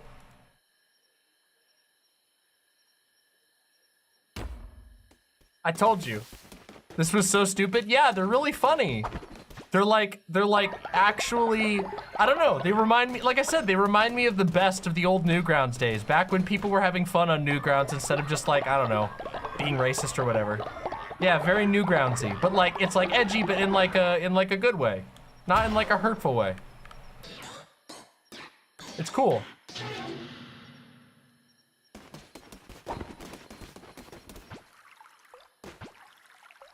All right, now we're gonna do one more. We're gonna do one more crusade, and then I'll probably wrap for the night. So let's go complete this damn quest, huh? Wait, we have a quest, right? Don't we? Don't we have a quest?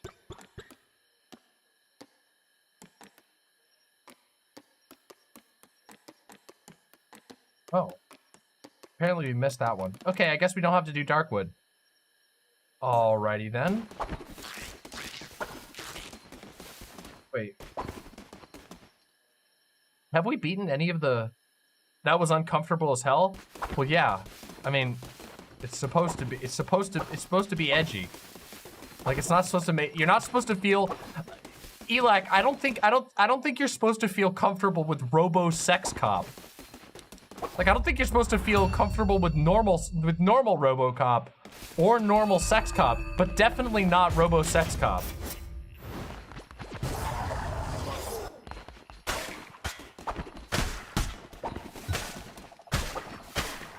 Except for Pooper P, that part made me laugh so fucking hard.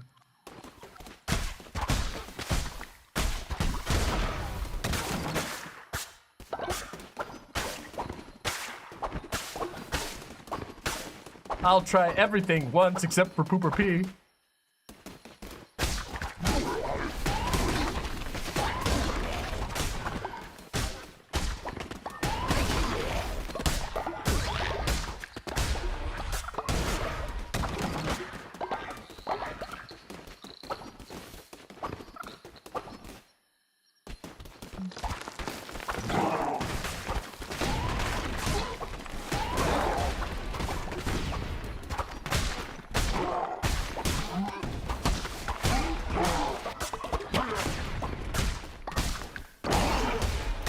Yikes.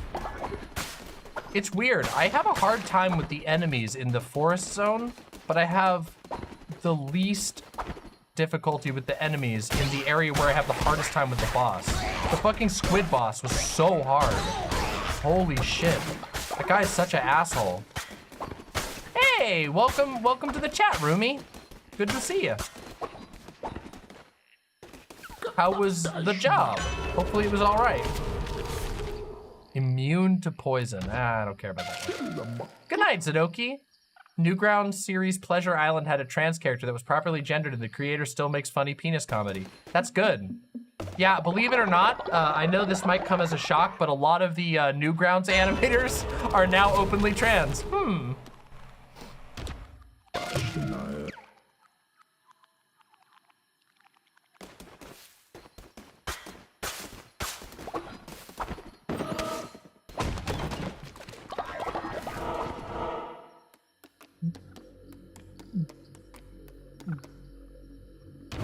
Let's go here.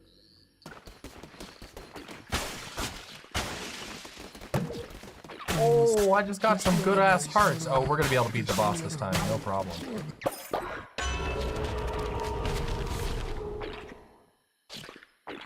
Are Newgrounds Nazis a thing? They were a thing. I don't know if they still are. They probably still are, yeah. Unfortunately. But the sad truth is that there seem to be Nazi infestations in many places. They have to be continually driven out.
Apparently I had my awakening.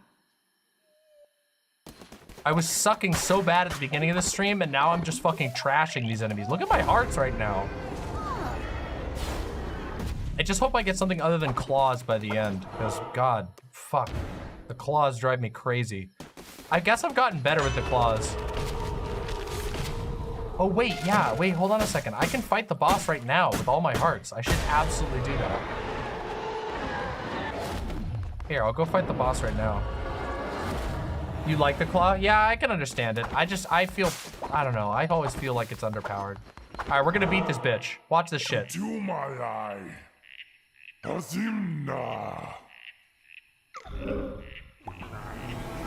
We should get a bonus item after this, which would be great.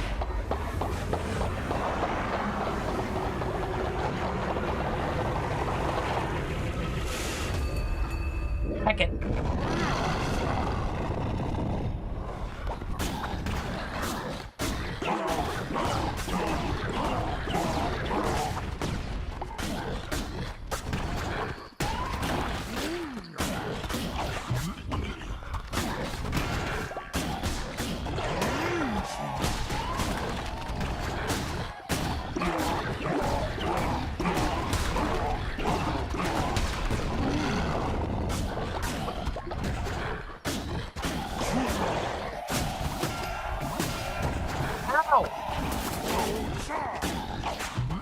Apparently the tongue does bonus damage if you hit the tongue.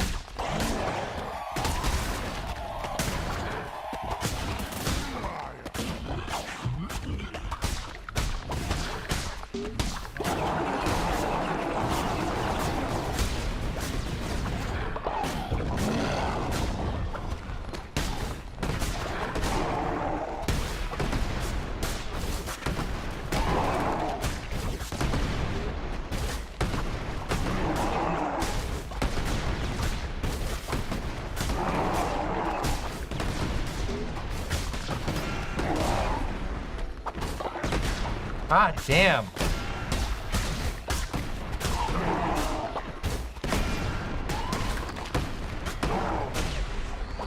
Fuck.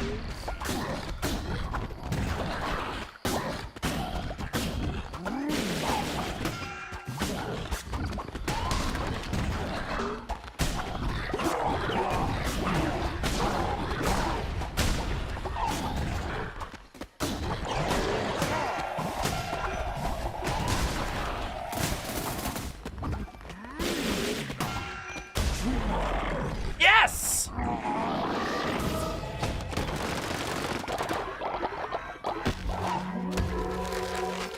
Got him! Unfortunately, we still have to beat another boss if we want to complete this run, I think. I don't know if it lets us go home quite yet.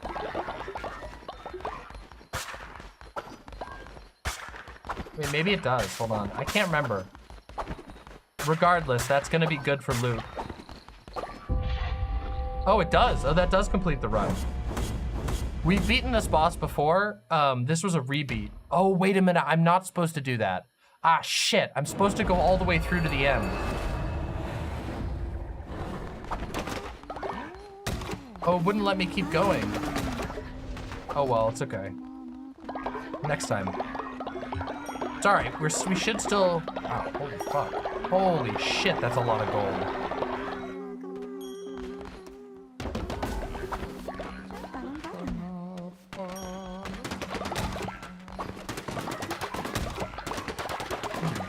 It's okay, we'll get this person into the cult first before anything else. All right, so this is gonna be Diamond King. Diamond King as a special blue monster, which we have the special blue monster, so we will make Diamond King. Welcome to the cult, Diamond King. Let's get you in as the monster, the blue little monster. How cute. Let's do that blue. Cute little special monster part. Yay!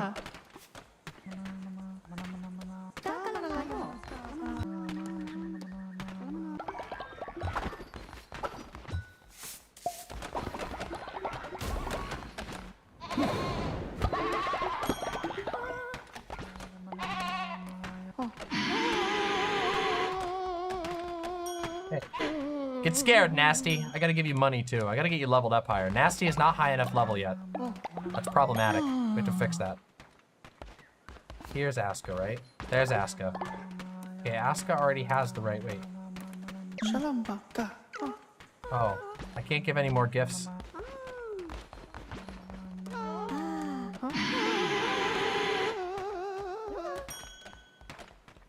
Oh, good.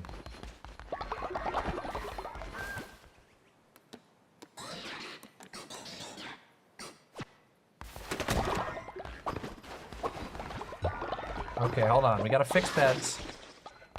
Fix beds. Fix beds. No, everybody's going to bed! Fuck! I didn't want them to go to bed yet. Okay, oh well.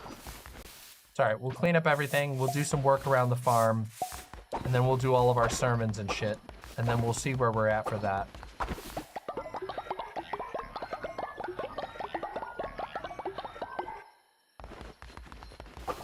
Gotta make some food too, fuck.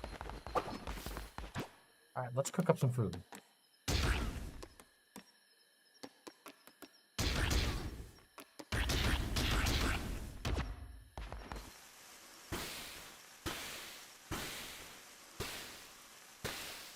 Did I ever play Slime Rancher? Yes, and I haven't gotten to play Slime Rancher 2 yet, but I'm probably gonna play that soon.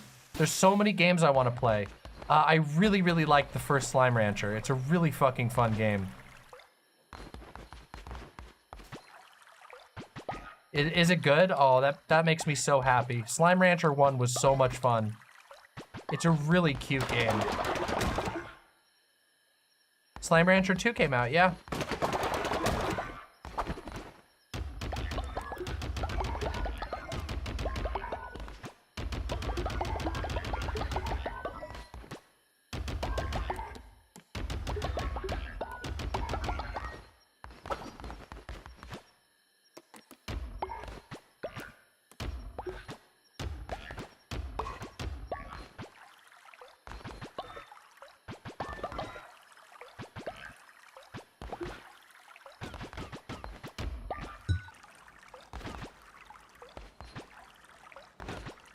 Oh, it's only in early access. I didn't realize it was only in early access.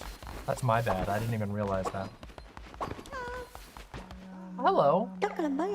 Glorious leader, we caught Trevor stealing from another cult member. We demand justice. Please, leader, imprison them. All right, we'll imprison Trevor. Where the hell's Trevor? Trevor? Trevor? Where are you, Trevor? There you are, Trevor. Got you.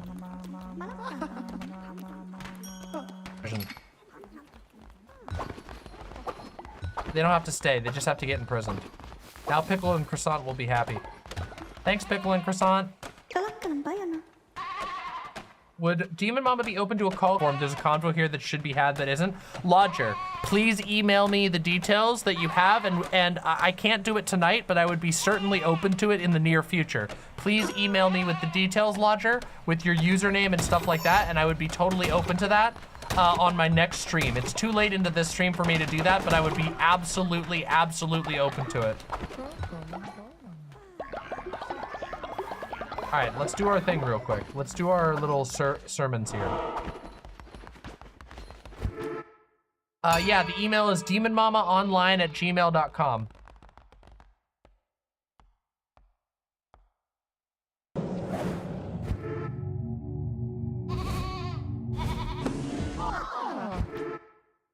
There we go.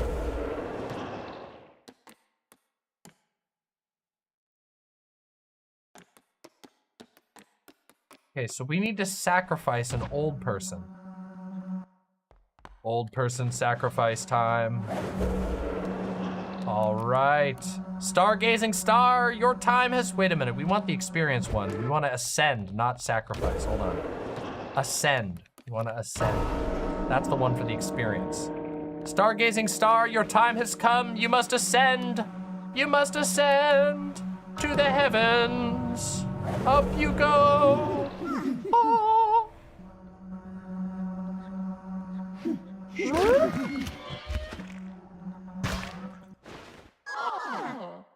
Yay. Run.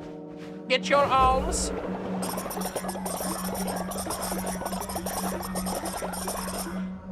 Okay, so it is an early access then. That makes sense. All right, we got to do one more ritual. Let's pick another ritual. Let's see. Oh, we can resurrect another follower. Oh, hell yeah, let's resurrect another follower. Always good to have more followers. Bye, Pensabi. Thanks for being here. See you soon.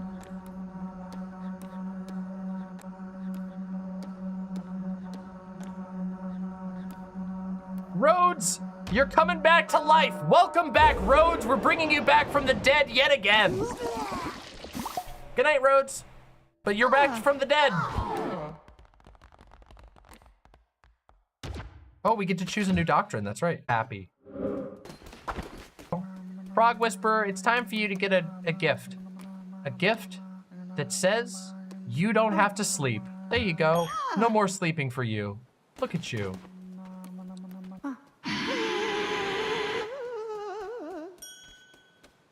Oh, YouTube's having some issues. Sorry about that, everybody. Sorry about the issues, YouTube. Stream here anyway, so it's all good. It's all good. We gotta wrap up anyway. I gotta go eat some dinner. I gotta go relax a little bit. I gotta go rest my back. It's not good for me to sit at the desk for too long. My lovely, lovely imps, YouTube appears to be going down. I'm very sorry. Much, much, much love.